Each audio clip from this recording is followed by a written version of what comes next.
Meet the Nash twins, Noah and Nate. See, since birth, these two were nearly inseparable. They did homework together, played games together, almost everything. The almost came when it came to football. See, both brothers knew from a young age they wanted to be quarterbacks, and neither would sacrifice their dream just to play with the other. See, even though Noah and Nate had two different styles of play, they were both some of the best QBs in the state of Oklahoma ever since they were 6 years old. This series is to follow them as they come up through college and hopefully eventually the NFL. Now Noah, he's a 6'1", 210-pound athlete at the QB position, and the athlete is in all caps. He has blazing speed for someone to be at that position, but his accuracy and ability to work inside the pocket were big question marks in his game. His pro comparisons out of high school were Justin Fields and Lamar Jackson. A lot of schools offer him to play receiver, including even his brothers, but Noah wanted to prove the doubters wrong, as his dream has always been to be an NFL QB, the same as his brother. So with that, Noah was offered a spot at Ole Miss to be the starter, and along with Judkins, this may be one of the most explosive backfields in college football. Now meet Nate, the 6'3", left-handed gunslinger. See, Nate may not have the speed or athleticism of Noah, but Nate is a natural-born thrower of the football. Nate's inspiration growing up was Tom Brady, which is why he rocks the number 12 and takes major pride in his efficiency and team-leading ability. While Noah was always a multi-sport athlete and track runner, Nate was a film junkie, working football 12 months a year trying to become the best QB in the nation for as long as he can remember. Nate being the more complete QB receiver offers from every school you can imagine, and that's why he picked Georgia. His prospect comparisons come out of high school were Patrick Mahomes and Joe Burrow.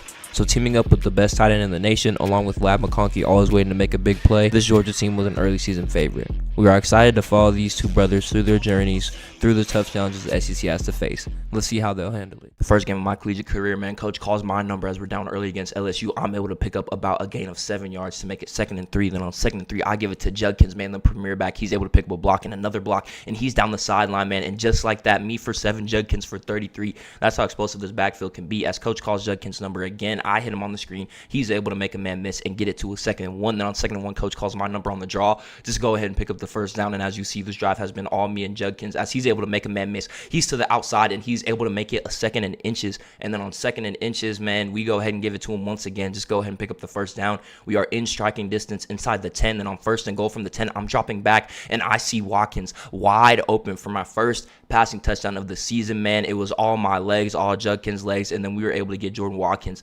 wide open as the defense was expecting to run that close. Now here, next drive, we pick it up as a tie game. Judkins able to get another 1st and 10 as he's averaging over 10 yards a carry for 4 for 56. Now 1st and 10, I drop back. I see Jordan Watkins again. We're able to pick up another first down. I'm throwing 3 for 3. We hand it off to Judkins. He's able to break another tackle and make a man miss for about a gain of 14. He is cooking, like I said. This is the best running back in the NCAA. 1st and 10, we're able to hit our tight end Heath. He's down the sideline, but he's eventually going to get caught. 1st and goal from the 5, man. You guys know what time it is. I am dropping back. I'm looking to throw on a 3rd and goal after 2 runs that went nowhere. I'm trying to pick it up with my legs. Nothing doing. Then on 4th and goal, coach actually makes us go for it, and they call an A-gap blitz. We can't account for him, and everyone is locked up in the man coverage, and that will actually be a turnover on downs as we couldn't capitalize on the great field position.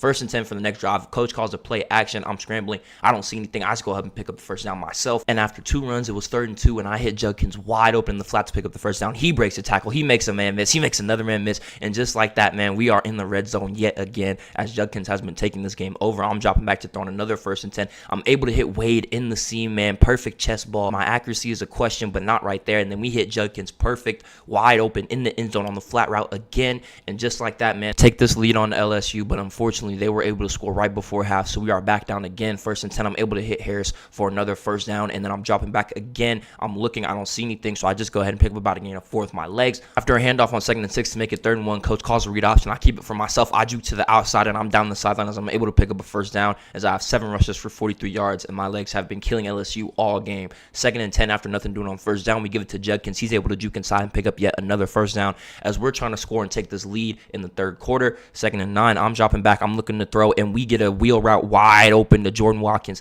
for his 2nd touchdown of the game, 2nd touchdown of the season. And just like that, we have the lead once again on LSU, man. Let's go. LSU actually scores again, man, and I don't know what happened on kick return, but we are at the 1-yard line, and so this will probably be the last drive. We have to take it all the way down the field, 99 yards, if we want any chance of winning this game, man. So on 3rd and 3 early on, I'm able to hit Wade for a first down. He makes a tough catch to barely get the first down. Then on 1st and 10, again, I'm looking. I hit Harris as I'm just throwing bullet balls, man. I'm trying to show these people that I can put together a drive. Judkins breaks a tackle and makes a man miss. He's able to pick about 15. I'm dropping back. I see our tight end wide open, man, as we're able to pick up another first down. And just like that, just in a few plays, we're across the 50 as this drive is looking perfect. I'm dropping back again on another 1st and 10, trying to complete the comeback. I don't see anything I like, so I scramble. I get it myself. I'm down the sideline to the 30, to the 20. I'm able to make a man miss, and I'm actually tackled down at the 15. And just like that, man, we are all the way down the field, and this game is not over. We're at least in field goal range. Here we give it to Judkins. Judkins able to pick up about a gain of 4,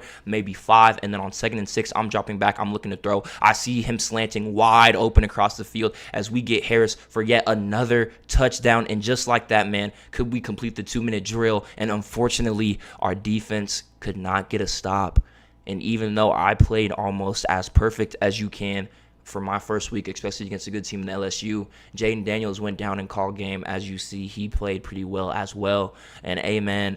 Even though we start off 0-1, I feel like there's great things to come from this team. Man, hopefully we don't start off like my brother. I would hate to lose week 1, especially against NC State. And as you see, man, our O-line is not starting off good, even though we're already in scoring distance. But on 2nd and 20, I'm able to hit Brock Bowers, man, the best tight end in the nation. And on 3rd and 7, I'm not able to get anything open as we are sacked again, man. And I pulled my line to the side after that drive and told them to step it up. There's no reason that I should have 2 seconds to throw in Georgia, man. I came here for a reason. As Lad McConkey's able to make a man miss, get us across the 50. And those are the big plays that we will be expecting from him all season. As on 1st and 10, I'm dropping back to throw again. The line is actually holding up. We're able to hit Brock Bowers in the window to make it a 2nd and short. Then on 2nd and 2, we just go ahead and give it to our running back Robinson. We pick up a good block from our right guard. And then 2 plays later, after 2 unsuccessful runs, I hit Brock Bowers wide open in the seam. He's able to hold on after getting a big hit. And then 1st and goal, I'm dropping back. We're able to hit our tight end Delp just on a little design tight end screen. He lowers his shoulder. He's able to fall into the end zone. And just like that, man, we get our first 7 of our collegiate career. And we do get a stop. So we're back here on offense. I'm dropping back. I'm looking to throw. Brock Bowers is wide open on the corner route. And I know I keep saying he's wide open as he gets hit, but if I can hit him in the numbers without a defender in between, man, Brock is wide open. Now, 1st and 15 after a false start, we actually get hit as we throw. We're able to hit Brock again for a gain of 15. Then on 2nd and 9 after a run that went nowhere, I'm dropping back. I'm looking to throw. I'm able to hit McConkey, but he's not able to hold on to the tough catch. I tried to rocket it in there. I'm looking. I don't see anything. I take it myself. I try to run, but I'm not as fast as my brother. So it's a 4th and inches, and then coach calls my number again. I just fall forward to keep the drive going. Then on the next 1st and 10, I'm dropping back. I'm looking to throw. I try to hit Ladd again on the same throw, and he actually comes down with it this time. Same exact ball, and he's just able to make the catch. Go ahead, Ladd. Then on 2nd and goal after a run that went nowhere, I find Jack Saint wide open on this whip route, and just like that, man, we are able to score another 7 with ease, and this offense is rolling just how it's supposed to, man. Let's go. 1st and 10 after our defense gets another stop, and I'm dropping back again, and I see Thomas, and I try to fit it in front of the corner, and I'm able to as he makes a good catch as he gets tackled. Then on another 1st and 10, we go with the little RPO to Jack Saint. He's able to cut inside, use that block from Lad McConkey and pick up the first down as we're in scoring distance yet again, man. Now I'm dropping back to throw on 1st and 10. I'm looking. I see Brock Bowers over the middle of the field. He makes the catch. He's able to pick up about 12 yards. And on a 2nd and 10 after a run of no gain, our run is not really that good this game. I'll try to scramble, but I'm kind of slow, not going to lie. On 3rd and 6, we're able to hit Lucky right in the seam, man. Diving defender, but the ball gets there too fast for my 3rd passing touchdown of this game and my 3rd passing touchdown to my 3rd tight end, man. As not only has Brock Bowers been working, we got a touchdown to Delp and Lucky as well. And our defense gets another stop. So we're knocking on the door yet again. And on a 3rd and 10, I see Brock Bowers wide open. And that's another touchdown. Speaking of that, man, these tight ends are going crazy this game. We get another stop on defense as NC State just has no answers. And I try to take a shot, and unfortunately, I overthrow him by a step. So on 2nd and 10, I'm dropping back again. I'm looking. I see Lad beat his man. He has a step. I'm able to hit him in stride. I have 4 touchdowns with 300 yards, man. We are going crazy as on 1st and 10, I'm dropping back to throw. Able to hit Brock Bowers again as no one can guard him. I don't know why they keep trying to put linebackers and stuff on him. And on 3rd and 6, as you see, they try to man him up again, and he's just cooking his man as Brock Bowers is a one-man show this whole drive. And on 2nd and goal, guess who, man? Brock Bowers, as he took us all the way down the field. They literally tried to man us up the whole game, and I have no idea why, as we are just the way more talented team, as y'all boys saw. And I feel like that's going to be the story a lot this season.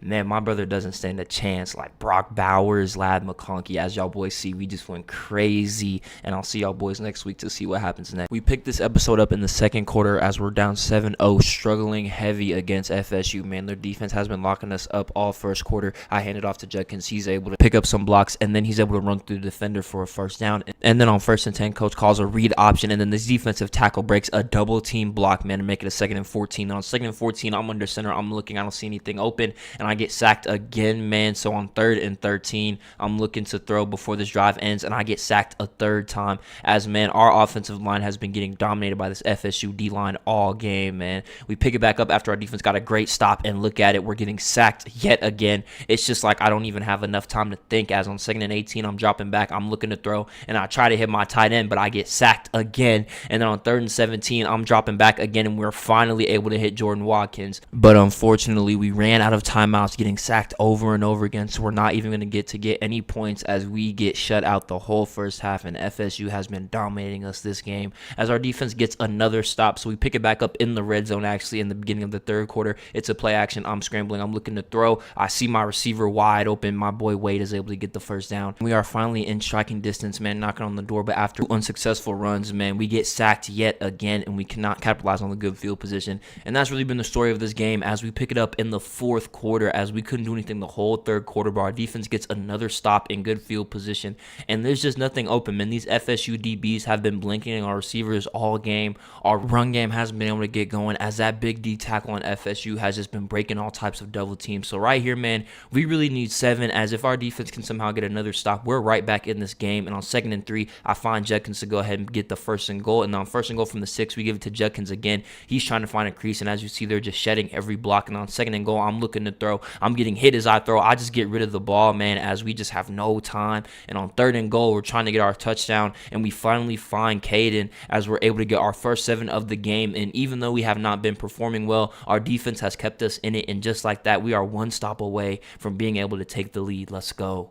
But unfortunately, FSU takes almost all of the time and all of our timeouts, and we are down 6 with 30 seconds left. I take a prayer. Jordan Watkins is able to make a catch, but we do not get out of bounds, so I spike it, and we only have about 1 play left, man. On the last play of the game, I try to throw it up, and of course, it's incomplete. So we take yet another loss to go to 0-2, and we just did not play that good, man. FSU, we picked this episode up in week 2 as we have another conference game against Auburn, man, and we just want to go ahead and keep this momentum going early on in the season, as we don't want to take any early L's if we want to go ahead and make these playoffs. So 1st and 10, I go ahead and hit Oscar Delp. Then on 2nd and 12, running a little bubble screen to Jack Saint just to pick up as many yards as possible to make it 3rd and manageable. And on 3rd and manageable, I'm able to hit my boy Brock Bowers to go ahead and pick up the 1st down. Then on 1st and 10, I'm dropping back again. I'm looking to throw. I'm able to hit our running back Robinson out of the backfield. As just like that, man, we're in the red zone already in this Auburn game, man, and it's 1st and 10 again. I don't see anything, so I'm scrambling, man. I pull out my inner Noah Nash, make a man miss, get out of bounds, and pick up the 1st and 10. I'm high stepping like LeBron, man. I'm beating my chest, and I'm feeling good. As last week we played really good, and this week we start off with a good drive until we get sacked here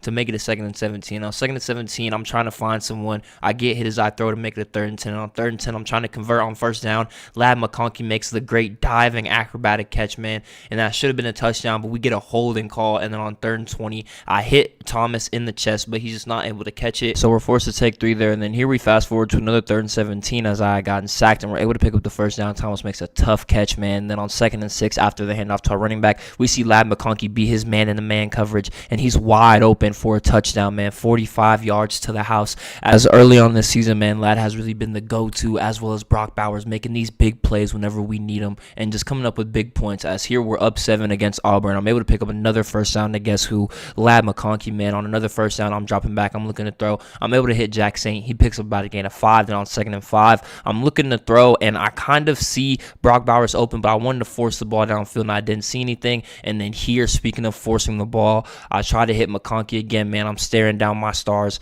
and I throw a bad pick in this Auburn game, man. I just need to slow down, man. We get some big plays, and I get caught up in getting the big play all the time, and sometimes I'll just make a mistake. But here, as you see, we're able to hit my boy Thomas. I'm trying to lock back in, as Auburn did tie up this game, so that interception actually proved to be pretty costly. But here on 2nd and 10, we're trying to score before halftime. We only have a minute left, man. I'm able to hit Lad to pick up the 1st down. With only 50 seconds left, I get sacked, so we have to call a timeout. Now, 2nd and 13, I'm looking to throw, and I get hit as I throw. Almost throw another interception, but there's just so much pressure in my face. I'm trying to hurry throws. I hit Brock Bowers to make it a 4th and inches. We actually go for it. I fall forward on the QB sneak, get it, and then on 2nd and 10, I throw a back shoulder to Lad McConkey in the man-to-man coverage. I recognize the man-to-man. His man can't turn around in time, and just like that, Lad McConkey gets us another touchdown, and we're up in this Auburn game as we do get ball. But on the other side, our first drive in the second half, I throw another pick, just trying to do too much. As you see, I'm out of the pocket. It was a dead play, and I just tried to do too much. Tried to lob it over, and the defender made a play on the ball. And as you see right there, after that 3rd and 15, we had to punt right here on a 4th and 1. We finally convert, and we've been struggling as we pick this up in the 4th quarter.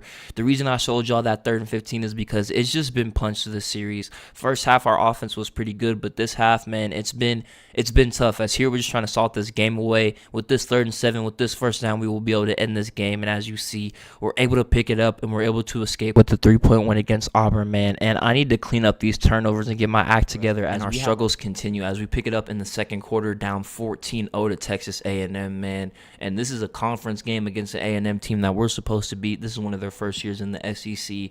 And us being down 14-0 and just getting sacked over and over again as the struggles continue is not a good look. As 3rd and 13, though, we are able to pick up a first down. Then on 1st and 10, I'm able to give it to Judkins. We really want to score this drive, man. We got to get back in this game. As with only a minute 40 left to half, this game could get ugly real bad being down 14-0 as we're able to give it to Judkins again, make it a 2nd and goal. And on 2nd and goal, I'm able to hit Caden on the out route. And just like that, we are only down 7. And we really need to lock in, man, as if we want any chance of making the playoffs at the end of the season, we need to start winning some games, and we need to start winning some games now. We pick it up with about 24 seconds left, man. Our defense was able to get a stop, so we're trying to get some points before half. I throw an incompletion, almost an interception, but on 2nd and 10, I'm looking. I see my receiver wide open, and I miss the throw. And those are throws I have to make, man. As on 3rd and 10, I get a retry, and I'm able to put the ball right on the money as we're able to burn a timeout, but we still do need one more completion for the field goal. And instead of throwing it, I just take it myself, make a man miss, and I'm able to get us a field goal. As now we are only down 4 by 1 score. And we pick it back up in the 3rd as our defense got another stop, and I'm able to give it to Judkins on the speed option. I already picked up the first down, but hey, man, just pitch it, see if we can make something crazy happen. On 1st and 10, I'm looking, I don't see anything. I launch it down the field. I see Caden wide open in a busted coverage,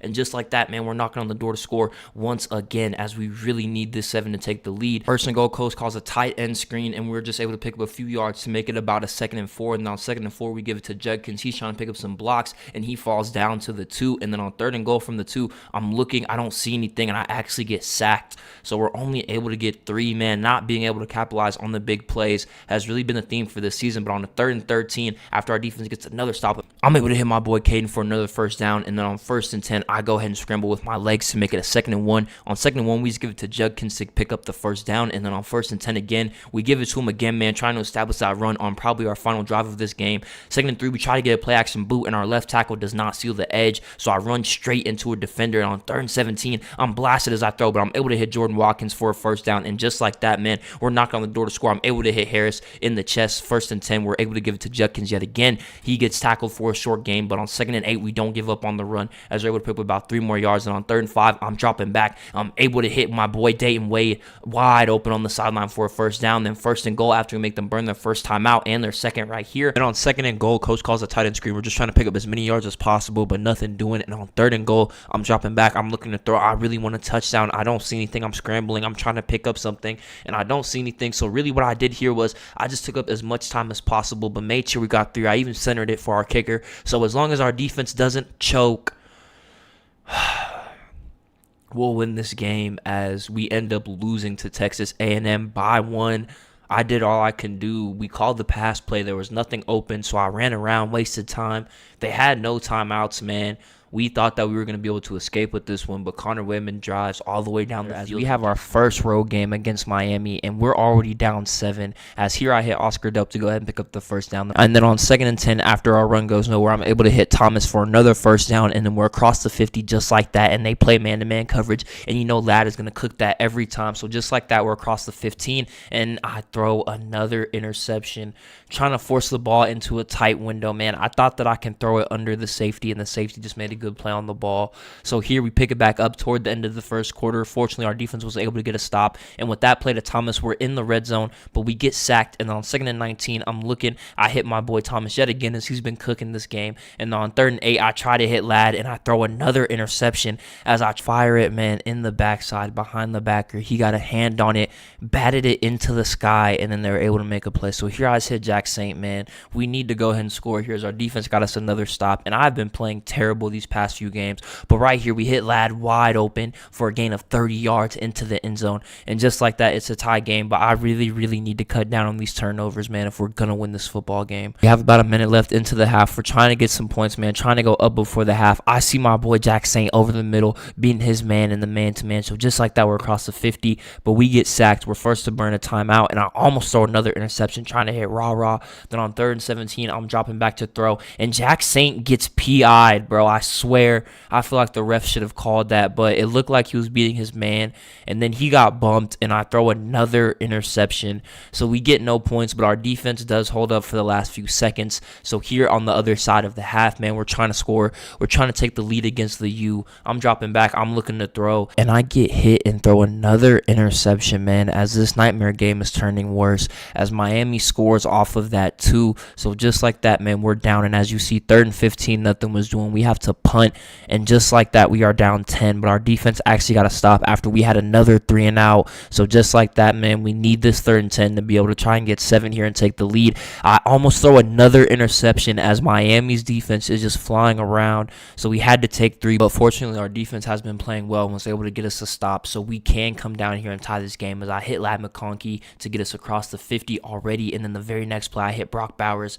as I'm going to need both of them this drive if we're going to go down here and score, man, and tie up this game. As here I hit Brock Bowers yet again, just like I said, he's able to pick up the first down, man, and now 1st and goal, we had a run, it didn't go anywhere, and on 2nd and goal, same thing, we try to give it to Lad. So on 3rd and goal, I'm dropping back, I'm looking to throw, and I see Lad McConkey has a step. I hit him, I trust him, and he's able to make that catch. As these last 2 weeks, it's really just been me messing up, and then Lad and Brock Bowers coming to the rescue to bail us out, as here we do have a chance to win this game in Miami after throwing 4 interceptions. Our defense was not able to get another stop, man. So with this last play to Brock, we call a timeout, and there's a little bit of hope, but it looks like we are going to lose our first game, as with 3 seconds left, I tried to get us into field goal range with the quick pass. They deflected, so we have to throw a Hail Mary, and as you see, we get rushed. I can't even wait for Lad to get to the end zone. So that would be our first loss of the season, man, and this loss was 100% on me. I cannot throw 4 interceptions in any game. Can't dwell on that, as now we have UCLA, man, and starting out 0-3, man, was probably the worst way this season could have started, as 2 of the 3, we really were in the position to win all the way up until the very end.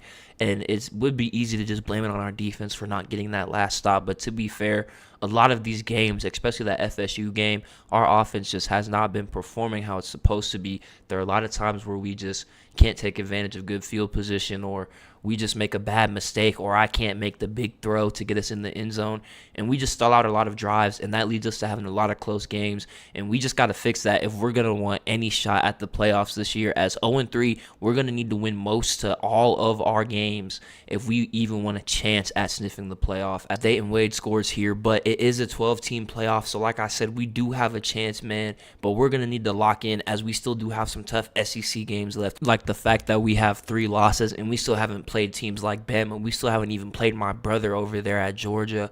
We have a lot of work to do, man, but I'm not giving up on the season. None of us are giving up on the season, as Judkins gets a big run to get us into the red zone. And if we score here, we can go up 2 possessions against UCLA in a much-needed win. We need this win bad. And right here off the play action, we're able to hit our tight end Heath wide open. After that, we would pick up in the 4th quarter, as after that, we kind of stalled out. You see, we got 2 field goals, but our defense got 2 good stops already in scoring distance, and we just couldn't do anything with it, which, like I said, has been the story of this season. And just like that, we are in a close game, only up by 6, and we need to go ahead and ice this game away. So I'm able to pick up another first down, and then on 1st and 10, nothing's doing on the run, so we run it again on 2nd and 11. We're able to pick up the first down. Same thing, nothing on 1st and 10. So on another 2nd and 11, I hit Caden on wide open on the drag. He's able to pick up a first down. So then 1st and 10 from the 15, we go ahead and give it to Bentley. He's able to make a cut on the stretch play and pick up another first down. So just like that, we're knocking on the door. On 2nd and goal, we run read option.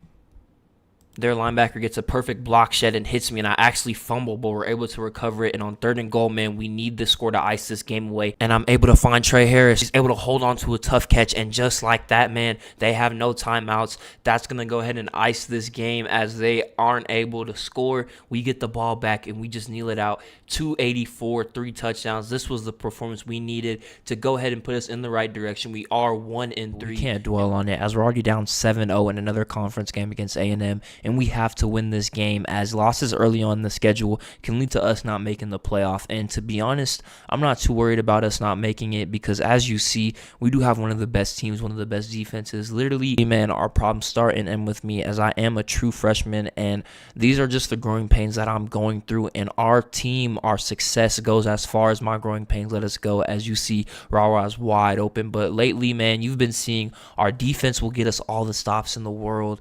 Lad, Brock, they'll all make all the plays. Oscar will even make some plays. As you see right here, our running back is solid. All of our stars make plays when you ask them to, as right here, Rara's wide open yet again. It's just me, man. I can't be throwing these foolish interceptions. I can't be trying to do too much. I can't be trying to get it all in one play. I just got to play within the offense and trust my stars to make the plays when it's time to make them. And I think, to be honest, this is a national championship team. As here on 1st and goal, we try to get the QB sneak, but this big D tackle, man, is just blowing us up. So on 3rd and goal, we have no choice but to pass the ball, man. I try to hit Rara on the zig, and he's not able to hold on to it. And on 4th and goal, we go for it, but they've been stuffing the run, so we try to call a screen, and they stuff that too. So we aren't able to convert after we drove all the way down the field, but we actually get a safety. So it actually just gives us a reset and 2 points. Because right here, I hit Brock Bowers to give us the first down. Now on 1st and 10, I'm dropping back. I'm looking to make a throw, and I try to hit Rara on the cut. He made a perfect cut, but I just overthrew him by a step. Then on 2nd and 10, I'm sacked. So on 3rd and long, I'm looking to throw. I'm trying to convert this first down, and I try to get it to Brock Bowers, and their linebacker makes the perfect play, and we're first to punt, man. But they go ahead and punt it right back. So we have the ball again. I'm able to hit my boy Lawson Lucky to go ahead and pick up another first down. Then on 1st and 10, I hit my boy Brock Bowers for yet another first down. We're driving down this field. We go with a little play action, and I see my boy Lad McConkey wide open off the play action, and just like that, man, we're inside the 15 yet again, and I'm dropping back looking to throw. They try to man up Oscar, and he makes a cut, and he's wide open on the out route, able to score a touchdown. And just like that, we score in about 3 to 4 plays, showing how high powered this offense really can be when I'm locked in, when I'm making my throws. As I miss Rara wide open, as that could have been a gain of 30. Like I said, when I'm making my throws here, I throw an ambulance ball, man. There was no reason to throw that, just getting people hit. As here, I do it again. We have to punt, and we flash forward again to another 3rd and 10, trying to just get some points before halftime, as we are only up by 2 points. I'm able to hit Brock Bowers, and we burn our first timeout. I'm looking to throw. I don't see anything. I go ahead and scramble, pick up again at 9, and we hurry to the line. And then after that, I'm able to hit Oscar, and then we burn our second timeout. We're trying to get 7 here, go up by 2 possessions before half, and I miss Oscar wide open in the end zone. And then here on 2nd and 10, I had Rara on the cut, but I got hit as I throw, so I missed the throw. Then on 3rd and 10, I'm able to hit Brock Bowers, and right here, man, 1st and goal with 10 seconds left. We're trying to score, and I'm able to hit Lad, and he's able to make the tough catch, as we're able to complete the 2-minute drill, get 7 right before half, and just like that, we are up 9 on A&M. Do your dance, man. As we pick up this game in the 3rd quarter, we pick up a 3rd and inches right there. And then on 1st and 10, after a new set of downs, I try to throw. That's my body, man, but I'm not able to complete the throw. So on 2nd and 10, I throw into traffic, and to be honest, I just got hit as I threw. I wasn't even trying to make that throw. I just saw the pressure in my face, and I kind of just panicked. But luckily, our defense was able to get a stop. But on 3rd and 16, we get stopped again, as the theme of the second half is A&M just really locked in. They got 3. So now, just like that, they're only down 6, but we haven't been able to do anything, as we punt again, as you see. And just like that, we pick this back up in the middle of the 4th quarter, still up 6, as our defense has been showing out. But to be fair, so has theirs, as we have not been able to do anything the second half. We were blanketed. I had to take it with my legs. Usually I'm not able to scramble, but the man-to-man coverage was so tight, they just forgot completely about me. They weren't accounting for my legs. Here we're able to hit Brock Bowers in the man-to-man to get us across the 50, and on 1st and 10, I get sacked. So on 2nd and 19, we're trying to convert this first down. I'm able to hit Raw, man, to get us inside red zone territory, and we're really trying to score here, trying to put this game away against A&M, as my running back goes ahead and makes a good play. And on 3rd and goal, I'm trying to make a play, and they leave Jack Saint wide open for the out route. As we jump in near halftime, and we're down 0-10, man, offense is struggling yet again, as I've already even thrown an interception in this game. So here, man, I'm able to hit Dayton Wade, and we're just trying to get some points before half, trying to make this a game. I'm looking, I don't see anything. I take it myself. I'm able to make a man miss and slide, pick up the first down, and we call a timeout. We're trying to pick up some yards to make this field goal easier. I'm able to hit Caden. He actually breaks a tackle and falls into the end zone, so we complete the perfect 2-minute drill, as we were struggling this whole half, but that was a perfect drive to put us only down 3 headed into halftime. We pick it up in the second half, and we get sacked, man. And on a 3rd and 13, I'm dropping back. I'm looking to throw, and we're able to find our boy Jordan Watkins wide open to pick up the first down. Then on 1st and 10, we give it to Judkins on the stretch. He's able to fall forward and pick up yet another first down, and our offense looks like it's clicking. As we give it to Judkins again, he's able to pick up about a gain of 12 on another run. So Judkins go ahead and take a break. We give it to Bentley. Bentley's able to pick up about 5. Now on 2nd and 5, we get sacked. And on 3rd and 14, I'm trying to keep the drive going, and I actually miss a wide open throw. So we do actually get the tie game, but that's what I mean, man. I've been killing drives myself, as my accuracy has really been hurting us in some situations, as that right there could have been 7. And on 2nd and 8, I'm sacked. So on a 3rd and 16, I'm dropping back. I'm looking to throw, and I find Dayton Wade wide open, and I finally make a perfect throw. It said poor accuracy, but it was right on the money.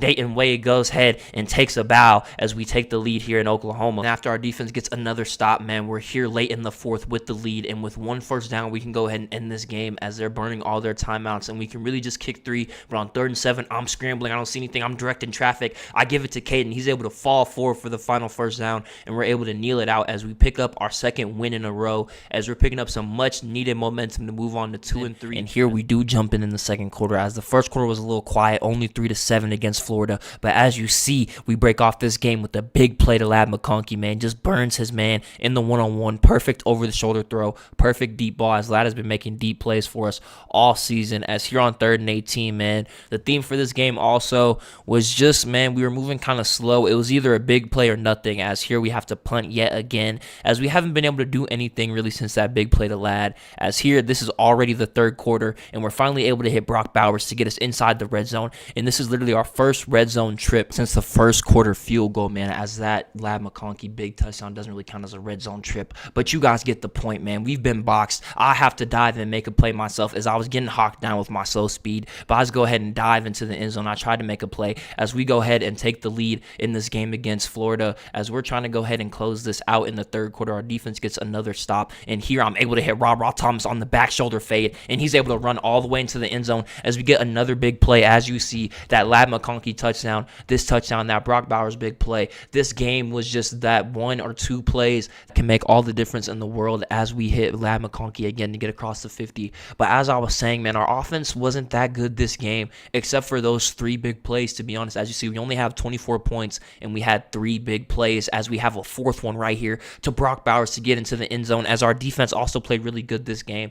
And that would pretty much be it for this one, as after this touchdown, we would pretty much stall out for the rest of the game. Offense and defense, man, nothing really going on, except for right here, man, I hit Lad McConkey on the corner route. He's able to make a man miss, and he's down the sideline, and he does actually get tackled. And after he gets tackled, we do stall out, kick 3, and then that'll be the last points of this game, as we have a tough LSU right now, who headed into this week has one of the top 10 defenses in the nation. So we have our work cut out for us, as our offense has been struggling. So on 2nd and 6, I'm able to hit my boy Jordan Watkins to make it a 3rd and 1. We just go ahead and give it to our boy Judkins, who's not able to pick it up, but coach actually calls it on the 4th and inches, says that we need to make some big plays if we're going to want to win this game. And speaking of big plays, man, I missed my receiver Dayton Wade wide open on that crosser, and on 2nd and 10, I missed another pass. Wasn't really open, but still I'm off the mark. But here I'm able to hit my boy Cade. He's able to pick up about 30 yards. It's just like that, we're already in field goal range against LSU. 1st and 10 inside the red zone, I'm dropping back. I'm looking to throw. I go ahead and hit my boy Heath, our tight end, wide open, and he's able to pick up some yards to get up inside the 15. As on 1st and 10, coach calls a play action. I'm scrambling. I'm looking to throw. I see my tight end get behind the coverage. They lose him, and my boy Caden is able to get in the end zone, as Caden has been one of our premier receivers this season, man, as he's racking up the touchdowns, racking up the yards in this game,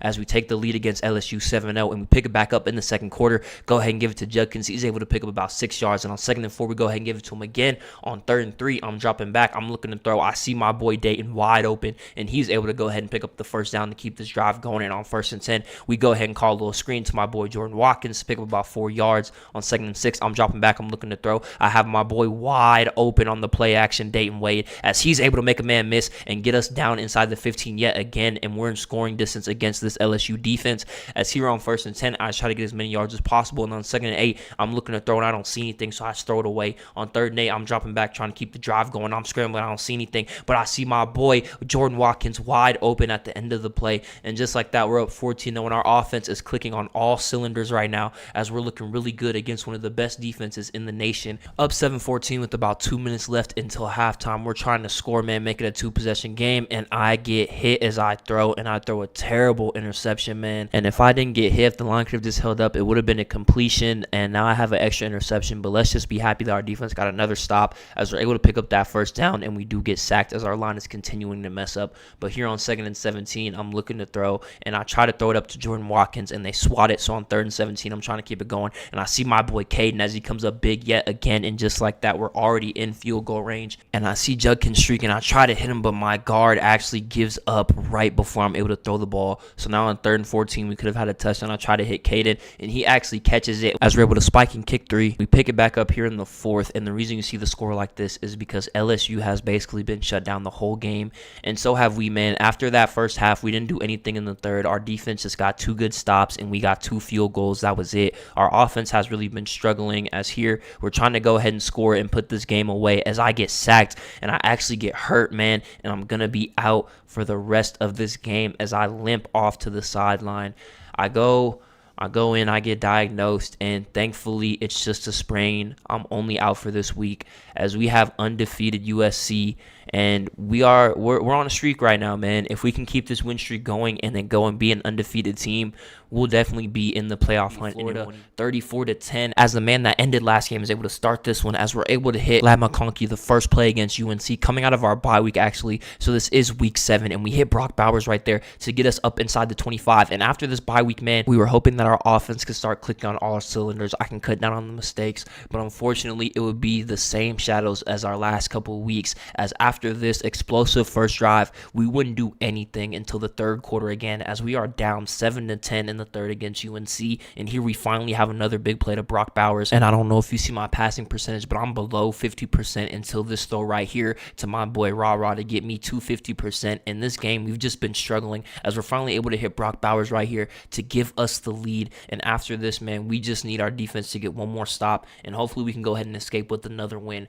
But we really need to get this together. As you see, we're only up by 1 point. On a 3rd and 8, I'm able to hit Brock Bowers. He's able to get us across the 50, and we really need to win this game, man. The fact that our defense has held Drake May and an undefeated UNC to 13 is crazy. And as you see, Ladd McConkey thinks the same thing as he makes 2 men miss and takes it all the way to the house as he gets us another big play touchdown on the season to go ahead and wrap up this game against UNC, hopefully, man, as our defense just needs to go ahead and get a stop, and they do. So we're up 8 points, man, with about 2 minutes left. We just need 1 first down after these timeouts. We did get a first down right there, but they still have 3 timeouts after a 2-minute warning. So right here, 2nd and 1 is really the perfect scenario, and then we get it right here, and that will give us another close win. As these few games, we've been playing all right, but some mistakes I got to cut down on, man, some things that I need to work on. As our team has been playing really good, it's been me that's been making some mistakes, and it's been showing some flashes, man, of some irresponsibility. I've been making some bad throws, and we're really going to need to step it up if we're going to want to be my brother next week when we play Ole Miss. Question, as these few wins have been some wins against some good teams,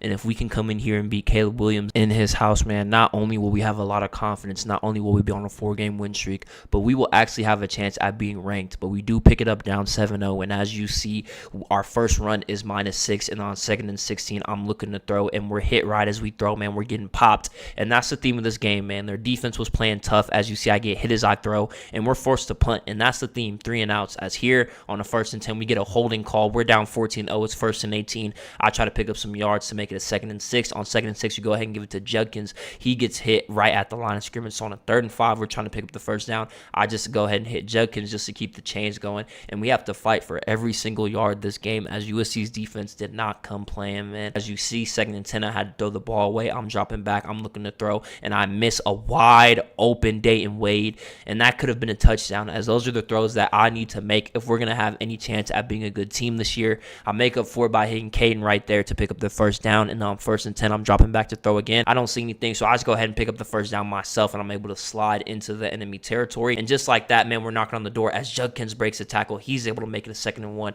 Now on 2nd and 1, we try to call a triple option, and they're just all over it. Then on 3rd and 4, I try to force a tight throw, but he just gets drilled, and he's unable to make the catch. So we're forced to take 3, and just like that, man, we are down 3-14 in the 2nd quarter. But right here, we're able to hit Dayton Wade. He's able to pick up a good amount of yards. And on 2nd and 3, we call play action. I'm rolling out, and I miss another wide open throw, as I don't know if it's me being on the road or me playing Caleb, but I'm just nervous as we get sacked, and I really messed up that drive missing that throw. As they were able to get 3, man, so now just like that, we are down by 14 with a minute left. So here in the 2-minute drill, we're trying to get some points. I'm able to hit my tight end Heath to pick up the first down. Then on 1st and 10, I'm looking. I'm able to hit my boy Harris, and he's able to get out of bounds. So just like that, we're in scoring position, and we still have all 3 timeouts, man. So right here, I'm able to hit Judkins. He's able to get out of bounds. So on a 2nd and 2, I'm dropping back. I'm looking to throw, and I see the tight end, and I miss another throw, man, and that could have been another touchdown. As here on 3rd and 2, I'm dropping back. I don't see anything, so I just take it myself, and I go ahead and get out of bounds. So we still have all 3 timeouts at about the 20-yard line, and I try to hit Dayton on that streak, and I miss another throw. As I don't know what's going on with me, but right here, I hit our tight end Wolf in the numbers this time finally, but he can't hold on to it, and I miss another wide open tight end, as I'm starting to frustrate myself with all these missed throws, and we have to take another 3. As to be honest, we're really right in this game. If I can just make those throws, like I said, those tough throws, we could really be in this game or even have the lead. So here, we're trying to score, man. We're trying to get 7 at least, as we've been knocking on the door so many times. Judkins gets a big run to get us inside the 15. Then 1st and 10 from the 15, we give it to Judkins again. He's able to pick up about a gain of 5. Then on 2nd and 5, I'm looking, and I throw a bad pick as there was pressure in my face, and I just completely misfire trying to fit the drag into the window. And man, I'm the reason that we are losing this game, as our defense keeps getting stops. USC only has 17 points, and if we count all the missed throws I have, as I miss another one, we could be up in this game getting ready to take a 2-possession lead, as I finally hit a big throw right there to Dayton to put us in scoring position. And on 1st and goal, I'm dropping back. I'm looking for someone. I don't see anything, so I just throw it away. And on 2nd and goal, we give it to Judkins, trying to make it a 3rd and short. And on 3rd and about 5, I'm dropping back to throw, trying to get on the board, and I hit Judkins. He's able to outrun the linebacker and get into the end zone. And literally, like I said, just like that, it's a 1-score game. If I could have just been on point, we would be up right now. Let's see if our defense can get another stop, and they cannot, and you can't even be mad at them, as they've been playing good defense all game. All we can do is try to answer back. So I'm scrambling, I'm looking, I'm able to hit my tight end Heath, and I make a perfect throw on the run as I'm starting to lock in now. And right before the end of the 3rd quarter, I hit a perfect lob pass to my boy Caden, and just like that, it's 1st and goal, and I'm scrambling, I'm looking, I don't see anything, so I take it in myself, man. I dive into the end zone, and just like that, man, like I said, we finally locked in, had a perfect drive, and we are only down 1 score. Unfortunately, USC does get another 3, but we are still only down 8, so we can still go and tie this game, man. We're trying to drive down the field. We give it to Judkins, back-to-back plays. He's able to pick up the 1st down and get out of bounds, man. We do have about 5 minutes left with all 3 timeouts, so time isn't really a factor. We go ahead and give it to Judkins again. He's able to make a man miss and pick up a face mask. So just like that, we're across the 50. I try to hit Caden, but he drops it on a tough hit, and on 2nd and 10, I'm dropping back. I'm looking. I hit my boy in the chest, and he drops it as well. So on 3rd and 10, man, we need this 1st down. Our center gets ran over. I'm scrambling, and we don't get it. So on 4th and 5, man, we need this to keep the game going, and I get hit as I throw, as we get no protection, and I throw another interception, and that will basically end this game, man, as we could not get it going against USC. And to be honest, our defense played a good game. Our offense didn't play that bad. There were people open. It was me, man. I had a bad completion percentage. I missed a lot of big throws. To be honest, man, if we wanted any chance at turning this season around, it all started with me, and our real challenge comes next week when we play my brother at Georgia. It's finally that time, man. I've had this game marked on my calendar all season long. I know my brother has too. I'm on my way to the airport, as we have to go on the road to play my brother and his Bulldogs at Georgia. Obviously, they're our favorite in this game, as besides that one L they took in the final seconds, they've been killing it this season. And my brother Nate is leading the best offense in the nation so far. And obviously, Georgia's defense isn't no joke either. But what I can say is, ever since me and my brother stopped being on the same teams in elementary school, every time we play against each other, it's a movie, man. Literally, our senior years of high school last year, he beat me 28-35 on a game-winning drive. We both played perfect games, but he just got the ball last. The country is writing us off, but they don't know the Noah that comes to play when his brother is on the other side, always thinking he's better than him. Let's see what happens. I'm locked in. We have my brother Noah tomorrow at home, man, and the talk on campus is that it's going to be another easy win, but I've been trying to tell my friends, especially my teammates though, that this is no regular game, which is why we're out here getting in some extra skelly work. See, for some reason, man, whenever me and Noah play, all bets are off. To be honest, he's never actually beaten me, but he always plays at a crazy level. See, for some reason, Noah thinks that I think that I'm better than him, and he uses that as like his chip on his shoulder to go that extra mile and find that extra gear. Obviously, the competitor in me says I'm better, but the truth is I've always been a little jealous of how much better of a true athlete Noah is. For me, I was only good at football, but Noah, he would be one of the best players on the team in anything he picked up. And to be honest, now that he's solely focused on being a quarterback, this rivalry is going to headline the SEC for the next 2 to 3 years. Let's begin chapter 1.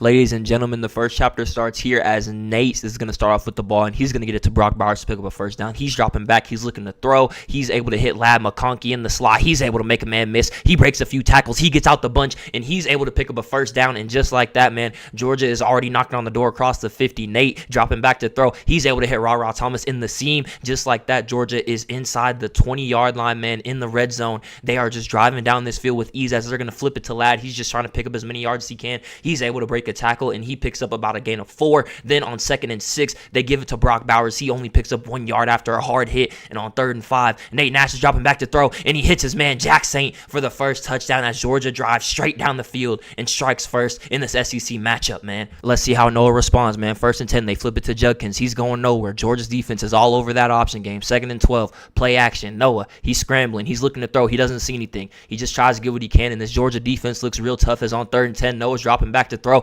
He's able to hit reliable Caden to pick up that first down as now Ole Miss is at the 50-yard line. 1st and 10, they give it off to Judkins. He's trying to make something happen. He lowers his shoulder, breaks a tackle to make it a 2nd and 2. 2nd and 2, they give it to him again, just trying to pick up the first down. He's able to get a little wiggly, pick up that first down as Ole Miss is now knocking on the door right outside the red zone at the 38-yard line. Noah's dropping back, pressure in his face, fade away, call him Kobe. He's able to hit Dayton Wade right on the numbers. What a throw by Noah Nash as he looks locked in as Judkins is able to pick up about a gain of 12, keep the drive going. They're at the 14-yard line. They're knocking on the door. They're trying to get this 7. Judkins breaks a tackle, but there's just too many Georgia defenders. It's on 2nd and 12 with the play action. Georgia gets caught. Caden is wide open, and he's able to score as Ole Miss goes right back down and answers back. Boys, we have a ball game. Let's get it. 1st and 10. Georgia. Nate dropping back to throw. He's looking. He sees Lad McConkey wide open, man, for about a gain of 20. Then on 1st and 10, Nate's dropping back yet again. He's got that pro reads activated. He sees that man, Oscar Delp. He's able to make a catch, and just like that, Georgia's already back in the red zone as they're at the 28-yard line. They give it off to Robinson for his first touch of the day.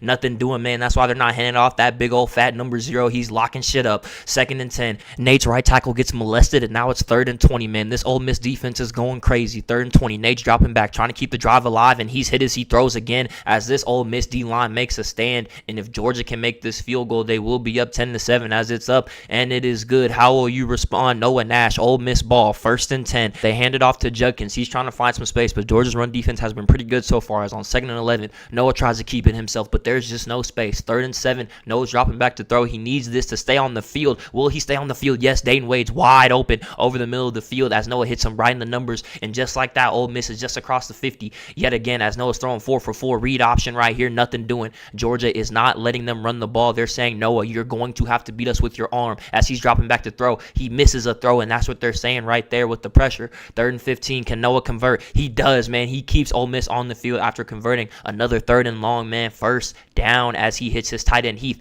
1st and 10, they give it to Judkins. He makes a man miss. He picks up a block, and he's down the sideline. Touchdown, Ole Miss. Judkins is able to get all the way into the end zone off of that stretch play. He picked up the perfect blocks, and just like that, Ole Miss is leading in this game 14-10. 1st and 10, Nate Nash dropping back. He's looking to throw. Ra was open, but he got hit as he threw. So on 2nd and 10, they just give it to Brock Bowers on the screen. He picks up some blocks in the alley. He lowers his shoulder. He's able to make it a 3rd and 1. And on 3rd and 1, they just flip it to Lad. He puts his foot in the ground. He just goes ahead and picks up the first down. Don't want to do too much. Just make sure you get that yard. 1st and 10, Nate's dropping back off the play action. He's able to hit Oscar Delp in the flat for about a gain of 4. 2nd and 6, they go ahead and hand it off to Robinson. He's actually able to find a little bit of space. 3rd and 2, they need 2 yards to convert. Obviously, because it's 3rd and 2, they hit Oscar Delp. 1st and 10, they move the chains. They're at the 50-yard line. Bullseye. And speaking of bullseye, man, Brock Bowers riding the numbers. 1st and 10, Georgia's already back in the red zone as Nate's dropping back yet again. He's looking to throw. He's able to, oh my goodness, that man made an amazing play. He actually almost threw a pick. I thought he was going to be able to hit that curl route, but they throw it to Lad on the bubble, man, to make it 3rd and 6. 3rd and 6, they need this to convert. They're able to hit Oscar Delp again, man, as he lowers his shoulder. He gets Georgia inside the 13, and Oscar Delp has been cooking as on 1st and 10, Nate tries to throw a lob pass to Ra. He's unable to win the jump ball. 2nd and 10, they do a little shovel pass to Ra. He's running. He's trying to pick up some yards. Nothing really doing.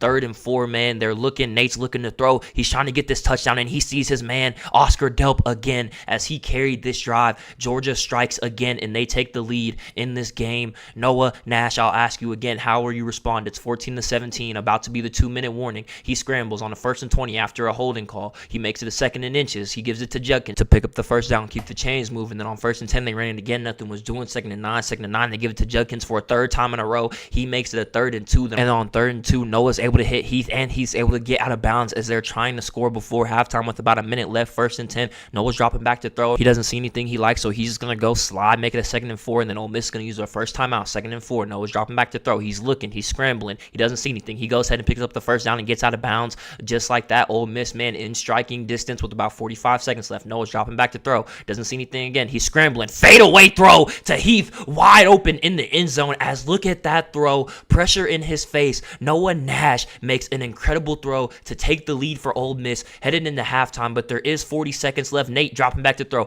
He's able to hit Ra Thomas. Ra gets out of bounds. Georgia does have all 3 timeouts. As Nate hits Brock Bowers in the seam, he gets hit hard, but he's able to hold on to the ball. Georgia does use one of those timeouts. Nate dropping back, doesn't see anything, just throws it away with the pressure in his face. 2nd and 10, Nate's dropping back yet again. He's able to hit Brock Bowers in the seam yet again. Georgia's probably going to use one of those other timeouts. Now Georgia's in striking distance. Nate's dropping back to throw. He makes a dangerous throw over the middle, but it actually makes it to Brock Bowers, as that's like his 3rd or 4th catch. He has been carrying this drive for them as Nate's dropping back to throw. He's able to hit Milton. Milton gets out of bounds. Then with 11 seconds left, Georgia's actually going to run another play. Nate is able to hit Jack Saint, but he gets tackled inbounds as he could not outrun the defender, and that is going to end the half for Georgia as they had poor time management. They risked it. They try to get a touchdown, and Jack Saint gets tackled inbounds, but they can't dwell on that as you see Noah Nash coming out the half getting shifty. 1st and 10 as they take the lead, and with this drive, they could go up by 2 possessions potentially. Noah, play action. He's dropping back to throw. Misses his tight end, Wolf.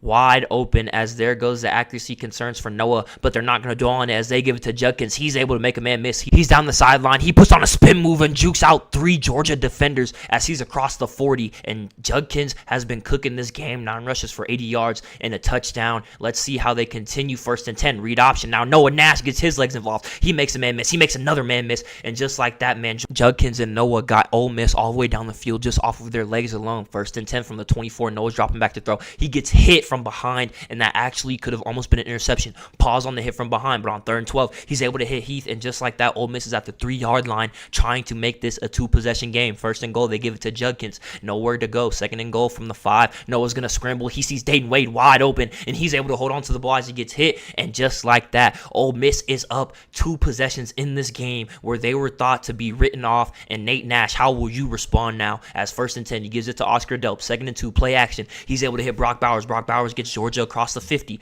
1st and 10 from the 45. Play action. Nate Nash dropping back to throw. He's looking. He doesn't see anything. He tries to give it to his running back, and look at that man playing pass coverage and stopping the run. Number 0 is a demon. 2nd and 10. Screen to Brock Bowers. He's able to pick up some blocks in the alley. We've seen that one before. 1st and 10. Nate tries to hit Brock, but actually Ole Miss's cornerback has blanket coverage. They give each other some mutual respect as Brock has been cooking, but man-to-man right there, that cornerback did win that rep. 2nd and 10. He's able to hit Lad McConkey wide open in the seam to make it a 1st and goal from the 10. 1st and goal, Georgia. Nate Nash dropping back. He's looking to throw. He doesn't see anything. He's just going to go ahead and throw it away. 2nd and goal. Nate's dropping back again. He's looking to throw. He needs this touchdown. He doesn't see anything. He just scrambles. He picks up as much as he can to make it a 3rd and manageable. On 3rd and 6, he's dropping back to throw. And who is it? It's that man again, Brock Bowers, wide open for a touchdown. And Georgia goes for 2 as well. And who is it again? Brock Bowers. As just like that, Georgia is only down 3 points, and they're only 1 stop away from getting this lead back. Let's see what their defense does, as actually on the kickoff, the kick returner muffed it and had to recover it at the 1-yard line. So Noah Nash is backed up all the way,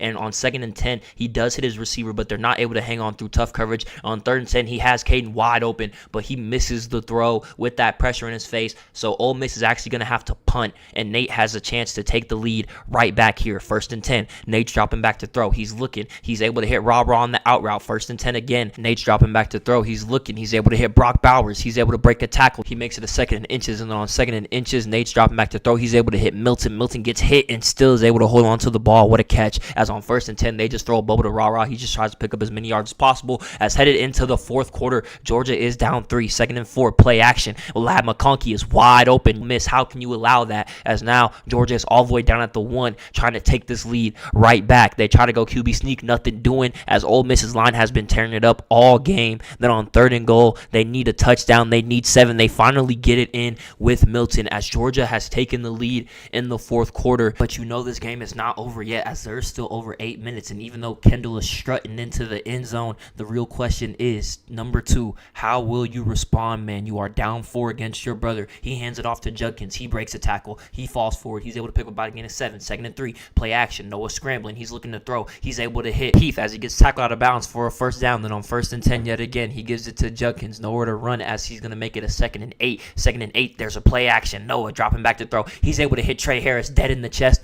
1st and 10, as just like that, Ole Miss is already back in the red zone yet again. 1st and 10, stretch play to Judkins. He gets around the edge. He's able to make a man miss to make it about a 2nd and 3. 2nd and 3, Noah, play action. He's dropping back to throw. He's sensing pressure. He's scrambling out of the pocket, and he's unable to hit his tight end on that cross body throw. You can't really blame him. There was pressure in his face. He was on the run. As here on 3rd and 3, he's able to hit Dayton Wade, but there's actually, I believe, on the field a holding call, which is going to bring this play back to make it a 3rd and long for Ole Miss. 3rd and 13 now, as now they have to respond, and they almost throw an interception, and you can't really help but to blame the O-line there, as pending this kick that barely goes through, Ole Miss is down 1, but they did convert that 3rd down. If that lineman just would have kept his hands to himself, Noah could have possibly taken the game-leading touchdown. But here, Nate Nash gets sacked on 2nd and 24. He hits Rah-Rah Thomas right in the chest on that defender to make it a first down. 1st and 10. Now Georgia's really just trying to chew clock, as there's only 4 minutes left in this game. But Robinson ran too close to out of bounds, but he was able to pick up about 15. Then they sub in Kendall Milton. He's able to run for about a pick up of 5. 2nd and 5, play action. Nate Nash, he's scrambling. He's looking to throw. He hits Lad McConkey on the big play, but he drops it, as Nate made a perfect throw, but Lad just couldn't hold on through the tough coverage. And here he is able to hold on, but that makes it a 4th and 2.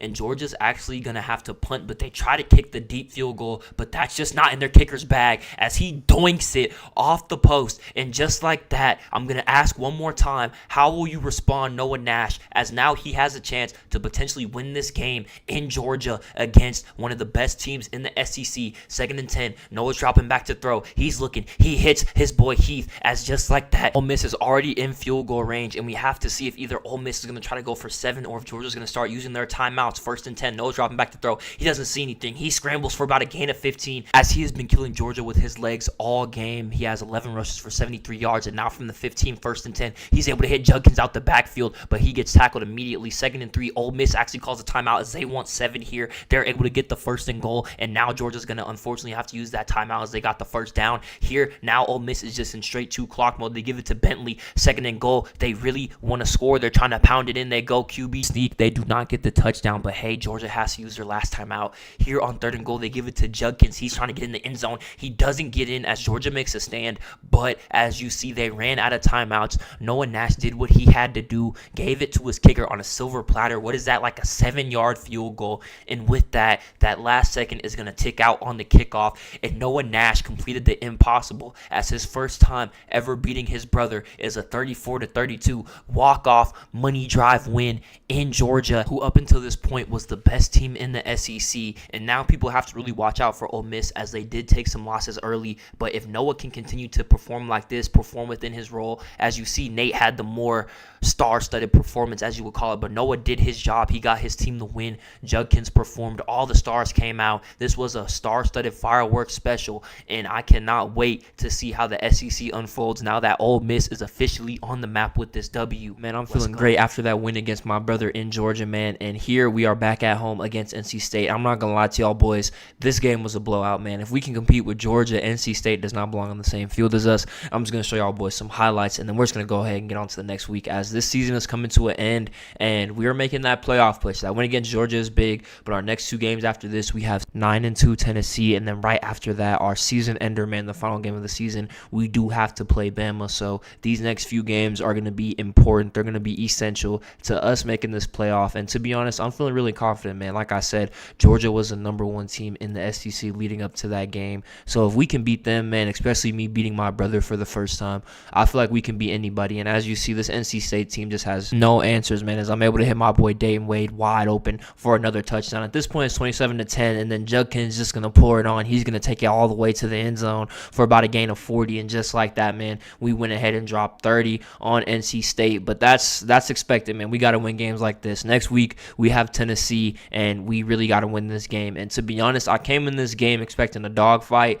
but it was really much of the same, man. As you see, 7-0, our defense got to stop. We got the ball back again. I'm scrambling. I'm picking up as many yards as I can. And this second half of the season, I'm really making sure that I've been taking advantage of my legs. You see what I'm saying? I got to make these defenders pay. I got to show them that not only can I throw the ball, but I can move, man. So here, we're all the way down here, first and goal. I'm looking to throw, and my boy Judkins is wide open off the play action. And as you boys see, man, we're just pouring it on. They can't even get in the end zone as I hit my boy Zahari Franklin wide open in the end zone, man. And then right here with this stroke of good luck, we score yet again the very next drive, and we beat Tennessee by 30, man. This was supposed to be one of our toughest games. They were 9-2, and we came here and we handled our business at home. And this is our final game of the season versus a tough Bama team, man. They got Kool-Aid. They have a tough defense. And this game, man, we're pretty much a lock for the playoffs after beating Georgia and Tennessee. But if we can beat Bama, then we're actually going to end up being one of the highest seeds in the league coming down to this last game of the season. So here, man, we got to win. We got to close out this game,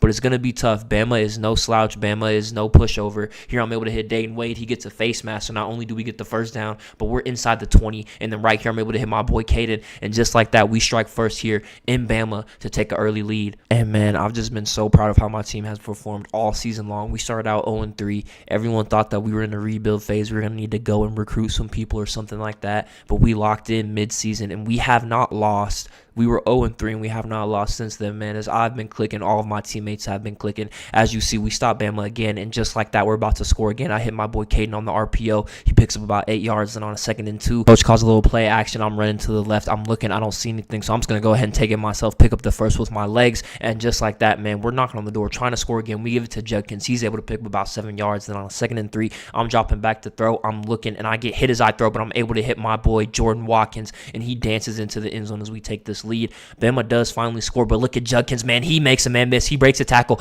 and just like that, man, we are almost at the 40, knocking on the door right outside the red zone yet again. We have been cooking this game. Our offense has been firing on all cylinders. 2nd and 7, I'm dropping back to throw. I don't see anything. I outrun this linebacker, pick up the first down, and get out of bounds to avoid the hit. On 1st and 10, we go a little read option. I keep it again. Nothing really doing. Just pick up a solid 3 yards, and here we go ahead and give it to Judkins. He's able to get outside, but he gets slammed, and on 3rd and 8, I'm dropping back to throw. No one's open. Our right guard gets bum rushed, and I have to throw the ball away. So we just get 3, but then Bama gets another 7. So just like that, we're only up 3. We have about 30 seconds left until half. Let's see if we can get this 2-minute drill. We have all 3 timeouts. I'm dropping back to throw. I'm able to hit my boy Heath, and just like that, man, we're already across the 50. We use a timeout. 26 seconds left. I see the man-to-man coverage. Caden beats his man, and not only does he beat his man, but he gets us all the way into the end zone. And just like that, in one play, we're able to drive all the way down the field and pick up 7 to take a 2-score lead before half against Bama, man. Last game of the season, and our offense looks the best it's been all year as we make this playoff push. Let's go, man. Let's finish out this game. Ended up in the second half, man, where we do also get the ball. So if we can score here and go up 17, man, this will probably be game over. As Judkins makes a man miss with the outside juke, he breaks another tackle, and just like that, man, we're already across the 50 again as our offense is looking unstoppable right now.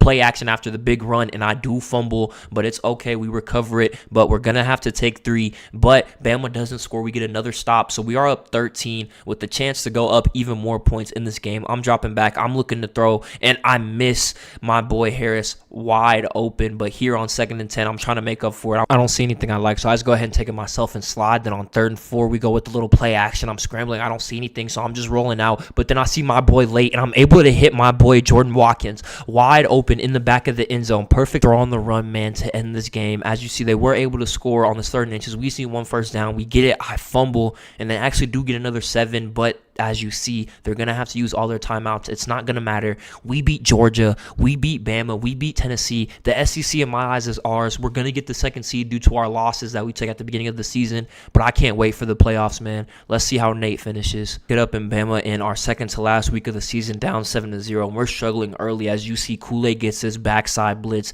and we had to end up getting a turnover on downs after I throw this inaccurate pass as well, with Kool-Aid not only getting the sack, but also playing the coverage right there, as now we we are down 14-0, and we're going to have to play from behind as we already just took a bad L to my brother, and we really need to win this game to back on track, man, as this is our second to last game of the season. We have Utah next, and to be honest, I have Utah marked as a win. If we can just win this game against Georgia, we'll be able to go ahead and secure the first seed in the SEC and go ahead and get that bye, man, because if we're first in the SEC, we'll probably be first in the league as my boy Brock Bowers shows up right as we need him. We are still down 7, but that is a good start as we're going to need all the big plays we can get against Bama if we're going to pull off this comeback, man. We do get a goal line stand from our defense, but we do start out at about the 4-yard line. So if we can go ahead and score here, it will be a tie game, and we get ball at half. So we can basically just go ahead and call that a 0-0 reset, man. We really need this. We really need these points. Right as I say that, I missed Oscar Delp wide open on what could have been potentially a touchdown, but at least a first. Here on 3rd and 19, I'm able to make up for it. I get hit as I throw, but I hit Lad McConkey right in the numbers. 1st and 10, I don't see anything, so I just take it myself. You guys know it's a big game when I'm using my legs to get out the pocket, man. Now here on a 2nd and 7 after a run play, I'm able to hit my boy Ra just to make it a 3rd and 1. On 3rd and 1, we really need this first down, and I'm able to hit my running back Robinson out of the backfield. Then here on another 2nd and 8 after a run play, Oscar Delp makes a perfect cut and is able to fall forward to the 1-yard line. Then here I'm dropping back, and Jack Saint is able to make a tough catch through traffic, and just like that, it's a tie game as we were able to drive 96 yards down the field. But Bama went and got another 7 of their own in about 30 seconds. So right here we hit Oscar Delp again, and we're able to burn our first time out. We need points here. We at least want to get 3 to go ahead and clutch up, and I throw an interception, man. Bama went and scored. I felt pressured to get the points back early, and as you see, not only did they get an interception, but he almost took it all the way back. Milton was able to get the saving tackle, but they go ahead and get 7 anyway, so that pick ends up being really costly as now we are down 14 against Bama, man. So we pick it up here in the 3rd quarter. We weren't able to do anything with the first drive, but we got the punt back, so here with about 4 minutes left, we need 7, man. We need 7 bad as the 3rd quarter is coming to an end. I'm able to hit my boy Ra, then on a 3rd and 4, I'm able to hit my boy Oscar Delp to pick up the first down, and just like that, we are in the red zone, man. We need the 7 bad, and I get sacked to make it a 2nd and 17. Now, on 2nd and 17, I'm just trying to get anything, any possible yards, make it a 3rd and manageable. I'm able to hit my boy Lawson. He breaks the tackle. He's able to make it a 3rd and 8, and on 3rd and 8, I get hit as I throw. Our left guard got hit, but Robinson's able to make a catch, man, and then he's able to fall forward for the first down. And on 3rd and goal, after 2 unsuccessful runs, I'm able to hit Ra Thomas. He gets pummeled as he catches the ball, but he's able to hold on to it, and our defense gets a stop. So just like that, man, we're only down 7. This drive can tie the game. 2nd and inches, we just go with the little RPO to McConkey. He's able to pick up the first down and a lot more as he breaks 2 tackles and then gets dipped, but it doesn't matter because here after a holding call, 1st and 18, we hit Brock Bowers for another first down, and just like that, we're knocking on the door to tie the game. We hit Lad McConkey again. He drops it, and now on 3rd and 20 after a holding call and an incompletion, Lad McConkey is wide open yet again as Lad McConkey has been leading us this whole drive down the field. That's probably his 3rd catch. I'm looking to throw. I'm able to hit Jack Saint, man, as I get drilled to make it a 2nd and inches. We just go ahead and give it to Oscar Delp in the backfield to go get the first down. Then on 1st and goal, we give it to Robinson. He's able to fall into the end zone, and just like that, man, it's a tie game. We are in this game. We just need 1 stop, and we can go win it. But Bama does get 3, so this is the money drive, man. 1st and 10, I'm looking to throw. There's nobody open, so I just scrambled. On 2nd and 4, Oscar Delp gets wide open in the man-to-man coverage, but I get hit as I throw, and I end up throwing a lofter since I got hit in the back, and they intercept it. And not only do they intercept it, he breaks the tackle, makes me miss, points at Brock Bowers, and then starts doing a dance in the end zone.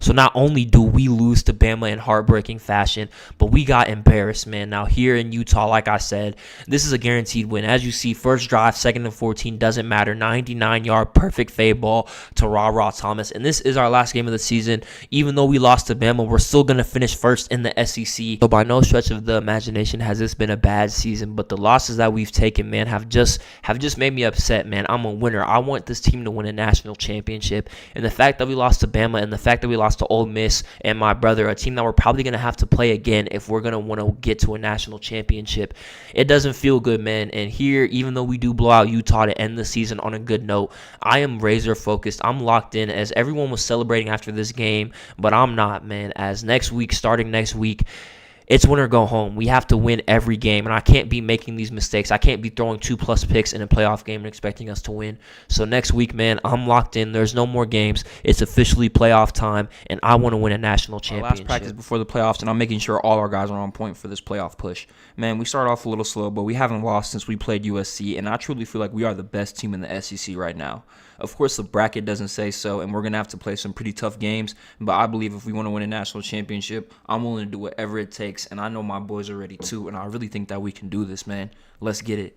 Man, we got Colorado first. We got to watch out for Travis on defense. And that offense is no joke either. But here, man, 1st and 10, we give it to Judkins, nothing doing. 2nd and 8, we give it to him. He gets around the outside, man. He's going to make a few men miss. And just like that, man, we're almost to the 50. We hand it off to Judkins again on another 1st and 10. Trying to establish that run game, man. These playoffs, we got to make sure we're using both of our backs. We're using my legs. We got to make sure that we are using all aspects of this offense. Colorado's defense is no joke, man. They actually finished top 5 in the Ncaa this season. So we need to make sure that we're on point. As I get his, I throw there. And we're forced to punt, and just like that, Colorado takes a 3-point lead. We have to go ahead and try to score here. 2nd and 12, I'm dropping back, I'm looking to throw. I'm able to hit my boy Trey Harris. He's able to get some separation from his man, and we're almost across the 50. 1st and 10, I give it off to Judkins. He's looking for some space. He gets dipped, but he's able to pick up about a gain of 8. We give it to him again on the 2nd and 2. He's able to pick up the 1st down, and we're across the 40. Then on 1st and 10, I'm dropping back. I'm looking to throw, and I see my boy Jordan Watkins wide open, and then Travis Hunter grabs his face mask. So we're going to take it from about the 3, and then Caden is able to beat his man on that out route, as Caden has been cooking in the red zone all season long, and we take the lead against Colorado early on. They did get 3, so we are only up 1. But if we score here and get the ball at half and potentially score again, we can take a 2-score lead against Colorado, man. So here we're able to hit Caden. He's able to pick up some big yards. We try to hand it off to Judkins, and nothing is doing. So on 2nd and 10, I'm dropping back. I'm looking to throw. I just throw it in the backfield, get rid of it. Nothing really doing. On 3rd and 6, we need this conversion if we want to try to score some points. I'm able to hit my boy Dayton Wade wide open over the middle of the field. And just like that, man, we're across the 20, knocking on the door, trying to score. I'm able to hit Caden right in the chest, and we are at the 1-yard line, man. 1st and goal with about a minute left. I'm looking to throw, and who is it? Caden, but he actually drops it, and we get a holding call. So I'm forced to take it myself, and then on the 2nd and goal, I just fall into the end zone, and we complete the 2-minute drill, man, and we also get the ball to start the second half. So besides our first drive, our offense has really been clicking on all cylinders, as we've had some 2 pretty easy drives. Here we pick it up on a 3rd and 6 in the 3rd quarter. I'm scrambling out of the pocket. I'm able to hit my boy Trey Harris wide open, as he's able to make somebody fall, and he falls down at the 1-yard line. And then 1st and goal from the 1, coach calls my number, and I fall short. So 2nd and goal, we call another read option, and I get scooped. On 3rd and goal, we do a little play action. I'm scrambling, and we just got locked up. So we're forced to take 3, but with that drive, we're able to get a 2-score lead, but then they did go and get 7. So now we're only up by 3 in the 4th quarter, man. Put away drive right here. If we can score right here, we can go up by double digits. And I almost threw an interception here on 3rd and 11, though. I'm able to hit Judkins on the cut. They tried to man up a linebacker to him, and he's just too quick for that, man. 1st and 10, we're in the red zone. I'm dropping back. I'm looking to throw. My boy Jordan Watkins able to beat the man-to-man on Travis Hunter. Then on 2nd and 3, they're playing press coverage, so I just take it myself. I'm trying to get in that end zone, and I dive, man, putting my body on the line. Like I told y'all, boys, I'm going to need to pull out all the stops if we're going to win a natty, as we take a 2-score lead on Colorado here in the 4th quarter. And then our defense was actually able to get a stop in their territory, so not only are we up 2 possessions, but we can actually go up a 3rd here, and we're right outside the red zone. So on 1st and 10, I'm using my legs yet again, as I've been cooking with these 2 rushing touchdowns, and these 40 yards have been important, as here on 3rd and 5, we're trying to score, and I miss my boy Trey Harris, as he was open on that cut on Shiloh. Man, put your hand down. You got cooked. I made a bad throw, and they went and got 7. So just like that, man, we're only up 6. We just need 1 first down to win this game. And right here on 2nd and 12, I try to get it myself. I fall forward, and on the 3rd and 2, I need to make a play, and we drop the ball and get a holding call, which they decline to make it 4th down. Coach tells us to go for it, and our right tackle gets cooked, man. As soon as we snap the ball, I couldn't even throw the drag, so they get another chance, but they're not going to be able to do anything with it, and we walk out of here with our first playoff win. Let's see what my brother Nate does. Man, we're going to have our work cut out for us, as FSU already scored, and they have the best defense in the nation this season, and the potential defensive player of the year, man, as well as this whole defense, man. They just play strong. They fly to the ball. So we're going to have to be locked in. As you see right here, I'm scrambling. I'm able to hit my boy Lad McConkey, as I'm going to need Lad and Brock to give me everything they've got, man, if we're going to try to win a national championship. I hit Lad again, and just like that, man, we're already inside the 20-yard line. You guys know how tough, how high-powered this offense can get, man, when I'm locked in, when I'm focused. 1st and 10, I'm dropping back to throw, and I actually almost get picked off, as that safety made a good play. I tried to throw it in Brock's chest, and he just made a great play on the ball. Right here, they try to go man-to-man coverage. Brock Bowers beats his man on the out route. You cannot man up Brock or Lad, as we get our first 7 of this game, and we're just trying to stay in this game, man. We got to go ahead. We got to win this game. We get a stop. Now here, 1st and 10, I'm looking to throw. I hit my boy Ra Thomas on the post route. He's wide open, and we're already across the 50. 1st and 10 play action. I'm dropping back. I had Ra again, but I just got hit as I threw. So now here, 2nd and 16, first play of the 2nd quarter. I know that I wasn't going to get many yards. I just try to get as many yards as possible to make a third and manageable. On 3rd and 16, they jumped the route, and I actually almost throw an interception as I could have led Brock, but I underthrew it. Then here I'm able to hit him, though, on the next drive as FSU did score again. So here with 5 minutes left until halftime, we really want to score, as if we get this ball at half, we can get our first lead of the game. Here, just a little screen pass to Oscar Dope. We've been trying to get him involved as much as possible. On 2nd and 2, we hit him again, as he has been cooking at the end of this season, especially our last few games. And then right here, I try to hit Brock Bowers open, but I get hit as I throw, man. Bad ball. Then on 2nd and 10, I see Rah wide open, and they jump and deflect the pass, as that probably would have been a touchdown. And then here on 3rd and 10, I try to hit Jack Saint in the numbers, and he drops it, so we have to punt. So here, now we only have 2 minutes left. Our defense was able to get a stop, but as we're across the 50, hitting Brock right there, we need to go score, and I miss yet another big throw, as I got to lock in if we're going to win this game. 2nd and 10, I hit Lad McConkey to make it a 3rd and short, man, but to be honest, I'm still thinking about that throw I missed. And then right here, you see I throw a bad ball, but by the grace of God, this drive continues, as we really need 7 here, and I think the universe is on our side for this one. After that, we're able to hit Lawson, and just like that, man, we're across the 20. We need this touchdown. I'm able to hit Rah Thomas as he breaks on his man. I hit him perfectly on the cut, so that missed throw is actually not going to come back to bite us, but still, man, I want to be locked in. As you see, man, we do get ball to start half, but FSU actually got another 7 before halftime in those whatever 20 seconds they had. So Jordan Travis is locked in, man. I got to match. I got to answer. Here I'm able to hit Brock Bowers. He's able to pick up the first down after falling forward. We're across the 50. I'm looking to throw. I'm able to hit McConkey yet again. 2nd and 3, we go ahead and give it to our boy Branson. He's able to pick up the first down. We're trying to get into the red zone. Then right here, we're able to hit Jack Saint wide open. We're across the 10. We throw a little RPO to Brock Bowers. He's able to throw a stiff arm. He breaks a tackle, but unfortunately, he goes out of bounds.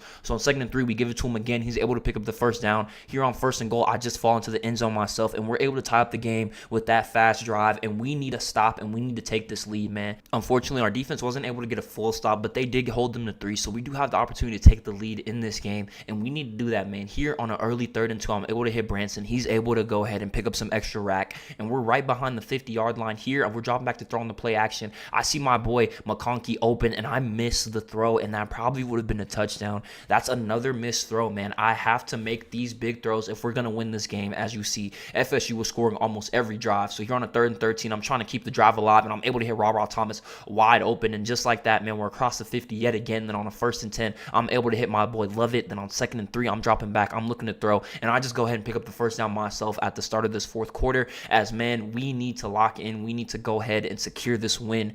10 minutes left in this game. I'm scrambling. I'm looking to throw. I don't see anything, so I just go ahead and hit Rah for a pickup of 3. Then on 2nd and 7, I'm looking to throw. I'm able to hit Milton, and he's able to go ahead and break a tackle and get us inside the 5-yard line. On 1st and goal, I'm looking to throw, and I hit Lad McConkey, but they actually deflect the pass. So on 2nd and goal, we try to hand it off. Nothing is doing. On 3rd and goal, we need this touchdown, and I miss another throw. That could have been a touchdown right there, and I just missed the throw, man. So we have to take 3. It's a tie game. There's about 6 minutes left, and coach actually said make this the last drive if at all possible, because as you boys have seen, Jordan Travis has been cooking over there on that sideline. So here on an early 3rd and 6, I channel my inner Noah Nash, man. I pick up this first down. I'm not going to be the reason we lose this game. As we get a first down, then we hand it off to Branson. He goes ahead, makes it a 2nd and inches, and as you see, I'm falling forward on the D lineman. Like I said, man, I'm locked in. We need this touchdown. We are finna go down and score. We hit Rah Thomas right here, and then with about 3 minutes left, we give it to Branson, and we are just chewing this clock, trying to make this the last drive of the game. I'm dropping back to throw, and I actually get sacked, so that makes it the 2-minute warning. Then here on 3rd and 13, I throw an interception, as I thought Brock Bowers was going to beat his man, and I predetermined the throw, and he actually did not break free, man. So that's going to be an interception, and our defense doesn't get the stop either. Jordan Travis goes all the way down the field and calls game, and just like that, man, we were the 1 seed, and our season is over. I threw the biggest interception of my career, and I can't do anything about it but just sit here and just think, man, like, our season is over. I did all I can do. I missed some big throws. I missed multiple touchdowns that game. Like, literally, if I just made that one throw to Brock Bowers, we win this game, bro. If I just make that one throw. And I got to live with the fact that the end of the season came early because of me, man. I can't believe my brother Nate got eliminated first round. Like, he got the bye, so technically it was second round. But that's insane. I definitely thought we were going to have to go through him if we wanted this national championship. But I can't be worried about that, as we have Miami Hurricanes, and they were middle of the pack. They were a decent team. They were able to sneak into the playoff, man, and they actually won a game. So here, we can't take them lightly. We got to make sure we win this game, and we're already knocking on the door, and I'm able to get another rushing touchdown in this playoff, as our offense has just been cooking all second half of the season long, man. Like I said in the beginning of the video, ever since that loss to USC, our offense has been one of the best in the nation. As here, Judkins is going to make a couple men miss, and here on a 2nd and 12, after I got sacked, I'm able to hit our third string running back Jones, as everyone's going to need to make some plays this game if we're going to win. Here on a play action, I'm looking to throw, and I'm able to hit my boy Jordan Watkins wide open, and he makes a man miss as he's able to get into the end zone. And just like that, man, we are up 14-0. Like I said, we are clicking on all cylinders, and we are really making this push to the national championship, as our defense gets yet another stop. And after a sack and an incompletion on 3rd and 15, I try to go up to Jordan Watkins, and I overthrow him. So here, next drive, we get another stop, and on 2nd and 5, coach calls a speed option. I just keep it myself, and then here on the 1st and 10, I give it to Judkins. He's able to get around the edge, make a man miss, and fall, make it a 2nd and 3. On 2nd and 3, I'm dropping back, looking to throw. Caden gets wide open off the play action. How many times have we seen that this season? And just like that, we're up 21-0 on Miami in this playoff game. They do finally score, but here I'm able to hit Dayton Wade wide open, and then we're almost about to cross the 50 on a 3rd and 5 after 2 runs. I'm able to hit Jordan Watkins across the middle. He's able to beat his man and make 2 men miss and break a tackle, and we're already across the 25. I'm dropping back to throw on this 1st and 10. Caden gets a step on his man, and not only does he catch the ball, but he's able to run in the end zone for yet another touchdown in this playoff, as Caden has been cooking like I've been telling y'all. Here, 28-7, man. This game is really over with only 8 minutes left, but we got to score. Let's go ahead and put it away with about 7 minutes left. I'm dropping back from the 20, and I throw a bad interception. As to be honest, man, I was feeling myself. I just wanted another touchdown on the board, but it's okay, as we get this last first down, and Miami's forced to use the rest of their timeouts, man. With one more first down, we can go ahead and end this game, as a 2-minute warning is approaching, and I hit Dayton Wade. He makes a tough catch,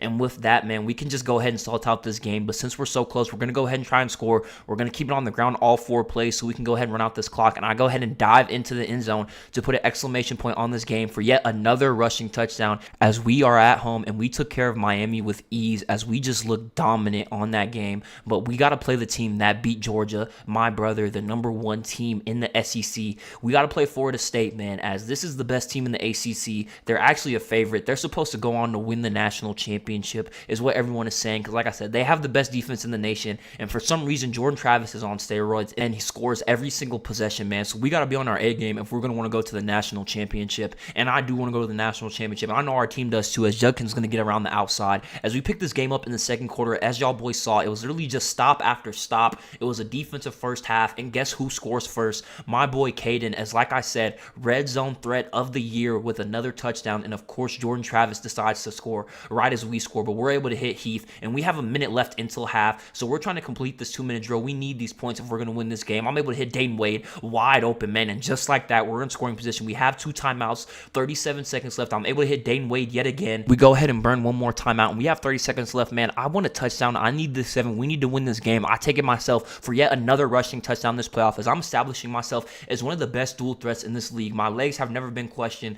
but this late season push, man, my arm has been on fire as well, and we are just cooking on offense. As 5 seconds left, there's nothing, and I'm able to hit Trey Harris, perfect sideline ball, and we get 3 with 5 seconds left before half. So just like that, we're up 2 possessions with the ball, and then look at Judkins. He gets us a powerful run on a 1st and 20 after a holding call, and just like that, man, after this run, we're right behind the 50, knocking on the door, trying to score, make this a 3-possession game. And look at Caden, man. Caden is a man amongst boys in this playoff run, as he wants this natty just as bad as I do. And on 2nd and 7, he beats his man and is wide open, and I hit him perfectly in the chest.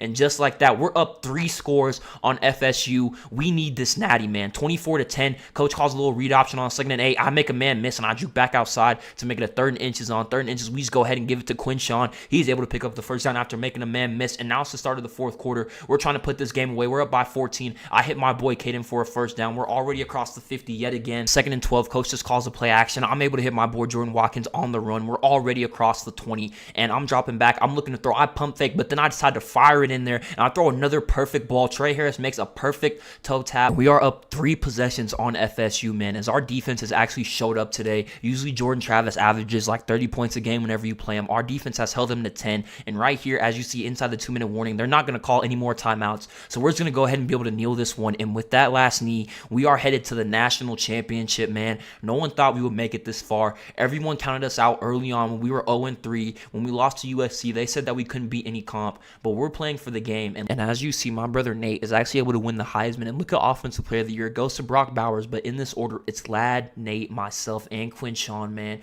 We were just cooking all season long. As you see, the Defensive Player of the Year goes to Florida State, as that defense was just crazy all season long. I get best quarterback since they gave my brother the Heisman. And then Quinshawn gets best running back. He was the best running back by far. And as you see, Ladd McConkey, the best receiver. Nate threw for 5,800 yards, 47 touchdowns, and 14 interceptions.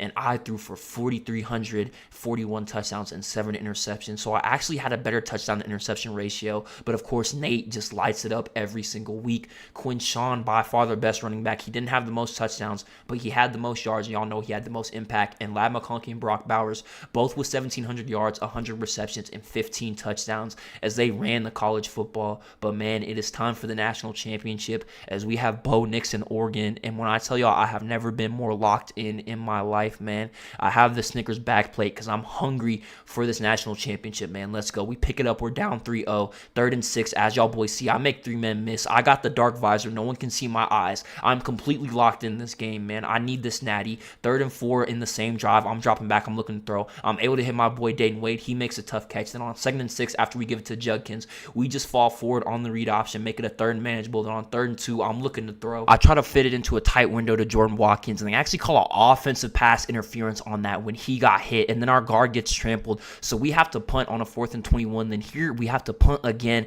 after that defender makes that great play on 3rd and 3. But here I throw an absolute rocket on the run to Heath, and we are down 6-0 with a minute left until half. We need to score, man. We need to go ahead and get some points on the board. Our defense has not been playing bad, but our offense has been stagnant this whole half. So here, man, we need these points. I'm able to hit my boy Jordan Watkins to get us down inside the 2-yard line, and we really need this touchdown as we go ahead and spike that ball. With 13 seconds left, I'm scrambling. I'm looking to throw. I see my tight end, and the ball hits him in the head. So on 3rd and goal, man, we need this touchdown. I'm scrambling out of the pocket again, and I see my boy Trey Harris wide open in the back of the end zone as we complete yet another 2-minute drill this season to take the lead going into halftime. And Oregon does get the ball first, but our defense gets a stop. So here we're already past midfield, and I do almost throw a pick, so we have to punt. We're forced to take 3 right there. But then here on this 3rd and 7, we're able to pick up this first down. So we're knocking on the door again, trying to score, trying to take a 2-possession lead, and Dayton Wade beats his man on the deep post as he just absolutely fries him. I throw a perfect ball to hit him in stride, man, and just like that, we were up 2 possessions on Oregon, but they go and get 7. So just like that, it's a tie game. Then here, as you see, on 2nd and 8, I get hit as I throw. So 3rd and 8, I'm looking.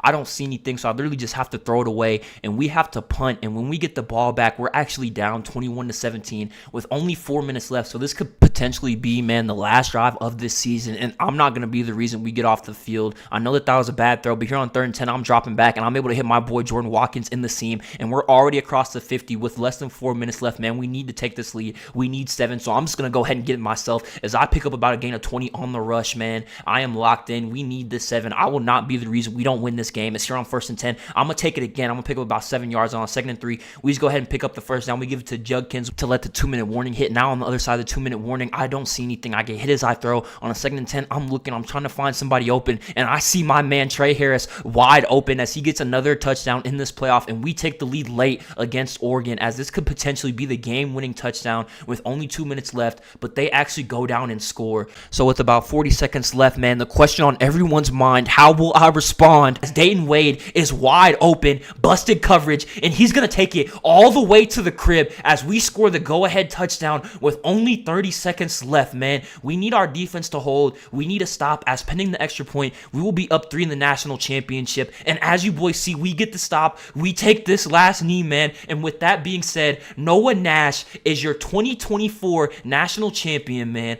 Ole Miss, they brought in Noah. They took a chance on him. No one wanted to take a chance on him. They wanted him to play receiver. He started out struggling, and he took his team all the way to the big game. And not only did he take them there, man, they won it. So going into next season, we're going to have to ask, man, who is the better brother, Noah or Nate? As Nate did win the Heisman, but Noah just shocked the world. Ladies and gentlemen, the 2024 college football season is upon us. And as we look around the league at these training camps, I'll be giving my preseason power 3. Let's get into it. Coming in third, I've got Georgia. Now, Georgia disappointed us a little last season. They had the Heisman and Nate Nash. They had Bowers. They had McConkey. They had the defense, right? But they lose second round to a FSU team after Nate throws that late game interception.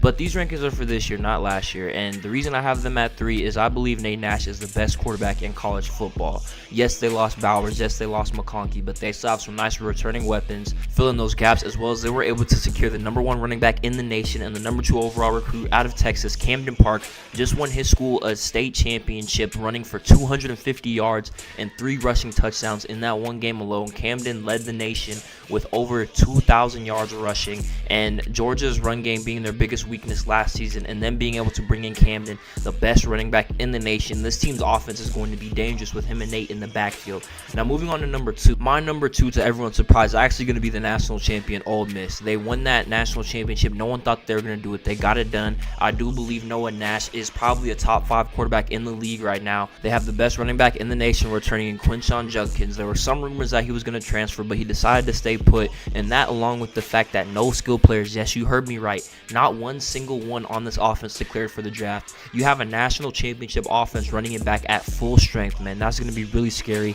And the only reason this team isn't number 1 is because I truly feel like my number 1 team winning the national championship, and I truly don't believe there's anything anybody can do about it. Number 1, I have Ohio State. Now, Ohio State was a first-round exit last year, right? You're asking why they're number 1. Let me tell you why. Malik Henry Jr. Malik was playing some of the best college football we've seen until he went down with that injury early in that playoff game against Michigan, and his team ends up losing. Now, I wholeheartedly believe that Malik Henry Jr. will eclipse Nate Nash this season. He will win the Heisman, and I do believe this team will win a national championship, all because of this young man right here. Their recruiting class was very strong this season. A lot of people wanted to play with this young man. They did lose Marvin Harrison Jr. to the NFL, but in return, they were able to secure the number 1 recruit in the nation, wide receiver Ricky Reiser, as he did want to play with Malik. Now, Reiser, in my humble opinion, has the potential to be even better than Marvin. This kid had over 2,000 total yards his senior season of high school, with 14 receiving touchdowns and 12 touchdowns on the ground. The recruiters were calling him Deebo Samuel Jr., as not only can he do it out wide, he lines up in the backfield, he can return kicks, he can return punts, he does it all on the offensive side of the ball. As well as this team is still going to have Emeka Egbuka, as he's not declaring for the NFL draft. He's decided to return for an extra season, which gives, in my opinion, Ohio State the best offense in the NCAA, the best team in the NCAA. Like I said, they're my favorite to win the national championship. But without further ado, I've been talking enough. Let's head into week 1 and let's see how our prospects do, man. Early season SEC matchup, man, and Camden Park is going to get the ball for the first play of the game for a gain of 15, and that's exactly what Georgia was missing last season, man, a primetime running back that can just make some plays and get them some yards other than Nate Nash's arm. Now, here on 2nd and 10, he's dropping back to throw. There's nothing there. He gets sacked, and on 3rd and 21, he gets sacked again by the exact same dude, and that left tackle was getting ate up as they're going to have to punt their first drive. Auburn doesn't do anything with it, though, so after a run to Camden Park and a drop right here, they're forced to punt again, and then here on 2nd and 8, Nate Nash is dropping back to throw, and he completes his first pass of the season to Ra Thomas. This Auburn defense has been playing tough early on, but he completes another pass right there to Dominic Lovett, and then he's dropping back to throw. He's scrambling, he's looking, and he actually throws an interception. Nate throws his first pick of the season as the early season offensive struggles continue for Georgia, and Auburn's actually going to get 3, so Georgia is down early on in this game, and they need to wake up and get some points. As here they give it to Camden Parker. He picks up about 15. They're going to give it to him again. He picks up a block from his guard. He tries to pick up another block and gains about another 12 yards.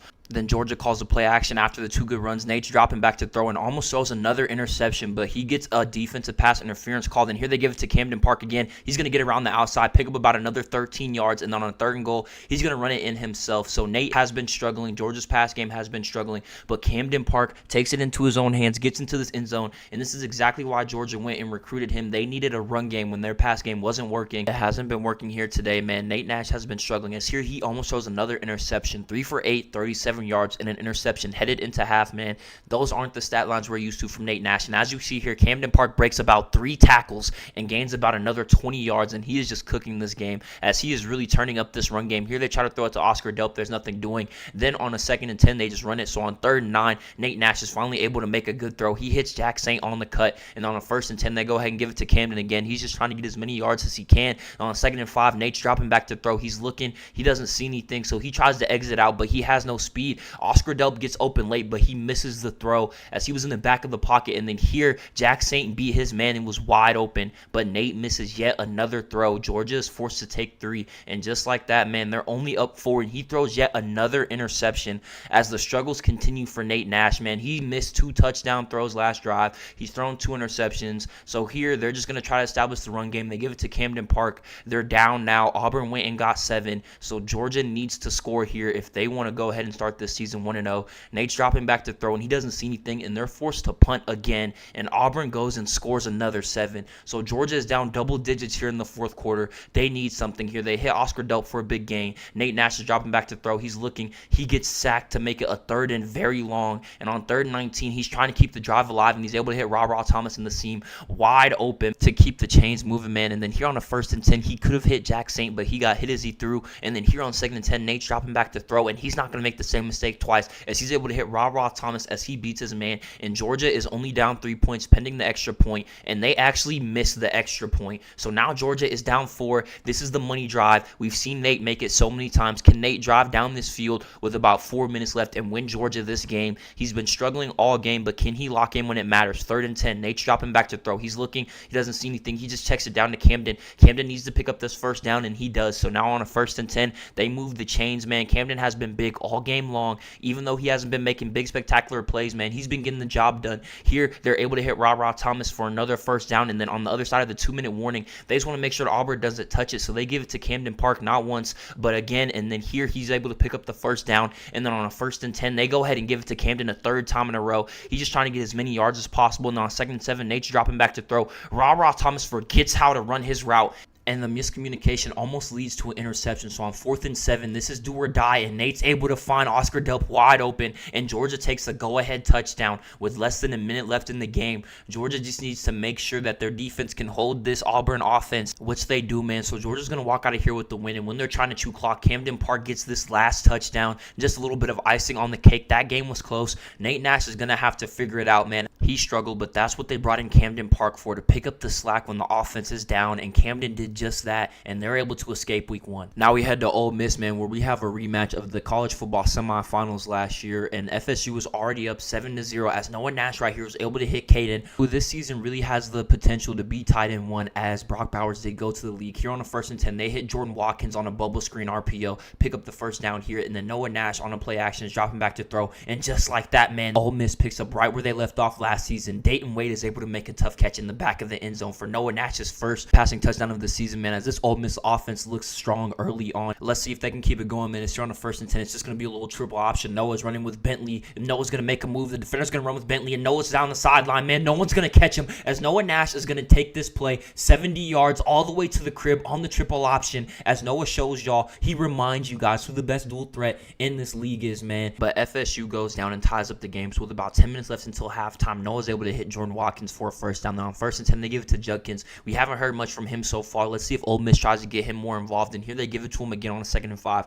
Make it a 3rd and 2. Then on 3rd and 2, Noah's dropping back. He's looking to throw. He's able to hit Kyron Heath for the 1st down. Then on a 2nd and 13, after a sack, Noah's dropping back. He has his man Dayton Wade wide open, and he misses the throw on a 3rd and 13. Noah needs to convert this, and he lobs it up to Trey Harris, and the cornerback makes a bad play on the ball, and Trey Harris catches the ball, perfect over the shoulder fade, and just like that, man, 3 drives, 3 touchdowns. Ole Miss is clicking here on a 3rd and 2. Next drive, they just throw a little speed option, man, pick up the 1st down with Judkins. On 1st and 10, they give him a little stretch run. He's not going to be able to get that many yards, about a gain of 3, and then on 2nd and 7, Noah's dropping back to throw. They just do a little screen pass to Judkins. He's able to pick up some blocks, make a man miss, and pick up yet another 1st down. On a 1st and 10, Noah keeps it himself on the read option, and he's able to make a man miss and pick up about 9 yards. And on 2nd and inches, they just give it to Judkins to pick up the 1st down, which he does, and a lot more, and about a gain of 7. On another 1st and 10, it's another give to Judkins as he's been carrying this drive. He picks up some blocks in the alley and picks up about 20 yards. As here on a 1st and goal from the 1,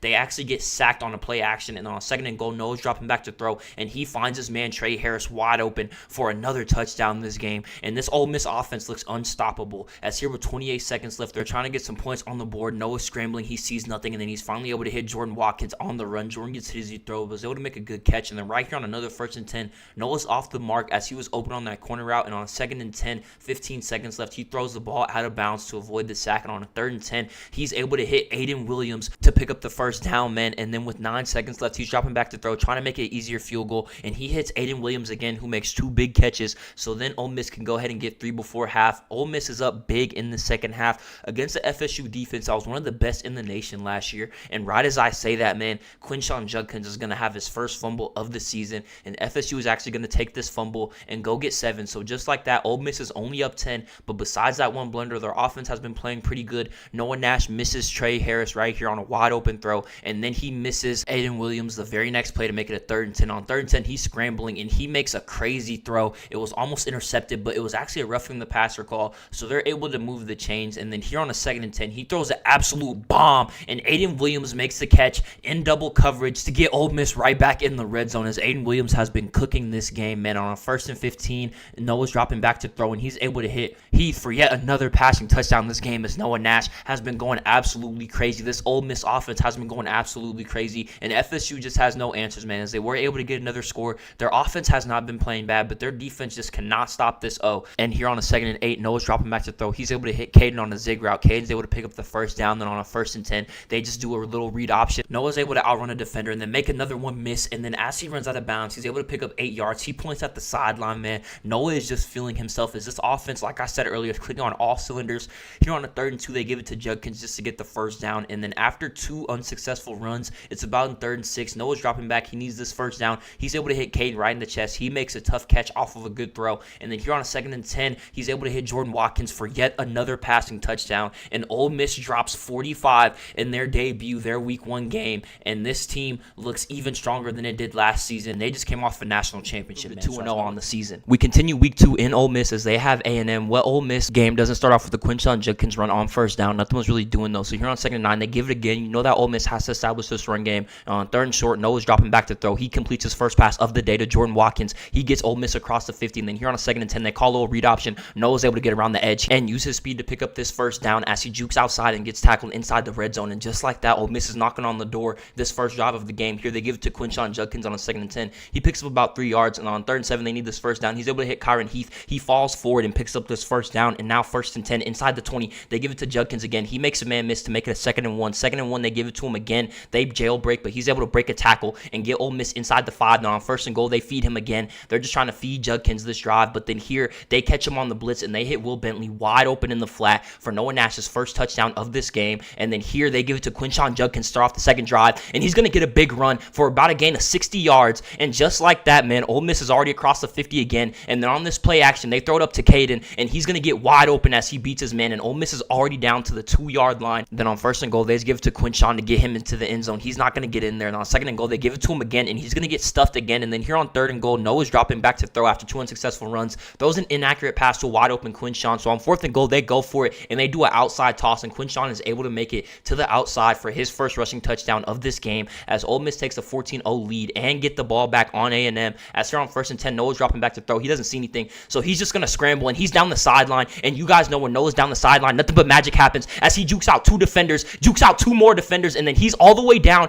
inside the red zone after he breaks a tackle. And Noah Nash is out here cooking, man. What a run. As here on 1st and 10, they go ahead and give it to Quinshon. He's able to pick up yet another first down with his legs for about a gain of 15. And on 1st and 10, they go a little play action. Noah's scrambling. He's looking. He doesn't see anything until the last second where he throws an absolute dot to Trey Harris, but he's just unable to hang on to it. So here, they set up a little fancy RPO. Noah actually laterals it behind him to Trey Harris. He makes a move and tries to dive into the end zone, but gets knocked out at the 1. So then here from the 1, they just go ahead and give it to Quinshon for his 2nd rushing touchdown of this game. And just like that, Ole Miss is up 21-0 on this Texas A&M team, and A&M finally does get 7. But here, Quinshon Judkins breaks a tackle, and just like that, Ole Miss is already across the 50 again, as Quinshon Judkins is going to take it all the way down inside the 10-yard line, as Ole Miss offense can just do no wrong, and Texas A&M has no answers for this run game so far, man. As here on a 1st and goal, it's a play action. Noah scrambling out to his left. He's looking to throw. He doesn't see anything, and then he's finally able to hit Caden wide open as he crosses the safety's face, and that's Caden's first touchdown of this game. Ole Miss takes a 28-7 lead and get another stop. So it's about 1 minute until halftime. Noah Nash is able to hit Jordan Watkins wide open to get Ole Miss back in the red zone yet again, and then here he's dropping back to throw. He throws up a prayer to Caden. He's able to break it up, no touchdown, and then here on a 2nd and 10, he's dropping back to throw. He's looking. He doesn't see anything at first, but then he sees Dayton Wade wide open beating his man, and he's able to fall into the end zone as Ole Miss drops 35 points in the first half in this SEC matchup, man. And Ole Miss got another stop. So with about 18 seconds left, Noah's dropping back to throw. They're trying to get some points before half. He throws up a bomb. It's no good as he overthrows Trey Harris by a little bit on 2nd and 10. Probably going to be one of the last plays of the half. Noah scrambling. He throws up an absolute prayer, and this might get intercepted. And it does. And actually, oh my goodness, it is caught. And let's get a look at that replay as the defender dropped the interception, and then Trey Harris caught it off the bounce. And they actually do make that field goal. So they got 3 before half on that miraculous play. And just like that, man, it is 38-7. Ole Miss is running away with this SEC matchup as they just look like the better team. And Noah's dropping back to throw on a 3rd and 5. He's able to hit Trey Harris for a first down. And then on 1st and 10, they just go ahead and give it to Quinshon Judkins. He breaks a tackle. He's able to gain about 7 yards. And on 3rd and inches, they throw a little bubble screen to Jordan Watkins. And nobody's going to catch Jordan Watkins as he's going to take this all the way to the house for a 50-yard touchdown on the bubble screen as Ole Miss's offense just looks like it cannot be stopped under any circumstances as they're just running away with this game, man. And Ole Miss's defense gets another stop as A&M is just getting overpowered. And then right here, he throws a perfect over-the-shoulder lob to Trey Harris off the play action. And Trey Harris is going to take this all the way to a house for the 75-yard touchdown. And that's going to put an exclamation point on this game as after this, Ole Miss is going to go ahead and sit all of their starters as A&M just had no answers. And as you see, Noah Nash played a damn near perfect game, man. And Quinshon Judkins did his thing too as Ole Miss improves to 2-0 on the season. Both teams are looking strong so far. Let's see how Georgia does in the last game of this week as they have Miami at Miami. This is going to be the first road game of the season. And Camden Park starts it off with a gain of 18 yards as he went crazy last week in his debut. And here they're going to give it to him again on a 2nd and 11. He's going to go ahead and pick up the first down after he picks up some blocks and makes a man miss. And they're actually going to give him a 3rd and inches. So Nate's just going to go ahead and pick it up himself. Nate's dropping back to throw on a 1st and 10. And he's able to hit Lawson Lucky on the sideline as he makes an amazing one-handed catch. And then here on a 1st and goal, he's dropping back again. And he's able to hit Mekhi Muse in the end zone as he hangs on to the ball. And Georgia's able to score and also get a stop. So here on 1st and 10, they get the ball back. Camden Park breaks a tackle. And he's able to pick up a first down after another gain of 20. And he's just been cooking on the run early on in this first quarter. Here Nate Nash is looking to throw, and he throws a terrible interception as he had it underneath wide open. But their defense is actually going to be able to get a stop. So it's not going to matter too much. But Nate Nash has been struggling early on this season. I know it's early on, but this is not the Nate we're used to as he has been playing very pedestrian so far. Here they're going to go ahead and give it to Camden Park again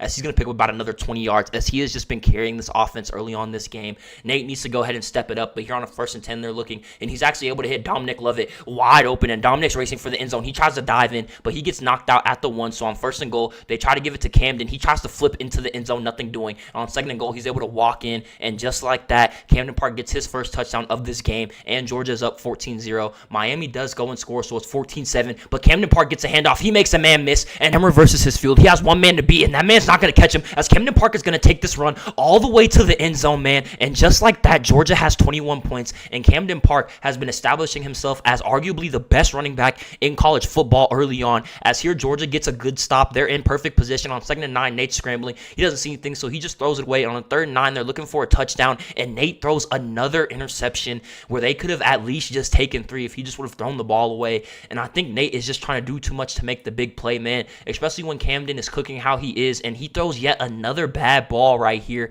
as Delp was wide open, so they need to convert this first down. He's able to hit Rob Thomas. They're able to convert. He's dropping back on a 1st and 10 after that. He's looking to throw, and he's able to hit Dominic Lovett for about a gain of 6, and then on 2nd and 4, they go ahead and give it to Camden, but nothing's doing, so on a 3rd and 3, he's dropping back to get this first down, and he finds Camden wide open in the flat. He's able to make a few men miss and get Georgia around midfield, and on a 2nd and 9, after a run and gain of 1, they're able to hit Dominic Lovett in the middle of the field. He makes a move, and then he's down the sideline, man. He's going to go ahead and get tackled inside the 15-yard line as Georgia's knocking on the door once again. They hand it to Camden Park. He's going to make a move and get into the end zone for his 3rd rushing touchdown of this game, man. And then next drive, they go ahead and get yet another stop. So it's 28-7. They give it to Camden Park, and he's down the sideline again as I don't know what's going on, but Miami's defense just has no answers for this run game as he makes a man miss, and he's already down inside the 15 off of one stretch play, and Camden Park is just going absolutely nuts. Drug test this man is on a 2nd and 10. They give it to him again. He makes 2 men miss, fall over each other, makes a 3rd miss with the spin move, and just like that, they're already 1st and goal. They give it to Camden Park again. He tries to get into the end zone, nothing doing on 2nd and goal. They give it to him again.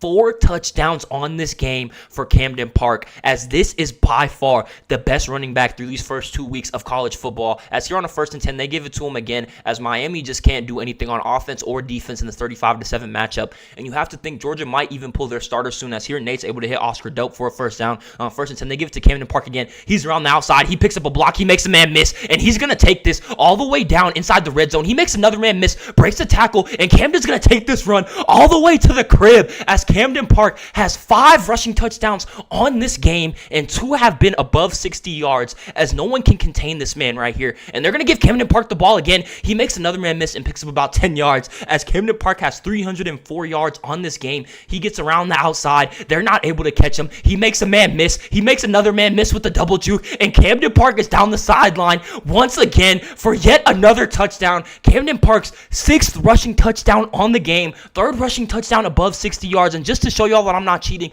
all Madden simulation, I can't change it. Camden Park is just that man out here. As 49-7, they try to give it to him, and they finally stop him. So on a 2nd and 11, they actually just give it to him again to try to get away from the end zone. But he's going to go ahead and get around the edge again, as no one can catch Camden Park, the track star. He's going to go ahead and get across the 50 yet again on the run, as he has 427 yards on this game. Nate's dropping back to throw, and he misses another wide open receiver, as Georgia is running away with this game. Camden Park is having the game of his lifetime, but Nate has still been struggling. He has not been playing good football, but to be fair, he hasn't really had to this game, as Camden Park's going to get the ball again and pick up about 5 yards on 3rd and 5. Nate's going to miss another throw, but they're going to give them the pass interference. But to be fair, Nate did overthrow that ball. If the defender just didn't touch him, they would have been fine, but here he's able to make up for it as he hits Ra Thomas wide open. They have a 1st and goal, and Camden Park is really going to walk into the end zone for another rushing touchdown on this game, as this might have been the best running back performance of all time in the NCAA, as Georgia moves on to 2-0, led by Camden Park, 7 touchdowns. The season 2-0 in week 3, where we got an SEC matchup against A&M. First, we give it to Camden. He's able to pick up 4. We throw a little bubble screen to Ra Thomas. He's able to get us about 5 yards, and then on 3rd and 1, we just go ahead and give it to Camden so he can go ahead and pick up the 1st down. Camden has been big all season long on the ground. On 1st and 10, I'm able to hit Dominic Lovett, and he's able to get us across the 40-yard line. Now I'm dropping back. We're scrambling off of the play action, man, and then Dominic gets yet another catch wide open, and just like that, we're already in the red zone. Camden picks up about 7 yards right here. Then on 2nd and 3, we give it to him again to get the 1st down. We are knocking on the door, man. 1st and goal. We go ahead and feed that man again. Camden, he breaks a tackle. He gets us inside the 5. Then on 2nd and goal, I'm able to hit Ra Thomas wide open as we strike first here in A&M, but it is a tie game here. So we're going to have to go down and score again, man, if we want this lead. Camden's able to break a tackle and then make a man miss off the screen to pick up about 9 yards. And then on 3rd and inches, we just go ahead and give it to him, but we're actually stuffed and we're forced to punt. And luckily, our defense does get a stop, so it is still tie game, but we do want to take this lead before half with about 4 minutes left. Off the play action, I find Ra Thomas wide open, and he gets us all the way down inside the 30 off of one play. Then on the 1st and 10, I'm dropping back again, and I find Jack Saint, and he's going to take it all the way down to the 1-yard line. He drives a dive for the pylon, but he misses. So on 1st and goal, I accidentally do a fake spike, so I just take it in myself for the 7, and we have the lead going into half. And our defense actually got a terrific stop. So on the 1st and goal, we go ahead and go up 2 touchdowns on Texas A&M, and we get ball at half, man. So we can potentially put this game away with this drive right here. We hit Ra Thomas on a 2nd and 10. He's able to pick up about 15 yards, and that's the 1st down.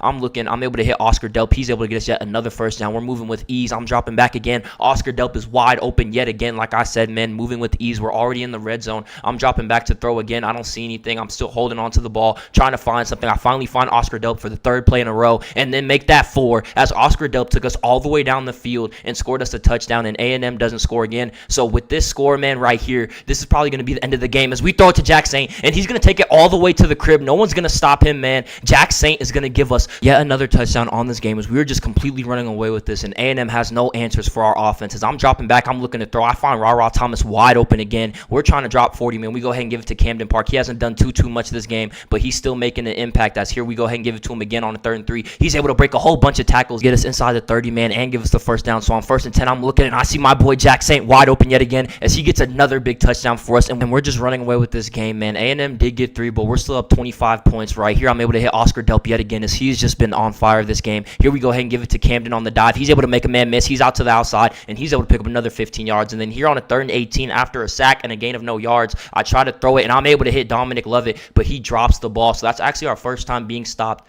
this game. A&M does get 7, but with about 2 minutes left, this is probably going to be our last drive of the game. I'm dropping back. I'm looking to throw, man. We got this game in the bag, so just don't do anything stupid. I'm able to hit Jack Saint yet again, and just like that, we're already in this episode down 7, man. We are currently 2-0 on the season. We're trying to go 3-0 against UCLA. We go ahead and throw a little bubble screen to Judkins. He's able to get us our first down of the game. We go ahead and give it to him again. He's able to make a man miss and pick up about 8 yards. And on 2nd and 2, we try to go speed option, but they go ahead and blow it up. So on 3rd and 7, we need this 1st down. I'm dropping back, and I'm able to find my boy Trey Harris wide open, and he's going to pick up a block, and he's going to take it all the way to the crib as we go ahead and tie up this game early. Perfect offensive drive. Let's see if we can keep it going here, as here UCLA does get 3, so we're down 10-7.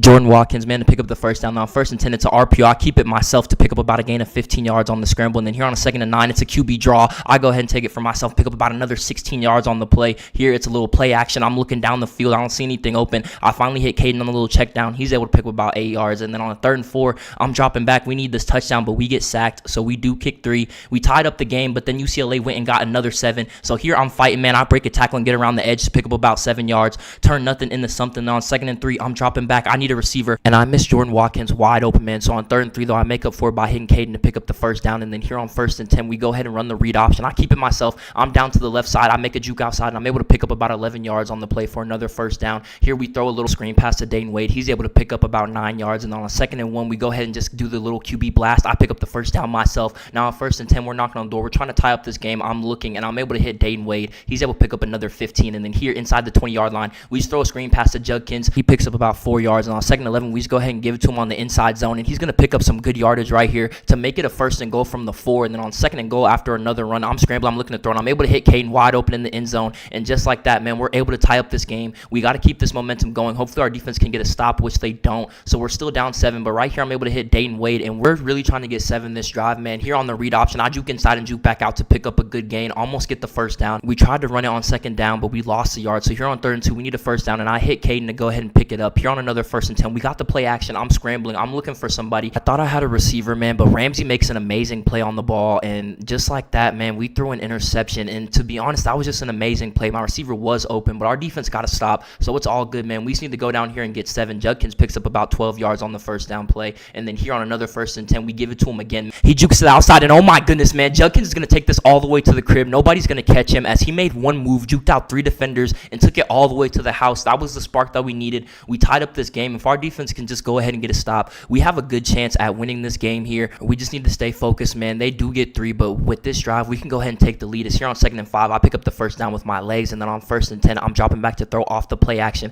I'm looking, and my boy Jordan Watkins absolutely fries his man to get us all the way inside the 15. And then on 1st and 10, we're knocking on the door. We're inside the red zone. We give it to Judkins, man. He's just trying to find as much space as possible, and he picks up about 8 yards on the first down. So here on 2nd down, we give it to him again. He jukes inside and then lowers his shoulder to get us into the end zone for our first lead of this game, man. What a drive. We just need to go ahead and get a stop, which we don't, man. Now we are down 3 with 3 minutes left, so this is the money drive. We go ahead and hit Caden right here, man. This is all the marbles. We need to go ahead and score. I'm dropping back. I'm looking for a receiver, and I throw a lob, and I hit Trey Harris with a perfect over-the-shoulder ball to give us a 1st and goal. And that throw does not only basically tie the game, but right now, man, we can go ahead and take this lead. And after a run to Judkins on 1st and goal, 2nd and goal, we give it to him again. 3rd and goal, man, we need this touchdown. I'm trying to take the win. I dive in, and with 30 seconds left, I get the game-winning touchdown as we have a walk-off win against UCLA, and we improved to 3-0 on the season, man. Let's get here to our next game against Florida, where I'm able to hit Jack Saint off the bat on a 2nd and 8 to get us right by the 50-yard line. Now I'm dropping back. I'm looking to throw again, and I miss Raw Thomas wide open on that corner route. Man, I have to make those throws, but here we give it to Camden Park to make it a 3rd and short. Then on 3rd and short, I'm dropping back. We need this first down. I'm able to hit Raw Thomas this time. He's able to pick up the first down and more to pick up about 12 yards. Then on 1st and 10, we go with a little play action, and I see him wide open yet again, and I'm able to hit my boy Jack Saint as we just picked up right where we left off last week, making it a 1st and goal. Then on 1st and goal on this out route, Dominic Levick holds on to the tough catch, and we strike first here at home against Florida, man. We got to stay undefeated. We're trying to keep clicking. Florida does get 3, but we get the ball back. I'm able to hit Oscar Delp on a key 3rd and 10 to keep the chains moving. Then the next play on 1st down, I'm able to hit my boy Raw Thomas, and he's down the sideline. He makes a man miss, and just like that, man, Raw Thomas is going to get us another 7 as we're up against Florida big, but then they go ahead and score. So we're only up 4 points here. We give it to Camden Park on the 1st down. He's able to get to the outside. He makes a man miss and picks up about 20 yards on that run. We go ahead and give it to him again, man. Go ahead and feed him.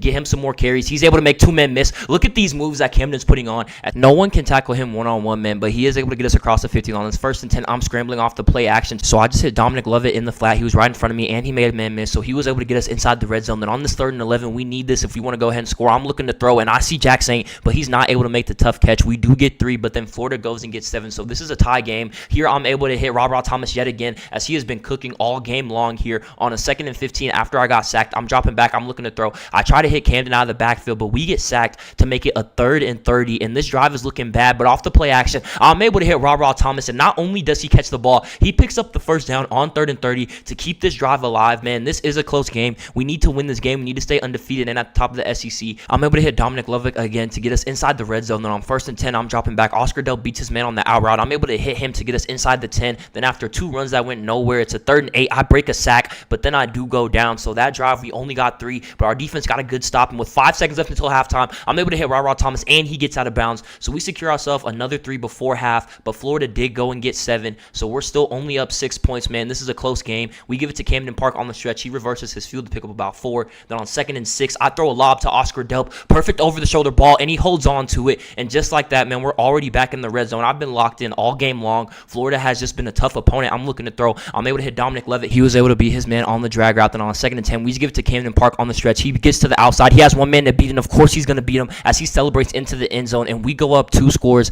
yet again in this game against Florida. Camden has been showing that he's one of the best running backs in the nation, man. And speaking of that, man, we give it to him again. He gets to the outside. He makes one man miss. He makes yet another man miss to get us across the 50-yard line. And just like that, man, Camden Park has already gotten us right outside the red zone. We go the play action to set up. Oscar Delp was wide open, but I couldn't get the throw off in time, and we couldn't even get 3 out of that possession. So here we just go ahead and give it to Camden again as our defense got another stop. And on the stretch play, he's out to the outside. He's able to pick up about 30 yards. And then here we go ahead and give it to him again to end the third quarter. He makes another man miss and breaks another tackle. He's just been running hard all game long, man. Then on this 3rd and 6, we need a first down. I'm looking to throw, and Jack Sain is able to be his man late to give us another first down and put us inside the 15. Then on 2nd and 12, we just give it to Camden again. He's able to get to the outside to get us into the 1-yard line. Then on 1st and goal, we go ahead and let him finish off the drive, as Camden is on pace to have one of the best freshman seasons of all time, man, as he gets yet another touchdown in this game. Here we're up 38-24. I'm able to hit Oscar Delp to get us across the 50 yet again. This is coming toward the end of the game, man. Florida was hanging in the first half, but we started to pull away, as here I'm able to hit Jack Saint again. We're already inside the 20-yard line. Then I'm dropping back on a 3rd and 10.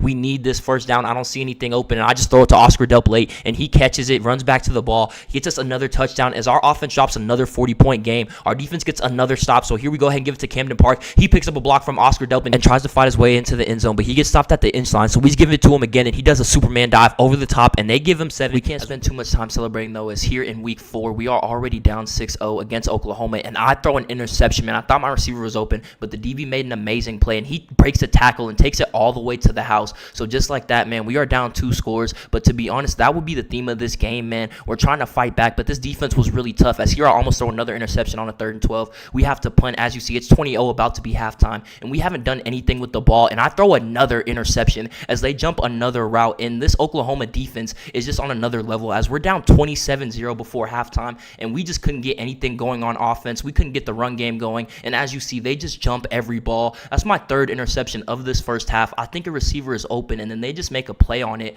So, man, here we're trying to come back, but it is 30-0 at the start of the 3rd quarter, and to be honest, it's looking really bad. Here I hit Trey Harris for our first big play of this game, man. We have been boxed in all day long. I'm dropping. I'm looking to throw. Our lineman makes a block, so I'm just going to take it myself, man. I'm down the sideline for my first big run of this game. We have been bottled in all game, man. Here we give it to Judkins, and he finally scores our first touchdown of the game, but Oklahoma scores again, and this game is getting out of reach, as that was a 4th down, and they stopped us again, and as you see, it's 44-7, so this is our only other touchdown of this game, man. We got work in this game, and we have this last game against UNC. Before next week, we do play my brother in Ole Miss, so we need to make sure that we're locked in so we can go ahead and win this game, man. It's in 10, and we're just trying to get the run established. We give it to Camden. He's able to get around the outside and make 2 men miss, and he's going to run out of bounds, but not after getting us inside the red zone, man. We're already knocking on the door early on. We're just going to go ahead and give it to Camden again as he gets to the outside. He jukes inside. He tries to juke back out and picks up about 7 yards on 2nd and 3. We're just going to keep feeding that man as he's going to take it all the way into the end zone, and this drive was all Camden Park as he is just continuing his dominant streak. We get a good stop, and we give it to him again. He's to the outside. He jukes back inside, and he's able to pick up about 6 yards. Then on 3rd and 3, we go ahead and just throw it to Ra Thomas in the flat. Go ahead and pick up a first down after making that nice little juke to the outside. We're in the red zone again, but I got sacked, and we're able to hit Oscar Delp to go up 14-0 on UNC, and our offense has been looking dominant all season long. UNC does get 7, but we give it to Camden. He's just making the defense look silly as he hit a juke into a spin and made 2 men miss. Then here we hit him again in the flat. He's able to get a first down and a lot more. We're already across the 40-yard line. Now I'm dropping back to throw on this 1st and 10.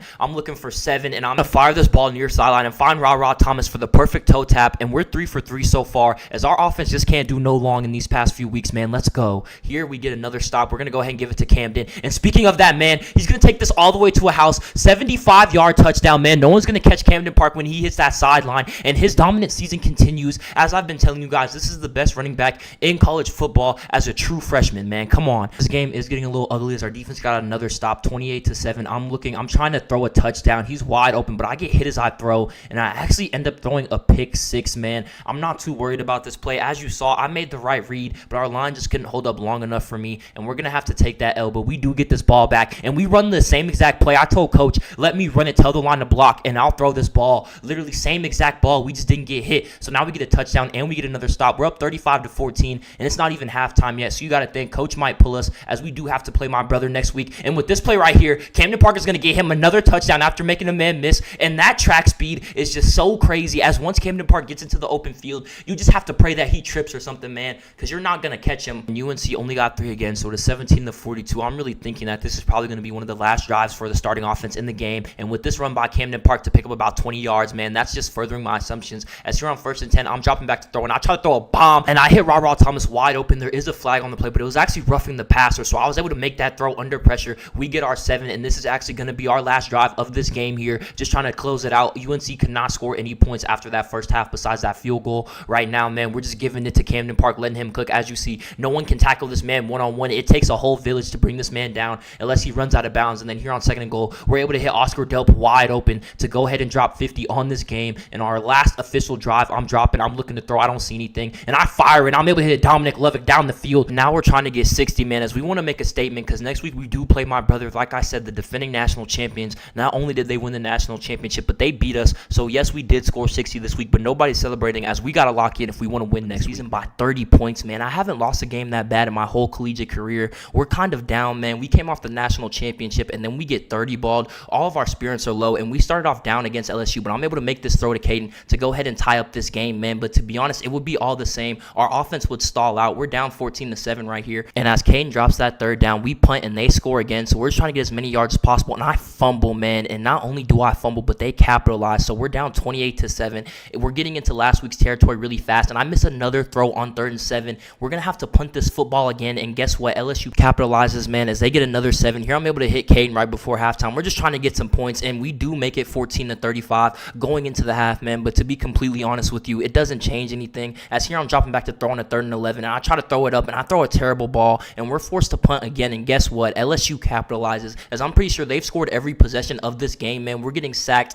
We can't run the ball. We can't do anything, man. If you hear me stuttering, it's because of how frustrated I am. As here on a 4th and 20, we're going to have to punt the ball again. We can't get anything going, and they just do everything as they get another 7. Here we finally get a big play to Trey Harrison. He's actually going to take this all the way to the house, man, but no one's going to get too excited, as we are getting cooked this game. We've been getting cooked the past 2 weeks against teams that we should have beat. We came into the season as one of the best teams in the nation, man, and we've been looking real mediocre these past few weeks, as I throw another interception, man, and that's just been the story. I can't get it right. I'm really trying to lock in, but for some reason, man, my receivers aren't getting open. Judkins won't even get going. I can't do much of anything. As you see, they're just running the routes for us. My receiver had a step, and as soon as I throw the ball, he just comes and steals it from us, man. And I don't know what's going on, but we have to get it together. We have USC, but next week, man, we have my brother in Georgia against Georgia, man, the best team in the nation right now, the best running back. They have a lot going on. So if we're out here getting blown out by these teams, we have no chance. We need to lock in. I make a good run right here, but it gets called back by a holding. So now on 2nd and 10, we just go ahead and give it to Quinshawn Judkins, and he's able to pick up the 1st down, man. As we move these chains, I really want to start off this game with 7. I feel like we need it. And here on the read option, I make a big run, and we pick up some good blocks from our receivers, and I'm down the sideline. I make a move and get all the way down into the 25, man. We're in the red zone. We need to go ahead and lock in. We need to win this game if we want any chance at playoffs, because 3 losses this early on the season could screw us, as we still do have to play Georgia, like I said, but we're able to hit Dayton Wade wide open. USC does match. We give it to Judkins. He picks up some blocks. He breaks a tackle for another big gain on the ground, man. We're actually clicking today. Everybody's blocking. As you see, I pick up some blocks on the read option. I'm going to take this all the way to the crib. As you boys know, when I get in that open space, no one's going to catch me. It's just we haven't been in open space recently, man. We got to get locked in. I don't know what it is. We can win this game against USC. We have to win this game against USC. We do get a stop. So here, man, we're trying to go up 2 possessions. I miss a throw, but on this 3rd and 1, I just go ahead and pick it up myself to keep the drive going, man. I'm trying to get 7. We go with the play action. I'm dropping back to throw, and I get hit. And then on 2nd and 20, we just run the ball to make it a 3rd and manageable. We try to convert this 4th down, but they make a great play on the ball, so we're forced to punt, but our defense does get another stop. So here on a 2nd and 6, the next drive, I'm able to hit Jordan Watkins for a 1st down to get us across the 50. Then on 1st and 10, I'm looking to throw. I'm scrambling. I throw a perfect ball to Jordan Watkins on the run, and he picks up a block from Trey Harrison. He's going to take it all the way to the crib, as this is the offense that you boys are used to seeing, man. We're finally finding our stride. We're going to go ahead and win this game, as our defense gets another stop, but in the red zone as well. And after Quinshawn's run for 15, man, we're right here at 1st and goal. We go ahead and run the read option. I keep it myself. I make a move to the outside. I'm trying to get into the end zone, man. I dive, but I get stopped at the 1 yard line. So on a 2nd and goal from the 1, we just go ahead and give it to Quinshawn, and he's going to get us into the end zone for another touchdown. touchdown is we take a 3-score lead against USC and we get yet another stop. So we're actually back to old Ole Miss, man. Let's see if we can just go ahead and close out this game. Quinshon Judkins makes a good move off the check down to give us another first down. Then after a run for no gain, it is 2nd and 10, and I'm looking to throw, and I throw a terrible ball as I tried to hit Dayton Wade under the safety, and I throw it behind him for another interception. And I've been struggling with my passing for the past few weeks, man, and my legs will always be there, but I need to work on this accuracy as I've been missing a lot of throws recently, but it's not really going to matter as our defense has been locked down all game. Here we throw the same ball, and I actually make it. That's exactly how I want to throw it, right in his chest. I just got to work on that accuracy, man. Then here Quinshon Judkins makes a move and makes 3 men miss, and he's a shoestring away from another touchdown. So on 2nd and 4, I'm scrambling. I'm going to take it myself. I've been cooking this defense all game with my legs. I start celebrating mid-play because I'm feeling good. Then on 1st and goal, I go ahead and put an exclamation point on it by high-stepping into the end zone for another rushing touchdown this game, and our defense gets another stop. We're already back in the red zone, and I throw a dot, but Jordan Watkins can't hold on to the ball. So here on 2nd and 10, we're looking to throw. We're trying to go ahead and drop 40, get us back in the rankings, man, as right now we are unranked with these 2 early losses. I make a move, and I juke back to the outside to give us yet another 1st and goal. Then after a gain of no yards on a 2nd and goal, I'm looking again, and I try to hit Dayton Wade in the back of the end zone, but he couldn't get his foot in bounds. So here on 3rd and goal, we give it to Judkins. They jailbreak, but he breaks 3 tackles. He just won't go down, man, and we finally found our stride. We're back in rhythm, and to be honest, as we're going to score here again after another stop, that gives us 50, and that's not going to be it. As our defense gets yet another stop, we're going to score another touchdown right here, as I'm going to run into the end zone for another rushing touchdown this game. But to be honest, we can't get too hype, as next week we have my brother and Camden Park, man. Last time we saw the Twins face off, it came down to a game-winning drive by Noah, capped off by a walk-off field goal, which gave Ole Miss some momentum to go all the way to the national championship. This year, the circumstances are a little different, as if Georgia wins, they will stay undefeated and stay the 2 seed, but if Ole Miss loses, that will be their 3rd loss already after already struggling early on, and it won't completely kill their chances with the addition of the 12-team playoff, but with the loss, Ole Miss will definitely need to win out if they want any chance. But with the win, they are right back in the top 12 if they can knock off the number 2 seeded Bulldogs and Nate. Will Noah save his season, or will Nate continue Georgia's dominance on the race to a national title? Let's find out right now. Ladies and gentlemen, the moment you've all been waiting for. I'm sorry for the delay, but we got Ole Miss versus Georgia, Noah versus Nate. Currently, Ole Miss has 2 losses on the season. A 3rd loss could really jeopardize their playoff hopes, and Georgia comes into this game 2nd seed, undefeated, right behind Ohio State with Malik Henry over there as they're undefeated as well. But here, first play, Noah's already making some moves to pick up about a gain of 6 on 2nd and 4. They give it to Judkins. He makes a move, and he's able to pick up a first down. Then after the holding call, it's a 1st and 20. Noah's dropping back. He's able to hit Jordan Watkins as he beats his man to make it a 2nd and manageable. Then on 2nd and 5, they go with a little play action. Noah scrambling to his right. He's looking to find an open man. He doesn't see anything, so he's going to go ahead and pick up the first down with his legs. We've been seeing that all season long, all career long, man, as Noah really needs to win this game if they want to make the playoffs. 1st and 10, he's dropping back again. He misses his receiver on the sideline. Jordan Watkins was the intended receiver. Then here with little to no gain on a 3rd and 9, they need to pick up this first down to keep the drive going, and Noah almost throws an interception to make it a 4th and 9, and we're going to see if they can make this field goal. It's pretty far, and they don't. They're forced to punt, actually,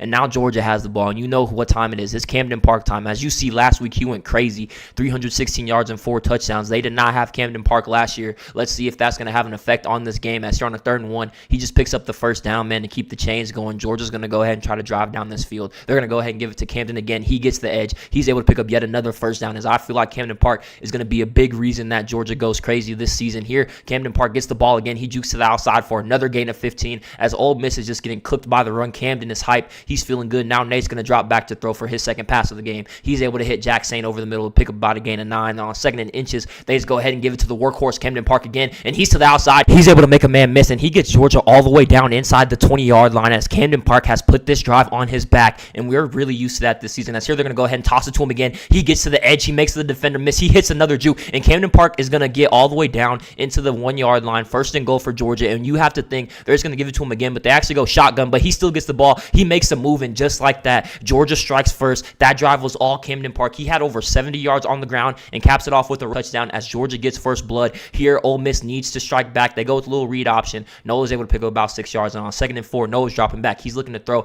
He doesn't see anything. He's scrambling. He's trying to create something. He's running around, but he's just going to have to throw the ball away, man, and they need to convert here. If they go down early against Georgia, it's going to be bad, but they're forced to punt again as he tries to make a tough throw, and they drop it. Georgia's defense has been on top of it, and they're going to give it to Camden Camden Park again as they get the ball back. And look at Camden Park, man. Camden's down the sideline, and he's going to take it all the way to the house. And just like that, Georgia is up 14-0 as he flies into the end zone, man. Flying literally as no one can catch this man in the NCAA. And we have to think that this is a must score for Ole Miss as Georgia has been driving with ease. They're going to go with a direct snap to Noah, and Noah's going to take it down the sideline, and they blitz. So Noah's going to actually take this all the way to the crib. As you know, when he gets in the open space, no one's catching him. So Camden Park +1, man. Whatever you can do, Noah can do too. And Ole Miss is right back in this game. Georgia gets the ball back though, and they hit Dominic Lovett. And now Dominic Lovett is going to take the ball all the way to the house, man. As this has been fireworks early on, Georgia's offense has been clicking on all cylinders, and we have to see how Ole Miss is going to respond as Georgia goes up 21-7 in this crazy game, man. Noah's dropping back to throw. He really needs something. He finds Caden over the sideline, and just like that, Ole Miss is already across the 50, man. These offenses are definitely both locked in. It's just going to come down to who scores first, who gets the ball last, man.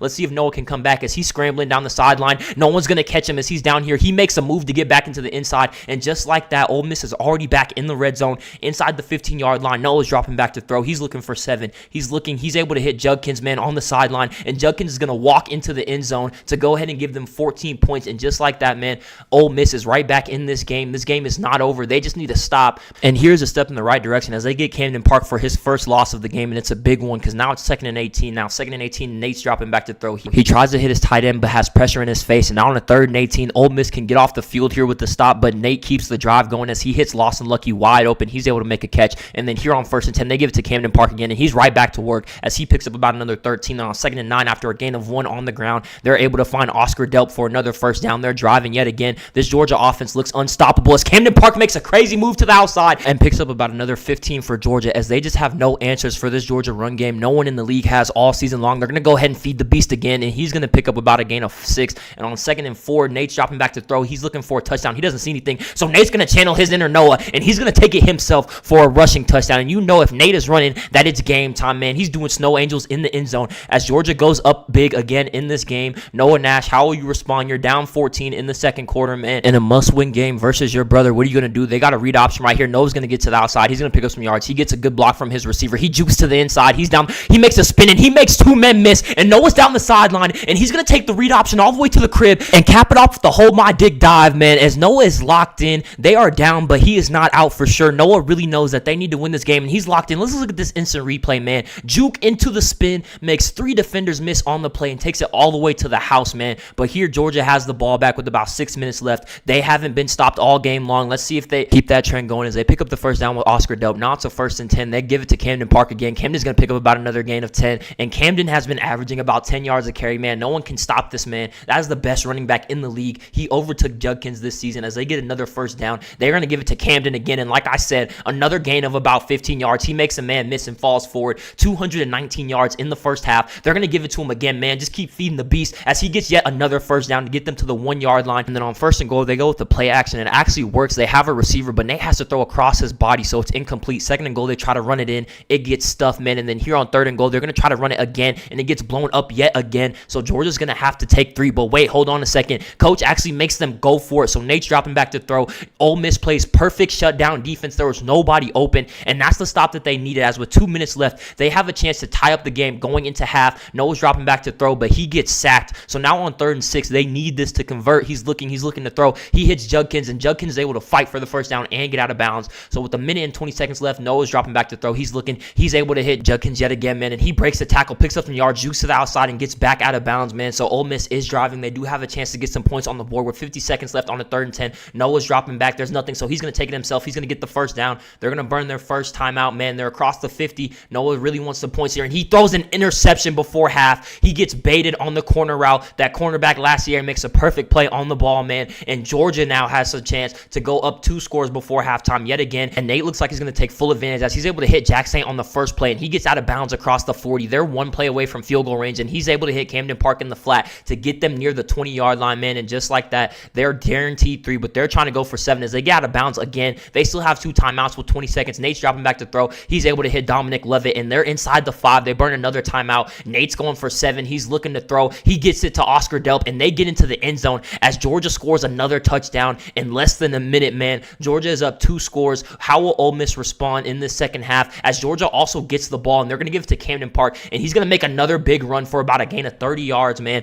253 yards. This is the best offense in college football. If you want to put them up there with Ohio State, they've been clicking on all cylinders. The only stop was that 1 4th and goal, and they looks like they're firing, man. It looks like they can do no wrong. As they give it to Camden Park again, he picks up another gain of 12, and if Georgia scores here, you have to think this game is over, as Ole Miss has just had no answers. Nate's dropping back to throw. He hits Lawson Lucky wide open for about a gain of 6. On a 2nd and 4, he's dropping back yet again. He's able to hit Oscar Delp, for yet another first down as they're inside the 20, but they get sacked, so it's a 2nd and 19. They hit Oscar Delp to make it a 3rd and manageable. And on 3rd and 11, Nate's looking for this first down. He's dropping back. He's looking to throw. He's trying to find something. He doesn't see anything, and he actually had a receiver open, but he threw the ball behind him, and that's going to be an interception, and Ole Miss is going to get the ball back. They're not out of this game yet. If you guys saw, Raw was wide open. Nate misfired. Ole Miss gets another chance as they get about a gain of 10 with this run from Noah here, and then on a play action, Noah scrambling out to the right. He's going to hit his tight end, Heath, for about a gain of 6 yards, and then on 2nd and 5, Noah's dropping back to throw, man. He's looking for somebody. He doesn't see anything, so he's going to take it himself for yet another first down, man. Ole Miss is not giving up. They're going to give it to Judkins. He picks up about 8 yards, and on 2nd and 3,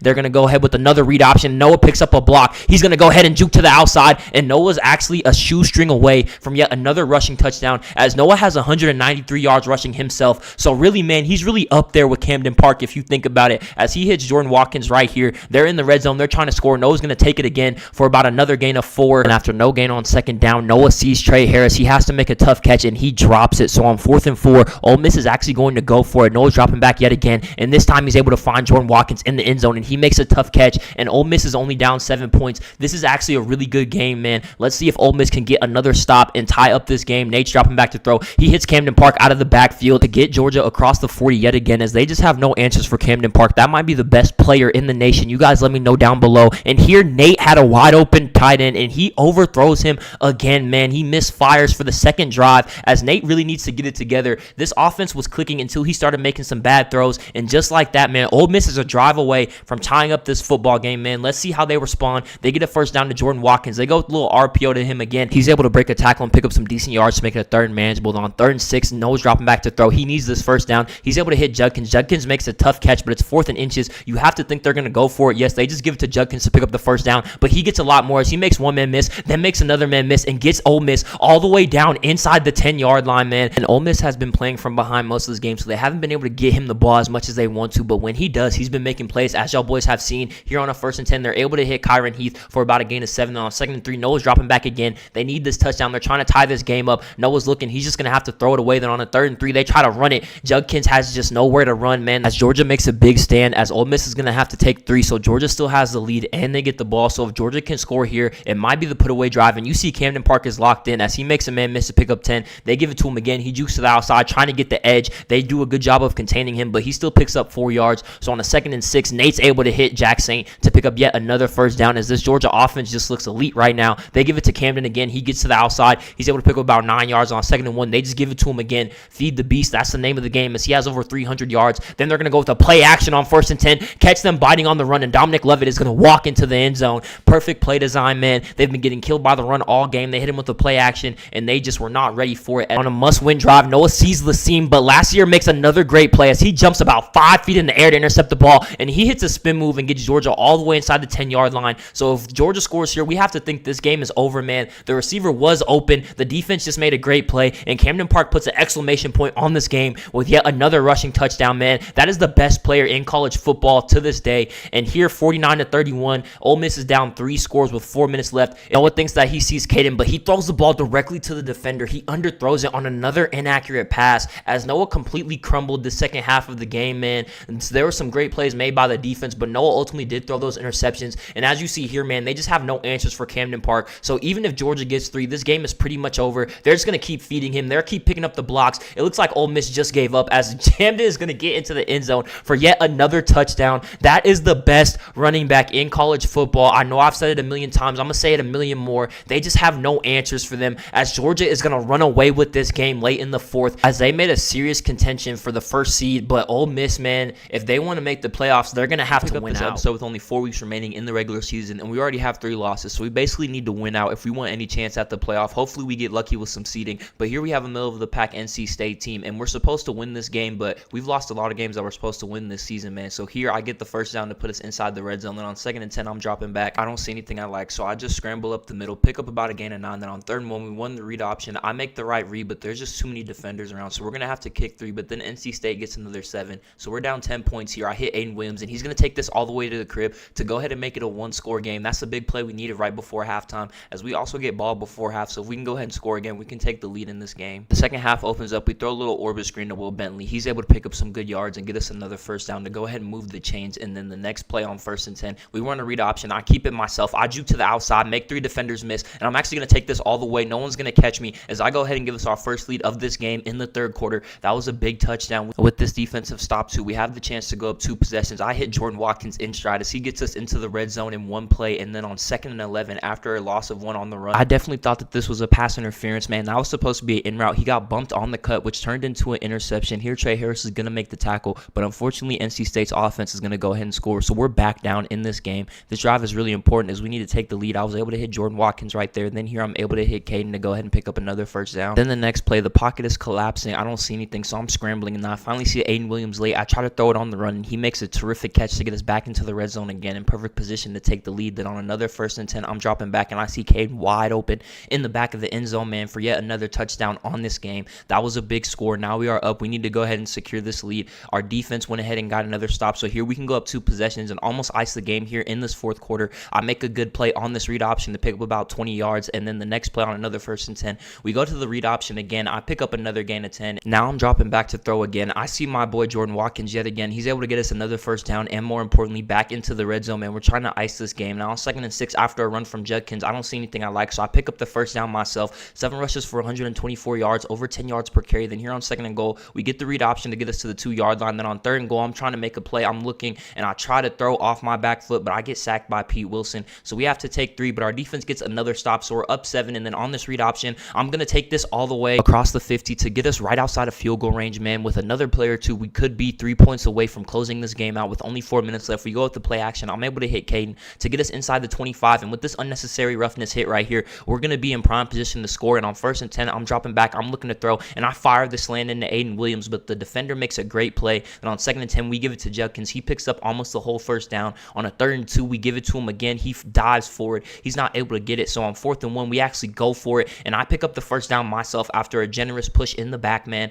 Now we have 4 more downs to chew clock as well as to get a touchdown, and I go ahead and take it right in myself and take advantage of that. And with this touchdown, we're able to ice out this game against Ole Miss, but we have to keep it going as we have a good Tennessee team next week. With only 3 more games left in the season, every game is important. We want to try to make this playoff push to go back-to-back as national champions, and here I started off good with 11 yards, and then on 3rd and 11, we're able to keep our drive going by hitting Caden on this in route to put us inside the 25-yard line. Then here we have a play action. I'm dropping back to throw, and I overthrow Jordan Watkins right here. And then on 2nd and 10, we go with the read option. I make up for that overthrow by picking up this first down with my legs. And unfortunately, after 3 straight incompletions, that drive fizzled out. We were only able to get 3, and Tennessee went and got 7. So we're down here, but we're able to hit Aiden Williams to go ahead and keep the chains moving on a clutch 3rd and 12. Then on another 3rd down, as we just can't get out of our own way, we hit Aiden Williams on a streak. He breaks a tackle, and no one's going to catch him. So he's going to take this all the way into the end zone for our first lead of the game in the 2nd quarter to put us up over Tennessee 10-7. That was a big touchdown. We got to keep it going here, though, as we're up. We can go ahead and go up 2 possessions before halftime and get ball. I'm looking, and I throw a dangerous ball, and it actually gets intercepted and jumped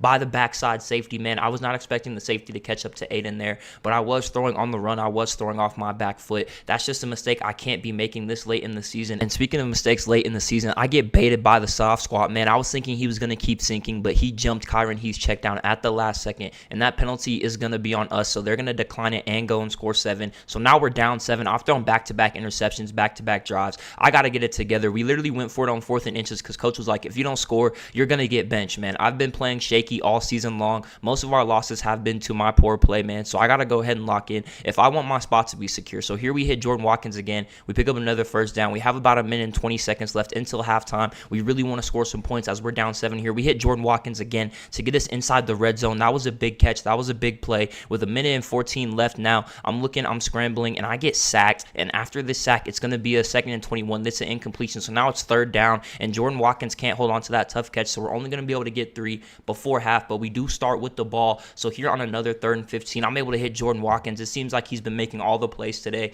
On another 1st and 10, I'm dropping back. I'm looking to throw. I hit Aiden Williams on the curl route to get us across the 50-yard line. 1st and 10, we go with the speed option. I hit Judkins, and Caden picks up a great block, and Judkins is going to make a move to the outside and take this all the way to the house for another touchdown to give us our lead back. back with this defensive stop. We have a chance to go up 2 possessions. Here we have a little QB power, and I bounce it to the outside to give us about 7 yards. And on 2nd and 3, I just go ahead and give it to Judkins, but we're stuffed. So on 3rd and 5, we need to convert here. I hit Jordan Watkins yet again, man. Like I said, he's been cooking all game. Now we're right outside the red zone. We have a speed option right here. I give it to Will Bentley. He's able to pick up some solid yards to make it a 2nd and manageable. Then on 2nd down, I'm dropping back. I try to hit this drag route, but I have pressure in my face, so the ball goes into the dirt. Then on a 3rd and 6, I try to hit Caden, but they just play perfect defense, so we have to kick 3 yet again. We're only up 6. They get 3, so now we're only up 3 again with 8 minutes left in the 4th quarter. This could be the put-away drive here. If we take off enough time and we make enough plays, man, we can go ahead and win this game. On a 3rd and 1, Judkins is able to go ahead and give us our 1st down to keep the drive rolling. On a 3rd and 2, after back-to-back runs, I hit Trey Harris, and he drops the curl route. And to everyone's surprise, our coordinator made us go for it on 4th and 2 in our own territory, but we pick it up to Jordan Watkins yet again as he's just taking this game over. Then on another 1st and 10, the very next play, I'm dropping back. I'm looking to throw. I just take all the yards that I can get and pick up about 6 on the scramble. We run it for 1 yard. So here on a 3rd and 3, I catch them in a conservative soft coverage, so I just go ahead and run it up the middle to pick up a 1st down. And after 2 runs again, we have another 3rd and 3, and Judkins is able to pick it up by barely. So we have another 1st and 10, man. And then after a gain of 6 from Judkins, it's a 2nd and 4. I'm able to hit Aiden Williams to give us the 1st down. And a few plays later on 3rd and goal, we're looking for a touchdown, and we're not able to get it, man. As this Tennessee defense is tough around the red zone, we have to kick 3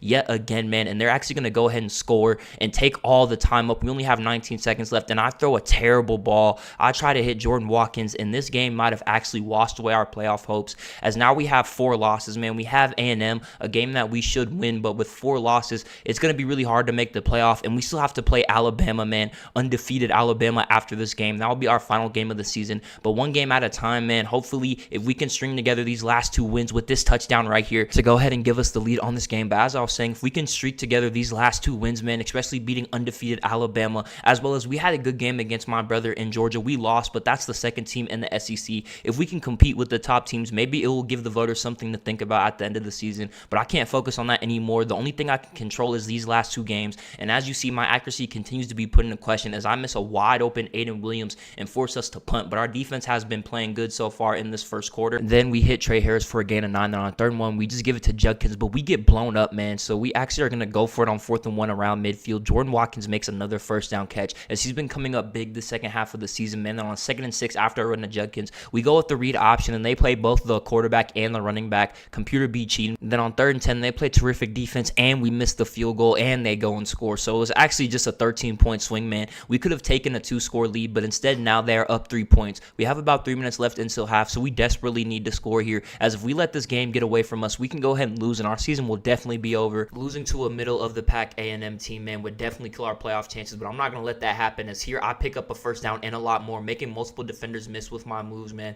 Picking up another 1st down, getting us into the red zone. On 1st and 10, I'm dropping back, and unfortunately, I get sacked. So here, next play, I'm dropping back yet again. I'm able to hit my boy Trey Harris to pick up yet another 1st down. We're inside the 15-yard line. I'm dropping back again. I'm able to hit Caden. He beats his man and falls to the 1-yard line. And on 1st and goal, we try to go with the speed option. Nothing is doing, man, as we have a bad pitch. On 2nd and goal, though, I'm able to find Aiden Williams in the back of the end zone wide open, and our defense got a pick 6. A&M got 2 field goals, though, so it's 21-16 at the start of the 4th quarter. We got about 8 minutes left in this game. If we can go ahead and go up by 2 possessions, take a little bit of clock here, we can go ahead and secure us this win and look toward Alabama, man. As here on the read option, I'm continuing to make plays with my legs. 7 rushes for 117 yards. They have no answers for me, as I'm going to scramble again and pick up yet another 1st down on the ground, man. They just have no answers for this run game. Next play, I'm dropping back. I'm looking to throw. I see Caden wide open. He makes a good catch to make it a 2nd and 1. Then here we throw a little orbit to Judkins. We just need him to get the 1st down, which he does with a little bit more to get us to the 10-yard line. Then a few plays later, after 2 back-to-back runs, I see Jordan Watkins wide open, but we get hit as we throw, so we have to take another 3. Our defense does get a stop, though, so we are up 8 points. But on this 3rd and 2, I literally underthrow a drag route, man, as my accuracy continues to mess us up. So we're actually going to go for it on 4th and 2 anyway, though. So I hit Jordan Watkins to give us the 1st down to keep moving the chains, and that's actually going to give us the 1st down we need to end the game against A&M. So with our final game of the season, man, we have Alabama, and as you see, it's not starting off too well, as this is an 11-0 Alabama team, man. If they win this game, they're going to end the season undefeated, and to be honest, they're starting off 6-0, and this defense has been tough all 1st quarter long. I'm continuing to miss throws, continuing to throw inaccurate balls, as you see, 1 for 5 right now. We're down 13-0 in the 2nd quarter. I'm able to hit Aiden Williams to give us this 1st down. This game means everything, as if we beat Bama, we might be guaranteed a playoff spot, as if we knock off the #1 team in the nation with the last game of the season, we'll have no choice but to be put into the playoff, man. But we have to win this game. And you see, I'm not making it any easier by missing all of these open throws. On a 2nd and 10, though, we're going to go with the read option. I'm going to keep it myself and pick up about a gain of 9. 3rd and inches, we give it to Judkins just to pick up the first down, and he gets that and a lot more to get us inside the 15-yard line. 1st and 10, we go play action. I'm looking to throw. I hit Caden. He picks up about another 7 yards, and on a 2nd and 3, we give it to Judkins, but we get blown up. So on 3rd and 4, we need this touchdown, and I find Trey Harris. We don't get the touchdown, but we get it to a 1st and goal, man. We have 4 more plays to go ahead and finally get on the board, and I go ahead and run it in myself to give us our first score of the game. It didn't come until the 2nd quarter, but now we're only down 1 possession. We got to go ahead and get a stop here, which we don't, unfortunately. So we're still down 2 scores, and it's the start of the 3rd quarter. We don't have much time left, man. We got to keep it going. We got to go down and score fast because our defense has been struggling as well as our offense. So we just got to get points as fast as we can if we want any chance of winning this game. Jordan Watkins gets about 3 catches back-to-back, man, as he's just been cooking, like I said, all second half of the season long. Here we get the read option on a 2nd and 13, and I'm going to take it all the way to the 1-yard line. I try to dive to the pylon, but the very next play, I get my rushing touchdown anyway. Started off a little slow, man, but we're starting to pick up a little momentum. We just need our defense to get a stop, which they don't. So we're still down 2 possessions, man.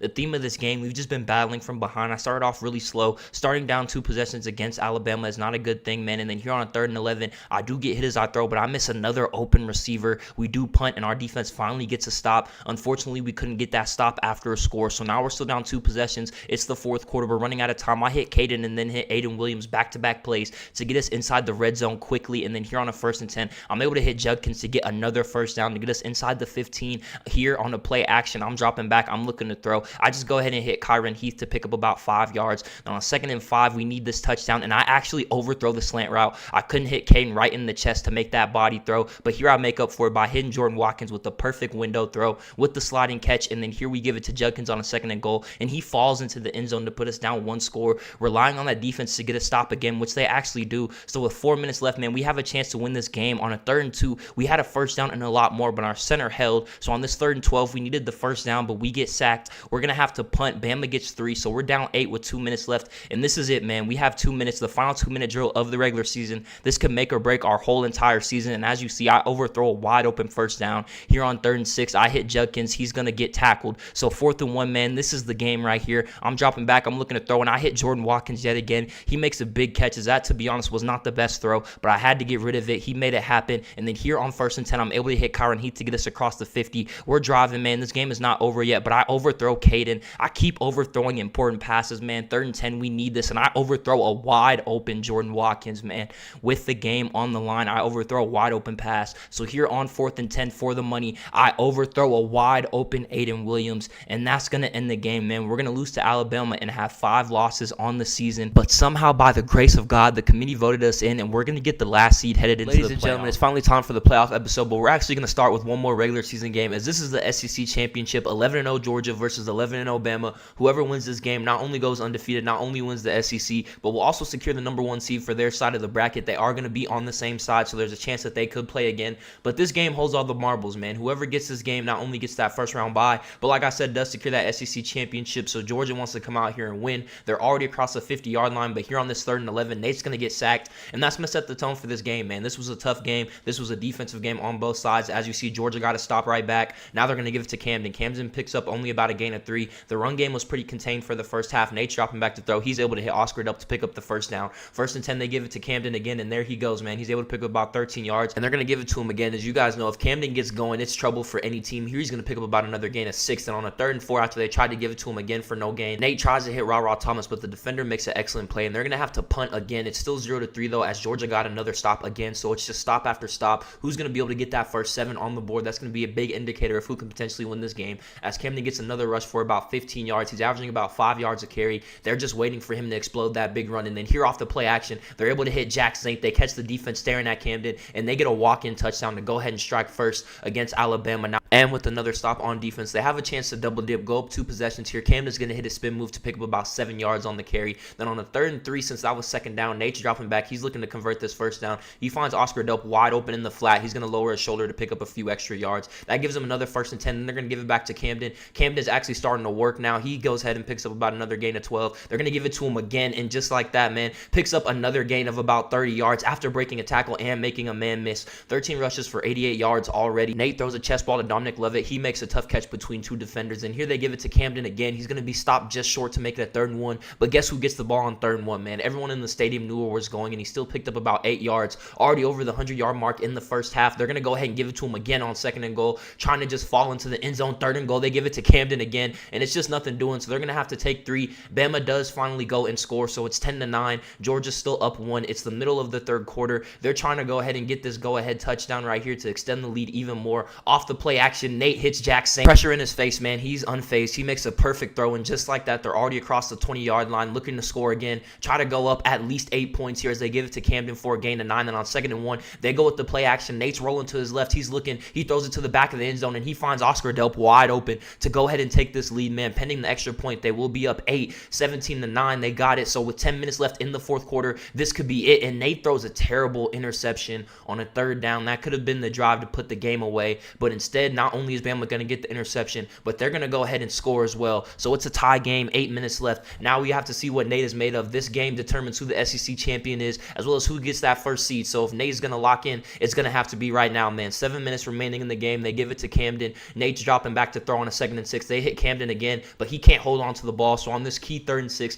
they need this first down, and Nate almost throws another interception, being hurried by the pressure, and Bama goes and takes the lead. So now Nate's playing from behind with only 2 minutes left. They've had the lead for most of the game, and look at Camden Park, man. Makes a catch, breaks the tackle, makes a man miss, and of course no one's going to catch him with that track speed, as Camden Park went ahead and tied up the game in one play. They thought that they had a 2-minute drill. They got it in 2 seconds, man. One play, Camden Park takes it 75 yards all the way to the house. Georgia has a ball game, man. Who's going to come out on top? It's overtime now, 24 apiece. Georgia was able to get that final stop. Who's going to be able to come out on top, man? Overtime game. They hit Camden Park again in the sideline. It's going to make it a 3rd and 6. This is the most important play all season so far. Nate's dropping back to throw. He's looking. He doesn't see anything, and he throws an inaccurate, trying to hit Dominic Lovett over the middle. So they're actually going to have to punt, and of course Alabama's going to go ahead and get 6. Jalen Milroe led them all the way down the field. So Georgia's first loss of the season comes in the SEC championship. And as we take a look at these brackets, undefeated Alabama, undefeated Colorado, Georgia lost 1 game, LSU lost 1 game, Florida State lost 2, and you see Ole Miss barely scrapes their way into the playoff, man. We have some tough playoff games. Let's go ahead and get it started with Noah first, as he has undefeated Colorado. Who's the better number 2 man? Him versus Shador. They have Travis Hunter now, like a 99 overall. This team has developed from last season, and now they're one of the best teams in the nation. But Noah doesn't care about none of that. As you see, first play from scrimmage down 7-0, 75 yards all the way to the crib. Y'all remember playoff Noah from last season? Well, he's back, and he just took his first play, 75 yards to the crib as he spikes the ball down, man. It's that time. It's that playoff time, man. Let's go. They're going to give it to Judkins to pick up about a gain of 5. Then on a 3rd and 4, Noah's looking. He's able to hit Caden to pick up yet another first down. They're down 7 points, man. They go ahead and give it to Judkins again. Run game is looking good as they pick up another gain of 9. Then on 2nd and 1, they try to go with the speed option, and Noah throws a lazy pitch, and it's actually going to hit the defender, and Colorado's going to recover. It seems like whenever Noah starts to get something going, he gets in his own way, but thankfully his defense was able to get a stop, so it doesn't really matter. Here he gets hit in the face and is still able to hit Trey Harris on the slant to pick up about 30 yards, and more importantly, to pick up the first down. As this drive continues, they give it to Judkins. He picks up another gain of about 15, as Ole Miss's O-line is just dominating Colorado's front 7 right now. It looks like they're getting at least 5 yards a carry. Here on the read option, it could have been a lot more, but we get a holding call, so here they're going to go ahead and run it again, but to the other side, Noah's going to try to outrun Shiloh. It's not going to work, but he's going to pick up at least 16 yards to make it a 2nd and short. Then on 2nd and 4, he's dropping back. He's looking to throw. He sees Caden wide open in the flat. He's going to hit him. Caden's going to run for some extra yards to go ahead and pick up that first down on this impressive drive, man. Now Ole Miss is in the red zone. Noah's dropping back to throw. He's going to try to hit Caden again, but it's a tough catch. He's not going to be able to hold on to it. 2nd and 10, Noah's dropping back again. He doesn't see anything, so he's just going to scramble. He picks up about 9 yards. On a 3rd and 1, he's dropping back. They need this first down. He's able to hit Aiden Williams on the tough return route to go ahead and pick up the first down. Then on 2nd and 7, after I run to Judkins, Noah's looking to throw. He's able to hit Caden, but he's not able to hold on to the ball as Jay makes a great play. Then on 3rd and 7, they need this, and they get bulldozed. The left guard just got straight ran over, so Ole Miss is going to have to kick 3, but their defense gets another stop. So they're still in this game. They have 30 seconds left until half, and they get ball. So if Noah can pull off some magic, they can go into the half in some great shape. Here he gets sacked, so 3rd and 8. This is their last chance to keep the drive alive. He's scrambling. He's looking. He hits Judkins, and not only does he hit him, but Judkins is able to pick up the first down and get out of bounds. 17 seconds, 2 timeouts left. He's able to hit Caden to get across the 50. They burn another timeout. Noah's dropping back yet again. 10 seconds left. He sees Aiden Williams. He makes a perfect throw to get them inside the 20 to secure them 3 points, and they get the ball back. So here on the read option at the start of the 3rd quarter, Noah's picking up right where he left off. He goes ahead and picks up about 30 yards, 5 rushes, 121 yards, man. This is playoff Noah in full effect. He's dropping back. He's looking to throw. He makes a tough throw to Aiden Williams, pick up about 7 yards. And on 2nd and 3, they go with the play action. He tries to get rid of it, but their left tackle got jailbroke. He did not secure the edge for the boot. So on a 3rd and 15, they desperately need this first down. He's able to hit Aiden Williams again to keep the drive alive, man. 10 for 12. We haven't seen Noah throwing like this since last season, to be completely honest. Here, he's able to hit Jordan Watkins wide open to get them all the way back into the red zone already, man. There was a run to Judkins for no gain on first down. So on 2nd and 10, Noah just goes ahead and dips it off to him again. He's able to make a man miss and pick up about 5-6 yards to go ahead and make it a 3rd and manageable. Then on 3rd and 5, Noah's dropping back. They desperately need this. He finds Caden beating his man on the drag route. He's able to fall forward to make it a 1st and goal from the 1-yard line. 1st and goal, they go ahead and give it to Judkins, and he's going to walk into the end zone untouched to give Ole Miss their first lead of this game. They desperately needed this. If they can get another stop, they'd be in great shape. But if not, man, Noah has been playing superb so far. Their O-line has been playing pretty good. And speaking of pretty good O-line play, Judkins is going to make one move and take this zone all the way to the crib. 75-yard rushing touchdown, man. First play out for that drive. Ole Miss goes up 2 possessions with this big touchdown from Judkins. And not only do they get that touchdown, but they also get another stop. So up 10, if they score here, they can pretty much ice this game with only 9 minutes left. There's not going to be enough drives to go around. Judkins makes another big play to pick up the first down. Noah still only has 2 incomplete passes. He's cooking right now. 2nd and 7, they go ahead and throw a bubble screen to Trey Harris. He's able to pick up the first down and a lot more than on a 1st and 10. They go with the read option. Noah's going to get to the outside. He's looking for a block. He gets the block, and not only does he get the block, but he makes another man miss to pick up about another 15 yards on the scramble, 140 yards on the ground, another 2nd and 7 after a run to Judkins. Noah's dropping back. He's trying to get out. He just goes ahead and throws the ball away so he doesn't take a sack because this 3rd and 7 is important. He's looking to throw. Caden's wide open, and he overthrows him, and that's the Noah Nash we've been used to this season, unfortunately. Colorado went and got 3, so now it's only a 1-score game. This drive is more important than ever. They have about 4 minutes left. If they can either clock them or go ahead and win this game right here, man, that would be big as they advance on to the next round. 2nd and 3, they try to give it to Caden. He breaks a tackle and falls forward to go ahead and pick up just enough for the first down. 3rd and 15, man, game on the line. Noah makes a perfect throw, pressure in his face to Jordan Watkins, perfect over the middle. That gets them in the field goal range, and not only that, but Colorado only has 1 timeout left. They're going to burn it here, and remember, there's no 2-minute warning, so 1 more first down will end this game. And as you see, Noah goes ahead and takes it himself after his great rushing performance, man. They're going to take this last knee. They walked into Colorado's home and beat a 12-0 team to go ahead and advance on to the next round. They do have undefeated Alabama next, but now let's see if Nate can go ahead and win his first round matchup against a good Oklahoma team. They were middle of the pack. They weren't the best seed, but this is a good team, and they can't take them lightly. And as you see, Camden's not going to. Very first play, 48 yards, man. Camden is already locked in. They follow up that big run with a play action on 1st and 10. Nate's dropping back to throw. He's able to find Ra Thomas to go ahead and pick up another first down. They're already knocking on the door to the red zone. Here they do get stopped for a loss of 4 yards, though. So on a 2nd and 14, Nate's trying to make up for it, and Ra Thomas and him have some sort of miscommunication. It said it was an accurate ball, but as you see, it was not. They're going to go ahead and throw an interception on their first drive. OU already has 6 points, so they can't get too far behind. Here he hits Ra Thomas again to pick up another first down to get them across the 40. Now he's dropping back on a 2nd and 10 after a gain of no yards on the run. He's looking. He's able to hit Jack Saint on a tough throw. That was really scary, but you guys know Nate is a gunslinger, man, so he's going to try to fit it into those tight windows. 4th and 2 early on. Coach tells them to go for it. This is a playoff game, and they make another great deflection as this Oklahoma defense has been on one all game long so far at the start of this first half. 5 minutes left in the second quarter, and Georgia still has no points. We're not used to seeing that this season, but Camden Park is still doing his thing, averaging over 10 yards per carry with only 6 rushes right now. They're going to give it to him again. He's going to pick up another first down, juke to the outside, and here we go, man. Camden's going to go ahead and take this all the way to the crib to finally get that scoring drought off the board. 7-6 now. Georgia is up. We have seen Camden Park be a game changer all season long, and it's not going to change in the playoffs, man, as they're just feeding him so far. The passing game has not been working very well for Georgia. They're going to try to get it going on this play action. Nate makes a perfect throw to Ra Thomas right on the cut. As you see, 4 for 9. Nate's not playing the best, but he's trying to find his groove right here. He throws a lob pass to Ra. Perfect over-the-shoulder ball, touchdown, man. There's the groove that Nate was looking for. You guys know if Nate and Camden can both get going, it's a scary sight for anybody in the league, and their defense is clicking as they've only allowed 6 points so far. So here with 40 seconds left until half, Nate trying to go ahead and secure some points because if they score here, they go up 2 possessions, but they also get the ball at half. So if they can go ahead and get some points here, that would be huge. It's a 4th and 3, but they're in no man's land. Can't kick the field goal, but too deep to punt it. So here with 28 seconds left, they're going to hit Oscar Delp wide open,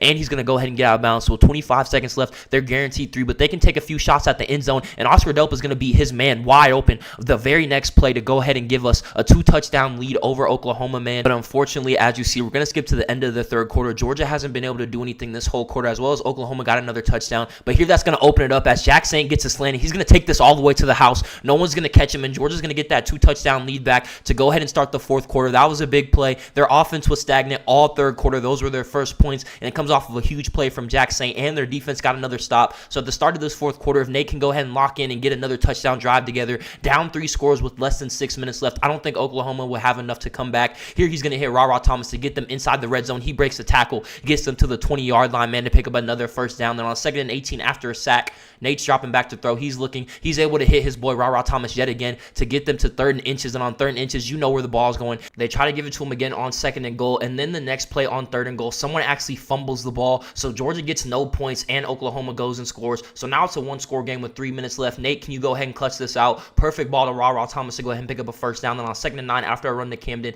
Nate's dropping back. He has to go ahead and throw the ball away as there was pressure in his face. 3rd and 9. They get bull rushed and sacked. So they're going to have to punt and watch Oklahoma, but their defense actually gets the stop. So they're going to be moving on to the next round, man. They have Florida State, the same team that eliminated them last year. Nate has a chip on his shoulder. He wants this game back badly. They're going to be prepping for that, but we have to go see if Noah can beat undefeated Alabama at Alabama, as they're already down 0-7 with about 4 minutes left in the fourth quarter. He's able to hit Jordan Watkins to pick up a big gain. He makes a man miss and gets them all the way down inside the 20-yard line, man. First play from scrimmage for that offense goes for 53 yards. Noah's dropping back again. He had a wide open touchdown, but he misses it. Noah's not going to be able to miss those throws if he wants to go ahead and win this game and potentially maybe play his brother in the semifinal, depending on if he wins this and also if Nate can beat Florida State. And if Noah can keep making on-the-run throws with pressure in his face like that for touchdowns, I think that they can win this game here. They get a touchdown against Alabama, but Alabama's going to score again. So they're down 7. Here they're going to get the read option going. You know what time it is when Noah gets that ball on the read option. He's going to juke to the outside, make a man miss. And you guys know no one's going to catch Noah when he gets into the open field. So one play, they already have the game tied up again.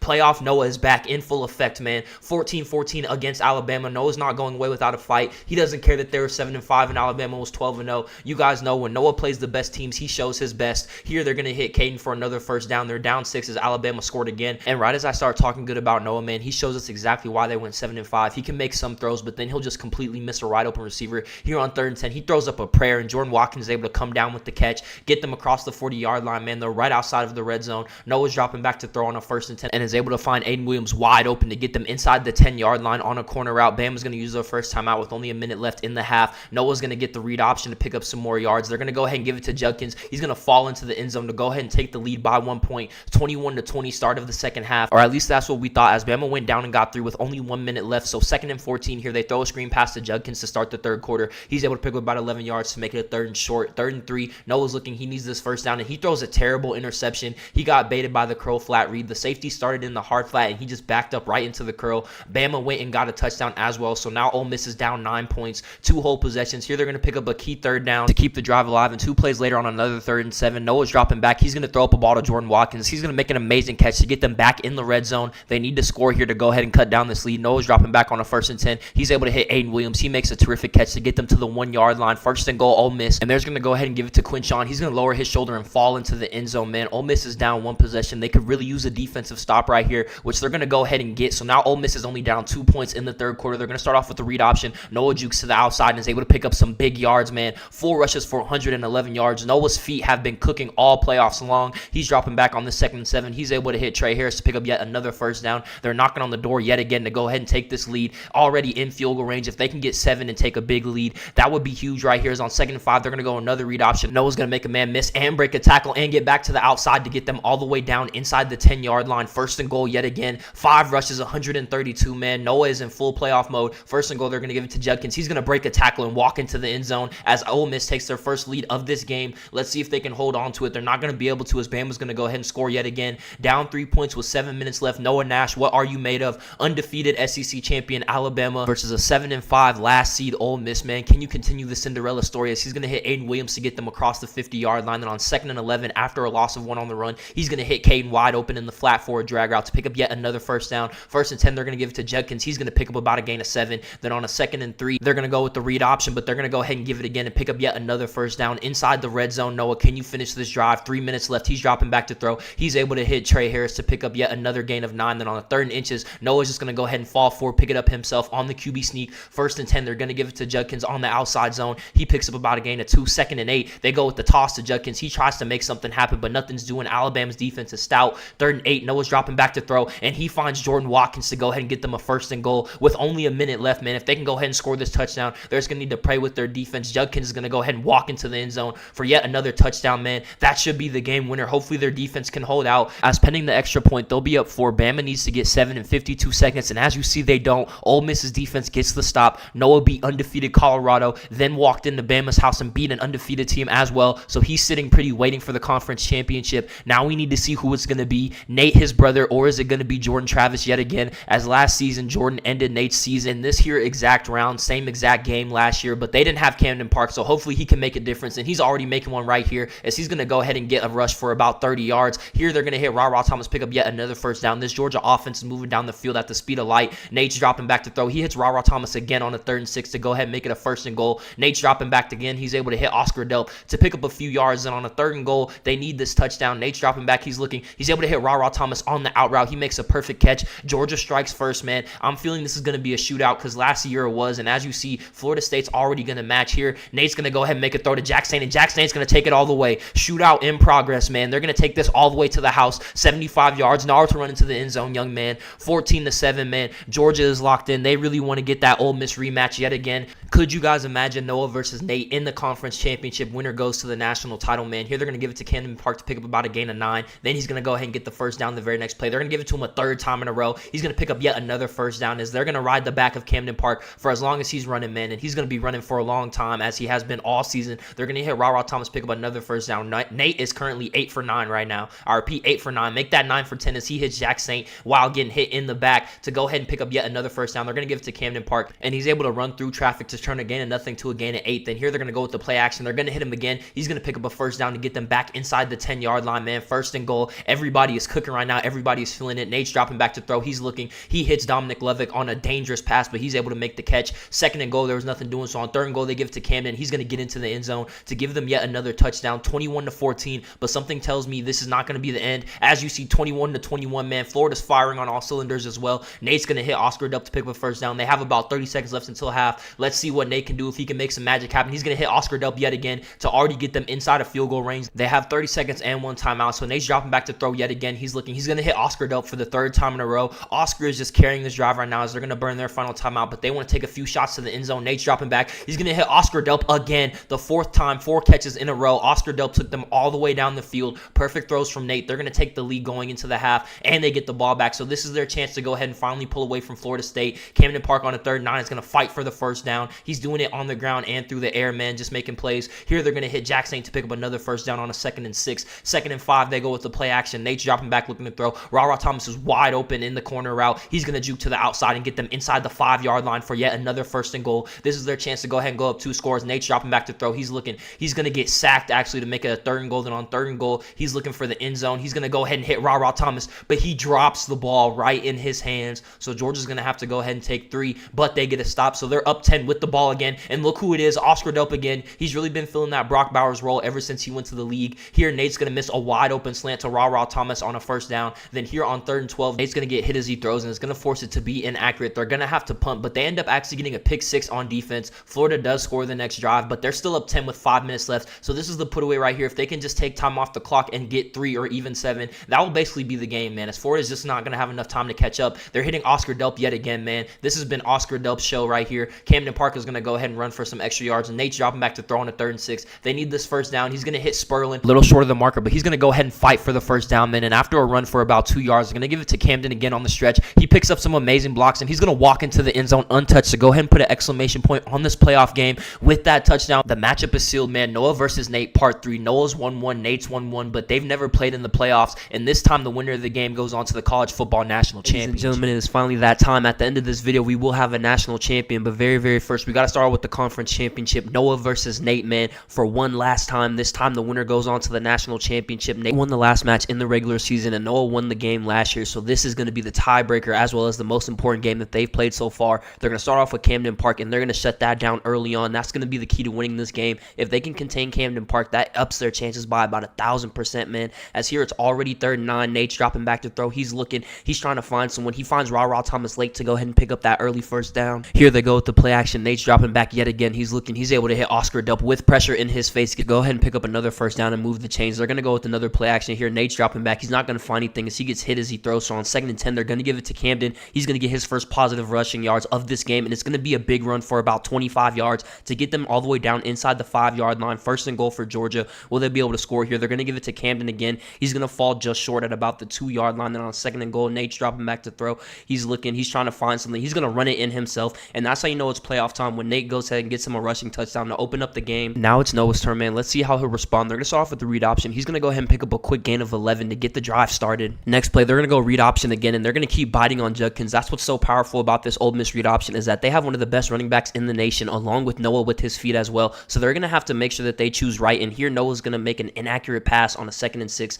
Had a wide open receiver to keep the drive alive, but he's going to make up for it right here by hitting Aiden Williams on the zig route to pick up yet another first down. Try to get the run going the very next play with the outside zone to Ncaa, but he's just not going to have anywhere to run right there. So then on 2nd and 10, Noah's dropping back yet again. He's looking to throw. He's able to hit Trey Harris, and he's going to pick up the first down yet again to get them across the 40-yard line. Then 1st and 10, they're going to give it to Judkins again. This time he's going to pick up some good yards, about 15 on the run, man, to get them inside the 20-yard line. Then on a 1st and 10, they're going to go read option. Noah's going to keep it himself. He's going to get the first down, make a move to the outside, and fall into the end zone to go ahead and tie up the game at 7 apiece. Just like how I said Ole Miss's key to winning was stopping Camden on the ground. Well, Georgia's is stopping Noah on the ground as he gets this touchdown right here, along with a bunch of yards that he got off of the read option that drive. Here, Georgia's going to get it back. They're going to give it to Camden. He's going to go ahead and pick up a solid gain of 8 on first down. They're going to give it right back to him on 2nd and 2 to try to pick up the first down, which he does barely by falling forward to move the chains yet again. Then on 2nd and 10, they're going to try to feed him, and Ole Miss shuts down the run to force a key 3rd and 13. Here, Nate's dropping back to throw, trying to convert, and he's going to overthrow a wide open Raw Thomas, which is actually going to force Georgia to punt. This gives Ole Miss an opportunity to take a lead here early on in the game. They're going to go ahead and give it to Judkins. He picks up 10 yards to go ahead and move the chains. Now Noah's dropping back. He's looking to throw. He doesn't see anything, so he's going to go ahead and scramble. Then he's going to hit Aiden Williams late. He's going to hold on to the ball through traffic for yet another first down. They're trying to get the run game going, giving it to Judkins. He's going to pick up about another gain of 8 as they're just getting 5+ a pop right now. They're able to get yet another first down after giving it to Judkins again. Now 2nd and 9 after a gain of 1. Noah's dropping back to throw. He's able to hit Jordan Watkins in the seam to get them inside the red zone and tack on an extra 15 because of that face mask. And here on a 1st and goal, Noah's going to hit Trey Harris in the end zone. Makes a tough catch to go ahead and give them their first lead of this playoff game. Now Georgia has the ball back, down 7 points. They're going to give it to Camden Park. He's going to pick up about 5 yards to carry, man. Then the next play, they're going to give it right back to him. This time he's not only going to get 5, he's going to go ahead and pick up the first down as well to move the chains for Georgia. Then here on a 1st and 10, Nate's going to drop back. He's going to look to throw. He's searching. He's trying to find somebody. He's able to hit Oscar Delp in the seam to go ahead and pick up yet another first down and get Georgia across the 50 to go ahead and end the first quarter. Started the second quarter on a 2nd and 10. They're going to give it to Camden. He's not going to have much room to run on a 3rd and 6. They need this if they want to try to tie up this game. Nate's able to hit Dominic Levick. He's able to fall forward to pick up the first down.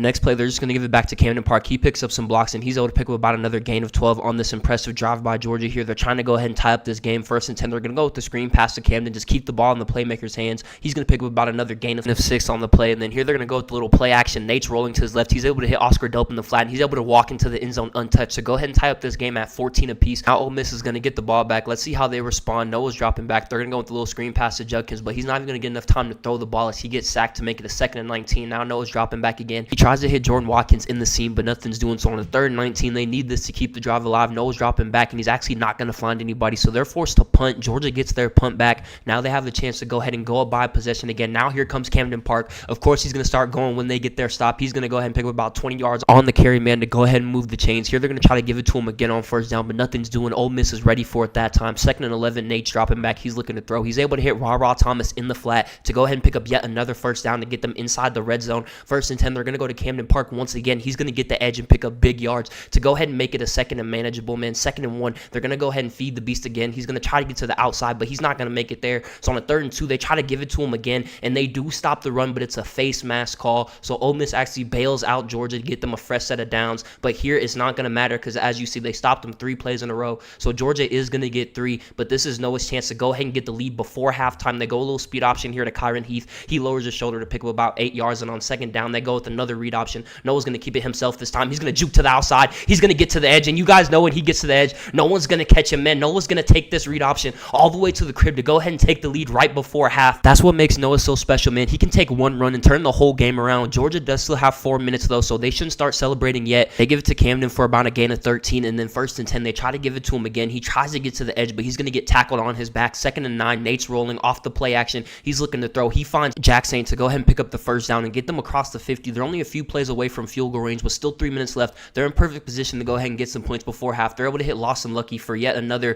close to a first down. A second and inches. Now they're going to get the first down with Camden Park. Now Nate's dropping back again, 1st and 10. He's looking to throw. He's able to hit Thomas to not only get a first down, but get them into field goal range. Now here on the 2nd and 11, after a loss of 1, Nate's dropping back yet again. He's able to hit Dominic Levitt on the drag route. He's able to fall forward to pick up yet another first down. Now with a minute and 30 left, they have 4 tries at this end zone, and Camden Park is going to go ahead and get in just one to take the lead back from Ole Miss, but Ole Miss does get the ball to start the half. So go ahead and dance, young man, but this game is far from over. Noah's dropping back with a minute left. It's not even halftime yet. They still have a chance to go get some points and then potentially get the ball again. Noah's dropping back to throw. He overthrows Aiden Williams wide open, and they're actually going to have to punt. So now Georgia has 50 seconds left. Camden Park is back on the punt return. He's going to juke to the outside. He's going to get some space. He's going to try to make another man miss, which he does, and he's going to eventually get pushed out of bounds, but right outside the 50-yard line. Now Nate has 40 seconds left to go ahead and double dip the chip. He's able to hit Oscar Delp here on a tough diving catch. They're going to go ahead and burn a timeout with about 30 seconds left, and Nate just throws an ill-advised seam pass, trying to fit it under the safety, but over the linebacker, and the linebacker just made a tremendous play on the ball, so now they can't score, but now Noah still has 30 seconds with 3 timeouts, so he's scrambling. He's looking to throw. He's able to hit his boy Aiden Williams to get a first down and get out of bounds across the 50, so now Ole Miss can try to score again. 20 seconds left. Noah's dropping back. He's looking to throw. This time he hits Aiden Williams yet again to get them already in field goal range. 2 timeouts left. 20 seconds. Noah Nash, what do you finna show us right here? He's dropping back. He's looking to throw. He overthrows Caden on the verticals route to make it a 2nd down. Then on 2nd and 10, he's not going to overthrow Caden again. This time they get yet another first down. 1 timeout, 10 seconds, and about 11 yards left until the half, but they're actually going to get sacked. They're forced to burn their last timeout, so they're not going to get that 7, but they are going to be able to tie up the game going into the half. So with this drive right here, they can go ahead and take the lead, and they're going to get this big read option to go ahead and open up this half. Noah's going to break a tackle and go all the way down inside the 30-yard line. First play, 5 rushes, 151 yards. Noah is locked in. This is playoff Noah in full effect. Tie game right here. He's dropping back to throw. He's able to hit Jordan Watkins to pick up yet another first down. In 2 plays, they're already inside the red zone. Judkins is going to break a tackle, not get too many yards after, and Noah's dropping back on the 2nd down. He's looking to throw. He almost throws an interception right here as it's dropped, but on a 3rd and 7, he's going to compose himself and hit Caden in the end zone to go ahead and take the 7-point lead. Now Georgia's going to get the ball back. They're going to start off with a run to Camden Park. He's going to go ahead and get to the edge and be able to pick up about 15 yards after making 2 men miss to get them across the 50-yard line with 147 yards so far on this game. Nate's going to drop back on the first down to try to hit Jackson on this corner route, but Ole Miss plays perfect defense. So on 2nd and 10, he's dropping back yet again. He's able to hit Thomas to pick up about a gain of 8. Then on the 3rd and 2, they give it to Camden to go ahead and get the first down, and he does that and a lot more. Goes ahead and get them all the way inside the 15-yard line. They're knocking on the door to get 7 again. Camden Park has been running hard all game long, and it's not going to stop here as they're going to give it to him again on the first down. He's going to pick up 2 blocks from and walk into the end zone untouched to go ahead and tie up this game at 31. We have a shootout on our hands as Noah's going to go ahead and get this ball back. 1st and 10, they're going to go with the play action. He's dropping back to throw. He tries to hit Aiden Williams on the crossing route, but the safety makes a tremendous play, almost intercepts the ball right there. So here on a 2nd and 10, they're going to go with the read option and hand it off to Judkins to go ahead and pick up the first down after he picks up about 12 yards on the ground. Another first down. Noah's dropping back to throw. He doesn't see anything. He's scrambling. He finds Aiden Williams late on the slant, but he can't hold on to that tough catch right there. Noah's dropping back to throw. He's going to break a sack and go ahead and scramble. He's going to take off since nobody's open, pick up as many yards as he can. He turned a loss into a gain of 3. It's not much, but it's better than losing yards on that 2nd down. So here on 3rd and 7, though, he throws an inaccurate pass to a wide open Caden, and they're forced to punt here. So Georgia has a chance to take the lead yet again. Camden Park's going to go ahead and bull forward for about another gain of 12. Then on 1st and 10, Nate's dropping back to throw. He's able to hit Jack Saint on the slant route with that diving catch. Then on a 3rd and 5, they need this to keep the drive alive. Nate doesn't see anything, so he's going to go ahead and take it himself. He almost gets walked down, so he just goes ahead and slides. That's not his game, but when he needs those yards, he's going to get them any way possible. Here on another 3rd and 10, they try to go ahead and pick it up with Dominic Levitt, but he's going to get stopped short of the first down marker. They are going to get 3, so now they're up in this game. Noah has a chance to either take the lead or tie here with 3 minutes left in the 3rd quarter. They get it to Caden for another first down. Here they go with the read option. They bite on Judkins, so Noah's going to take this. He tries to juke to the outside, makes a man miss, picks up about another 15 yards on the ground. Next play, he's dropping back to throw. He's able to hit Jordan Watkins wide open on the crossing pattern to get them inside the 10-yard line, just outside of scoring distance. 2nd and 7, Noah's dropping back to throw. He's able to hit Kyron Heath to go ahead and give them a 3rd and 1, about 2 yards away from the end zone. They're going to go with the read option, but Georgia's going to be all over it. They're going to be forced to kick 3 as that flag was a holding call, so it had no real barring on the final state of that play. It's 34 up with about 20 seconds left in the 3rd quarter. Camden Park's going to pick up about another gain of 15, over 200 yards on the ground so far, and we still have a whole 4th quarter left. Here, Nate's going to go ahead and hit Oscar Delp to pick up about a gain of 8 to make it a 3rd and 1, and then on 3rd and 1, you know where the ball is going if Georgia only needs 1 yard. Camden Park is going to go ahead and pick up about 20 when they only needed 1, 228 yards so far. Now Nate's dropping back on 1st and 10. He has Lawson Lucky wide open, but he's going to misfire right there. So here on 2nd down, he's dropping back yet again. He's trying to make up for that ball. He's able to hit Oscar Delp Delp right there to go ahead and pick up the first down yet again. Second and goal, Nate's dropping back. He's looking for a touchdown. He's going to get sacked, actually, to make it a third down. Here they need this touchdown right here if they want to go up. He's going to go ahead and find Ra Thomas wide open as he beats his man on the crossing pattern to go ahead and put Georgia up a touchdown, 34-41 with 7 minutes left. How will Ole Miss respond? Here they're going to hit Jordan Watkins to make it a third and short. They're going to go with the play action and hit Caden wide open over the middle of the field. And they're going to follow that up by right here hitting Jordan Watkins on the 2nd and 6 to go ahead and pick up yet another first down to get them across the 40-yard line. 1st and 10. Noah's dropping back yet again. He's able to hit Trey Harris for about a gain of 13 to pick up yet another first down. They're knocking on the door to scoring distance right here. Noah's going to take the read option for about a gain of 5. Now on 2nd and 5, they go with the jet sweep to Judkins to get as many yards as possible. Nothing really doing there. Only able to get 2. So on this crucial 3rd and 3, Noah's dropping back. He's able to find Caden wide open and set them up with the 1st and goal. Noah's dropping back on first down. He's looking for a touchdown. He hits Jordan Watkins to pick up just a few yards here. So on 2nd and goal, they're looking for the end zone yet again. He doesn't see anything. He's going to try to take it himself, and he's going to hit Aiden Williams in the back of the end zone at the very last second to go ahead and tie up this game at 41. And with about 2 minutes left in this game, this could potentially be the final drive of this game, man. 41-41. It was a 1st and 20 after that holding call, but they got it to a 2nd and 10 after that run to Camden. They're going to turn that into a first down after hitting Oscar Delp right here on this crossing pattern. 1st and 10 yet again. They're going to give it to Camden Park. He's able to run past the defender and pick up a first down, as well as making a man miss to get them across the 40-yard line. They're about 10 yards away from a field goal right here. They're going to feed Camden Park on a 2nd and 9. Nothing's doing. They're going to try to go with the play action on 3rd and 8, but Nate's going to get sacked, and they're not even in field goal range. So Ole Miss has a chance to win the game with 50 seconds left. Noah, can you complete the Cinderella story? 7-5 versus an 11-1 Georgia team, and you have a chance to win the game right here with 40 seconds left. What are you made of? 2nd and 4. He's able to hit Jordan Watkins on a crazy throw to pick up yet another first down. 1st and 10. He's dropping back. He's looking to throw. He's able to hit Jordan Watkins to pick up another first down to get across the 50. They're going to have to burn that last time out. Now they only have 30 seconds in sideline. They're going to have to get out of bounds as he hit Jordan Watkins yet again to get them inside of field goal range with only 20 seconds left. They're going to go ahead and chew as much clock as possible and try to set up for this game-winning field goal. They're going to kick it, and it's going to go through the uprights. Georgia only has 10 seconds left. So barring a miracle, it looks like Noah's going to take a 2-1 lead in the Nash Twins series, as well as punching his ticket to a 2nd consecutive national championship for this Ole Miss team. There are still 8 seconds left, so I don't want to call game too early. I'll count it down for you. 5, 4, 3. Nate's actually going to throw up a bomb to Ra Thomas, and he's going to catch it, but they're not going to have enough time to call that timeout. If they just had one more second, that would have been overtime, but that's going to be the game. Noah's going to be on the way to another national championship, his 2nd national championship in 2 years. Will he be able to complete the mission as he has to go play Malik Henry Jr. in 12-0 Ohio State? Before we get into that game, though, we're going to go ahead and look at these awards. Our Heisman of this year is going to be Malik, with Camden Park coming in 2nd, Noah coming in 3rd, Ricky in 5th, with Nate Nash rounding it out in 8th. All of our prospects are getting some love. As you see, Camden Park also locked up Offensive Player of the Year, and Malik got Best Quarterback, along with Ricky getting Best Running Back / Receiver. But ladies and gentlemen, it is that time, the moment you've all been waiting for, national championship time. All the questions we've been asking all season long will be answered. Who's the best dual threat quarterback in the nation? Malik Henry Jr. versus Noah Nash. We've been waiting for this matchup all year, and the fact that it gets to come in the national championship, man, nothing is better than that. As you see, Ohio State went 12-0. They have the reigning Heisman winner. They have the best running back / receiver in the nation, the #1 offense in the nation, versus a 7-5 Noah Nash, man. So without further ado, let's get it underway. They start off with the play action and hit a Mecca to pick up about a quick gain of 20, and then they go with the read option. Malik's going to keep it himself. He's going to pick up some good blocks from his receivers. He's going to go ahead and pick up the first down and make a man miss to pick up about another gain of 15. Ohio State is already across the 50. You know how fast this offense moves. Another first down to Ricky Reiser. 3 first downs in 3 plays, man. Move the chains again for Ohio State. Malik's dropping back off the play action. He's looking to throw. He's able to hit a Mecca again, wide open, crossing over the middle of the field to get them inside the 10-yard line.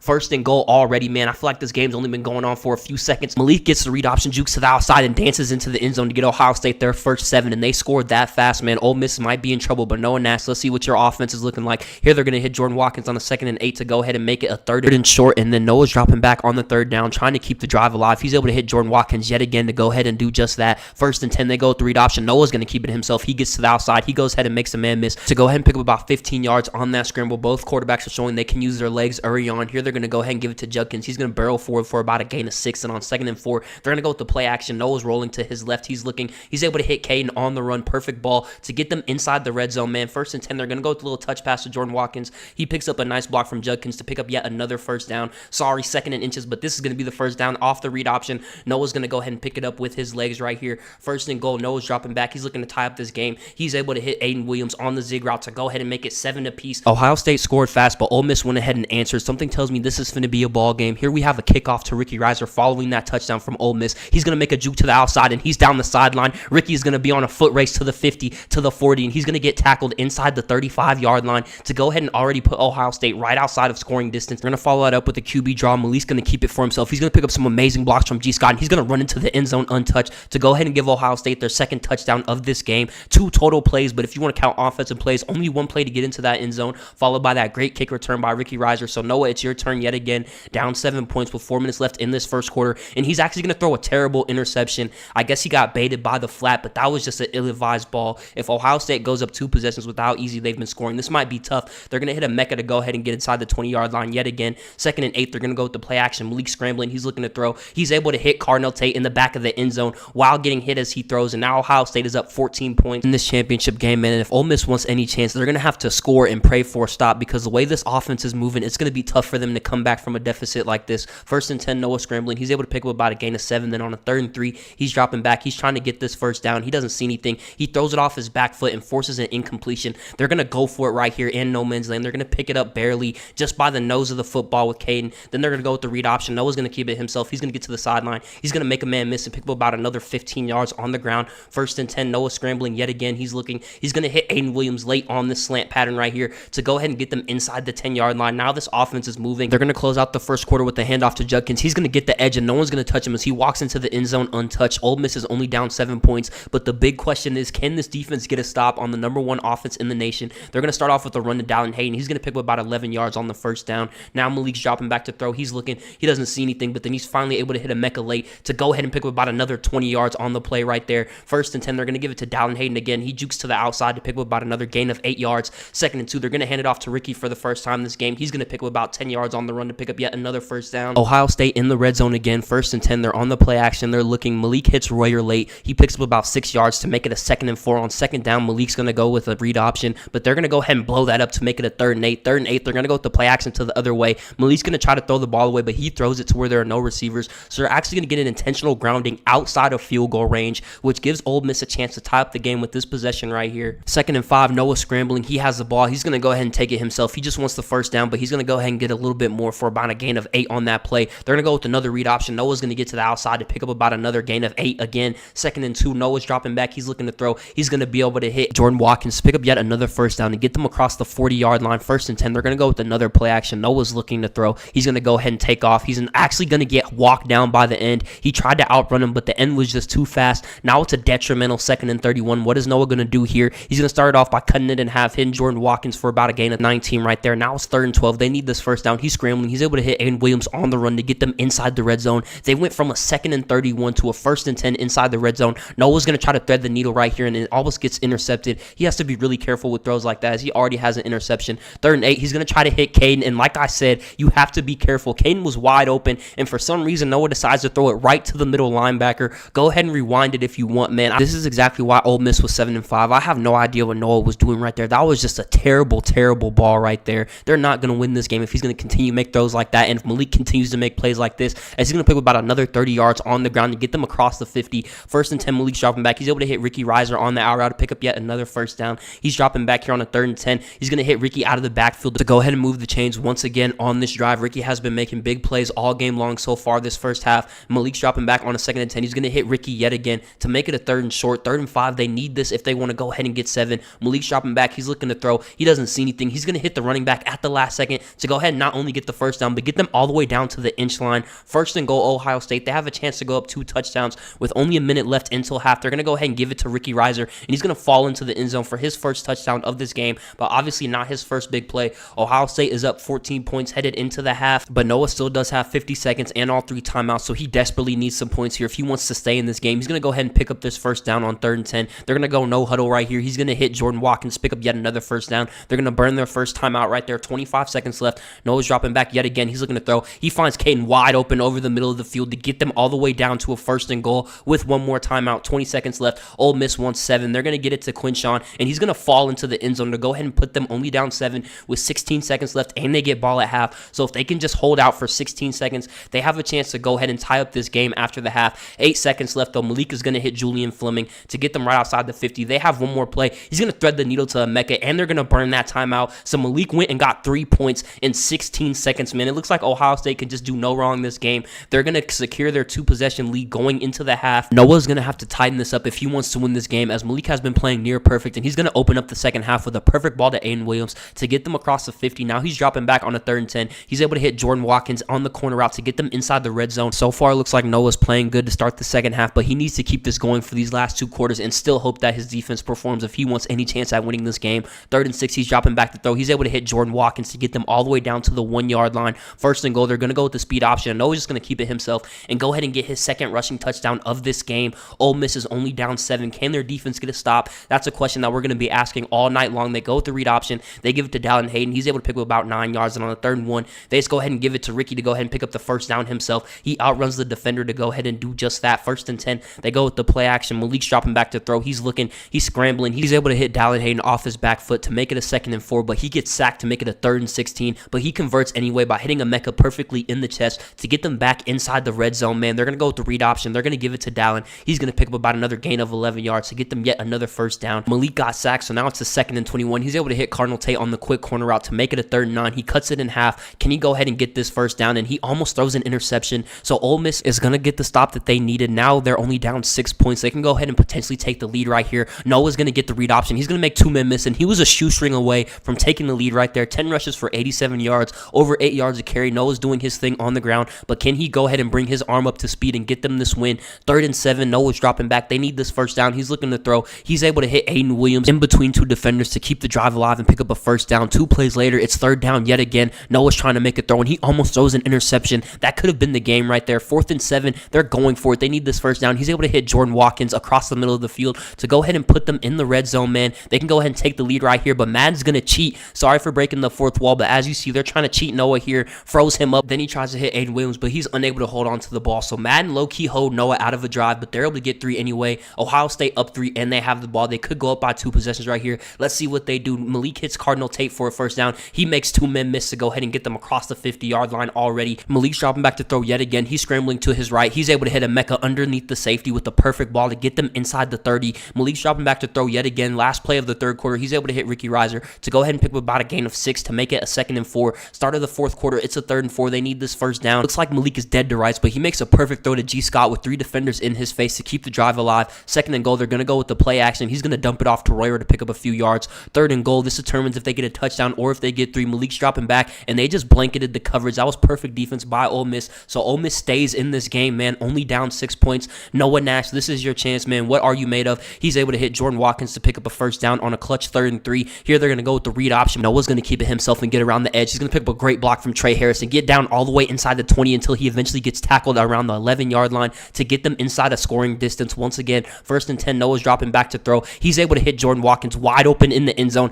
and pending the extra point, Ole Miss is going to have the lead here late in the 4th quarter with 5 minutes left. Now Ohio State is actually trailing. Malik Henry, now I ask you, what are you made of? And we see it right here as in one play. They get all the way down inside the 10-yard line with that slant to Ncaa on a 3rd and 5. 1st and goal, Ohio State. They're knocking on the door once again. Malik's dropping back. He's able to hit Ricky Reiser. Ricky tries to make a move, but nothing's doing. 3rd and goal, touchdown or 3, Ohio State. What do you have in you? Malik's dropping back to throw, and he hits G. Scott wide open in the end zone. We have a game, ladies and gentlemen. We have a shootout. Ohio State has the lead with about 2 minutes left, man. They're going to go ahead and go for the 2-point conversion to get them up by a full 7. Let's see if they convert. Malik's dropping back. There's nobody open, so he's going to try to take it himself. He's going to walk into the end zone to put Ohio State up by a full 7. 2 minutes left in the game. Noah Nash, we ask you for the last time this season, what are you made of and how are you respond? 2:20 left to go. Noah's dropping back. He's looking to throw. He misses Jordan Watkins right there. 2nd and 10. Noah's looking again, but this time he's able to hit Aiden Williams to pick up the first down wide open. 2 minutes left, 3 timeouts. Noah's dropping back yet again. 1st and 10. He's able to hit Quinshon Judkins. He makes a move to pick up a first down, get them across the 50. Noah's dropping back yet again. He's looking to throw. He's trying to find someone. He's going to go ahead and scramble to extend the play. He doesn't see anything, so he's going to go ahead and throw it away. 2nd and 10. He's looking to pass yet again. He's going to go ahead and break a tackle and slide after making a juke to pick up about 8 yards. 3rd and 2. They need this first down. They're going to go with the read option. Noah's going to go ahead and barely get it himself by the nose of the football. They have about a minute left. They're driving down the field. Jordan Watkins gets them a first down to get them inside the 20-yard line. 1st and 10, 50 seconds left. Noah's going to hit Jordan Watkins again to get them to the inch-yard line. 1st and goal, man. 40 seconds left. Noah has led them all the way down the field, man. They just need 1 more yard to go ahead and tie up this game. 2nd and goal, Quinshon Judkins is going to do just that by diving into the end zone and pending this extra point. It's going to be 45-45, and unless Malik has some more magic, then this is going to go to overtime, which is exactly what happened. Remember, both teams get a possession, so even if Ohio State scores, this game is not over, but what a way to end this season. Overtime game, Malik versus is Noah. Who's going to come through? It's 3rd and 11. Malik needs to capitalize early if he wants to keep this overtime drive alive. He's going to try to force it to a Mech, and it's actually going to be intercepted by Sanders, and he's going to take this all the way down inside the 5-yard line, man, and that's going to put a dagger on this game as they're only a field goal away from winning this national championship, but you know that that's not how they're going to end it. 1st and goal. Noah's going to go ahead and take it himself. He's going to fall into the end zone to win his 2nd national championship in a row. The Cinderella story is complete. 7-5. They came into the bracket as the very last seed. They had to beat an undefeated Colorado, an undefeated Alabama, an 11-1 Georgia, and then they came to the national championship and beat a 12-0 Malik Henry Jr., Heisman winner, best offense in the nation, to go ahead and win another national championship. Noah has completed the story. Best college quarterback of all time is the question we should be asking now. Before, we were asking if he was even playoff material, and he went ahead and beat all the top dogs to go ahead and win this trophy. So no one can put any asterisks, no one can put anything on this trophy. He beat all the top dogs in the league, and just like last year, man, Noah just shocked the world.